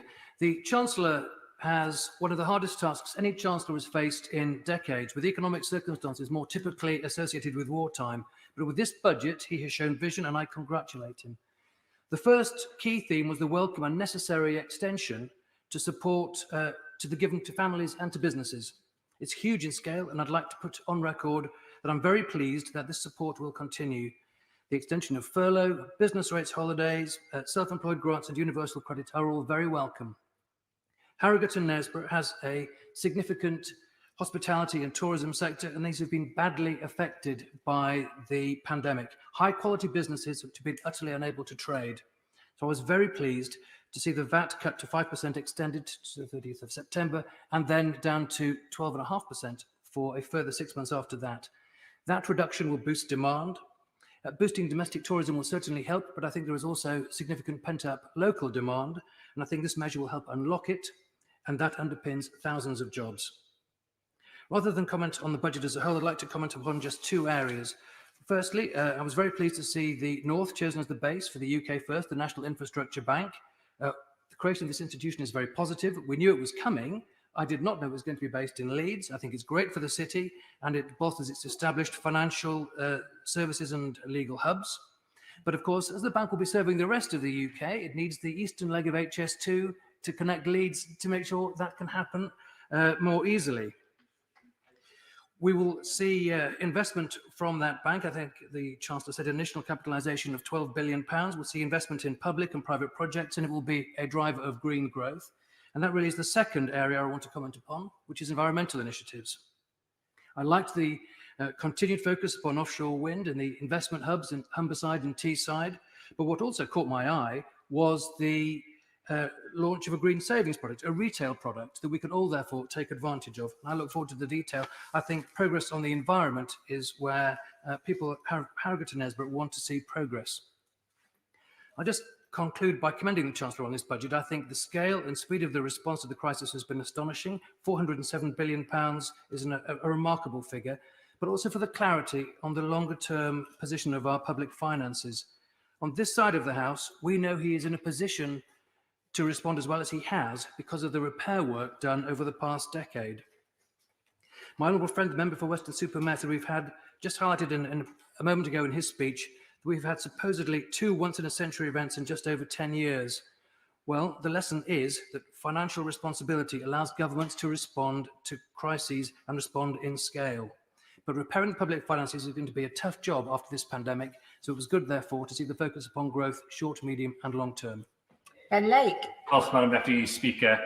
We've been promised levelling up, a budget that would stimulate our recovery and lay the foundations for an economy fit for the future. Now, the Chancellor is to be commended for listening to several of Plaid Cymru's calls to extend the emergency support for businesses and families. It would have made no sense to withdraw this support while still in the throes of the pandemic. And so I welcome the extension of so many business support measures this afternoon. However, I am concerned that despite the changes to the self-employed income support scheme, hundreds of thousands of people are still deprived of any support.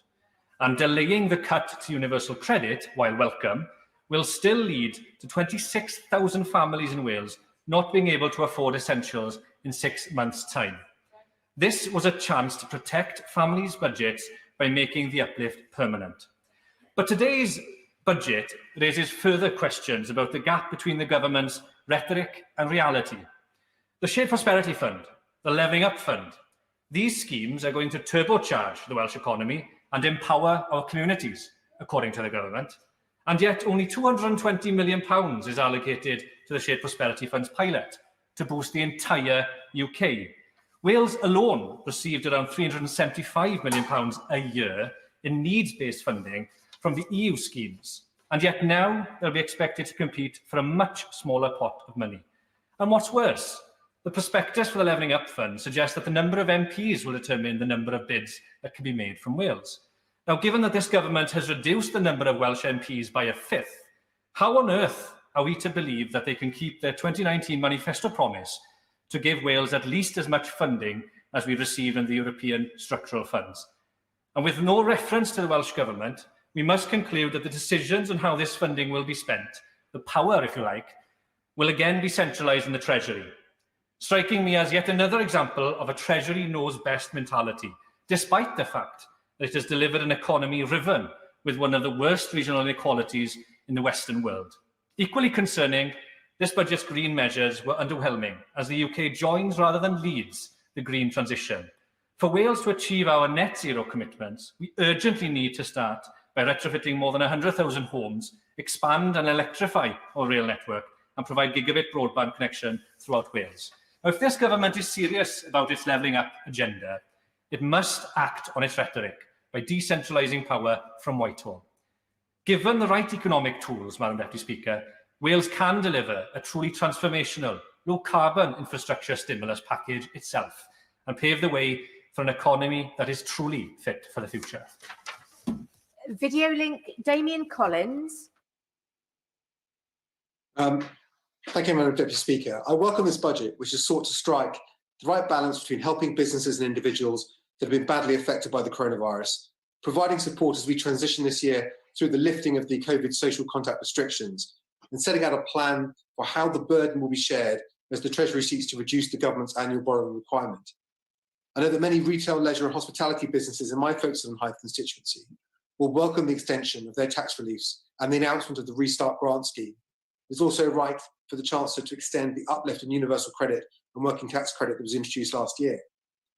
In looking to reform business taxes, though, it's important that any increases over the next few years are borne fairly and that those that can most afford it pay their fair share.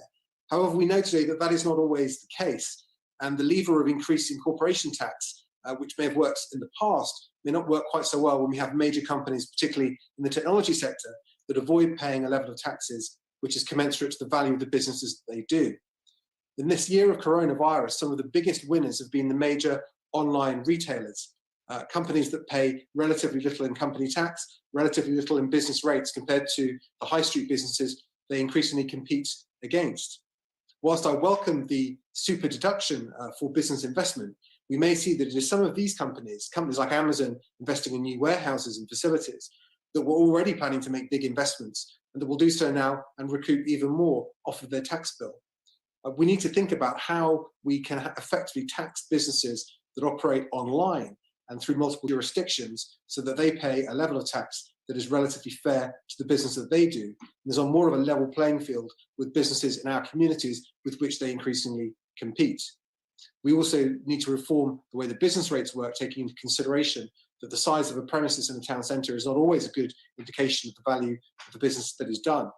To look in the future to reform workers' rights, particularly following the ruling by the Supreme Court with regards to Uber, so that businesses that are effectively employing people are also paying the sort of employer contributions and taxes and employer national insurance that other businesses are asked to make.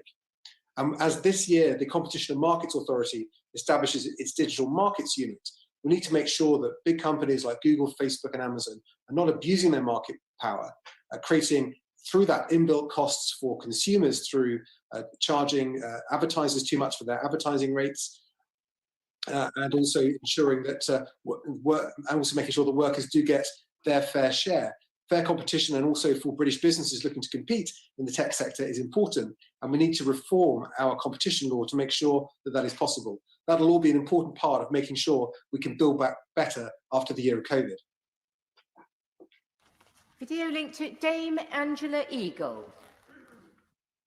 Madam Deputy Speaker, since its first budget last year, this country suffered a brutal pandemic and a severe economic crisis. The Chancellor now presides over an economy 10% smaller than it was last year, the largest fall in 300 years. A deficit which has ballooned close to 100% of GDP, the largest ever amassed in peacetime, and the biggest squeeze on wages since the Napoleonic Wars. Tens of thousands of businesses are teetering on the brink, not knowing whether they can even survive the end of the current lockdown. Investment is plummeting and unemployment is predicted to rise to nearly 7% this year and not recover its pre-pandemic level until 2024. 1/4 of people in this country now live in poverty, as do 1 in 3 children. Food bank use is soaring and destitution has doubled. The Chancellor has presided over an horrific double whammy, the largest fall in GDP in the G7 and the highest per capita death toll in the world, 123,000 dead and rising. This is not a record to be proud of, but the Chancellor thinks it's appropriate to issue self-congratulatory glossy propaganda films patting himself on the back for his success, using this somber moment to burnish his own brand and declare his leadership ambitions to his own backbenchers. Just shows how out of touch with reality he really is, and it leaves a bad taste in the mouth. Almost as bad as realizing we have a Prime Minister who thinks it's appropriate to set up a charity and ask rich donors to pay the costs of a lavish refurbishment of his Downing Street flat. For him, it seems, charity really does begin at home. This is not a budget as we know it. The Chancellor has announced no fiscal rules against which we can judge his performance. He's created a tax day later this month so he doesn't have to spoil his big day in the sun announcing all the giveaways. And we can't even take him at his word on his past announcements. Take Kickstart. The Chancellor wore a fetching branded sweatshirt at the press launch in September, but we've since learnt that the scheme has created just 3 jobs a day to replace the 293 jobs lost daily. And the government have announced major transport infrastructure plans for the North 60 times so far, without one single spade touching the ground or one single job being created. Madam Deputy Speaker, we know this government wants to return us to the same insecure economy and unequal country which has been thrown into such sharp relief by the virus.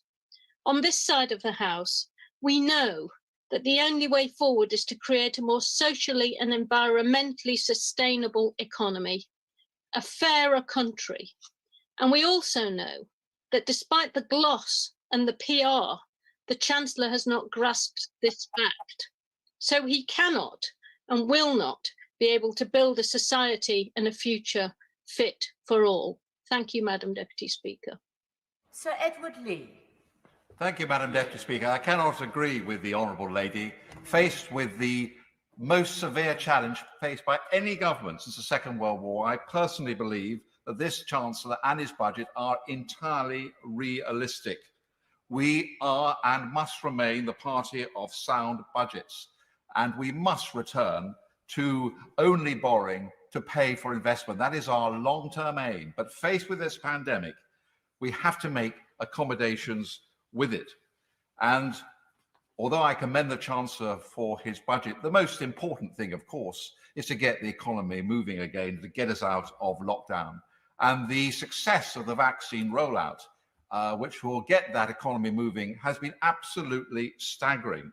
Only this morning, I went to Lord's Cricket Ground, probably the only time I shall ever be invited there, the executive suite, for my second jab. I was in and out literally within 10 minutes. Like all the wars that we fight, Madam Deputy Speaker, maybe we don't perform very well at first, but we exit from these wars, and this war against the virus, we have exited more effectively than any other country in Europe. And that is down to this government and to this Prime Minister. But of course, like all budgets, we have to be realistic. And if I make some gentle criticism, I fully accept that the Chancellor has been faced today with an impossible task.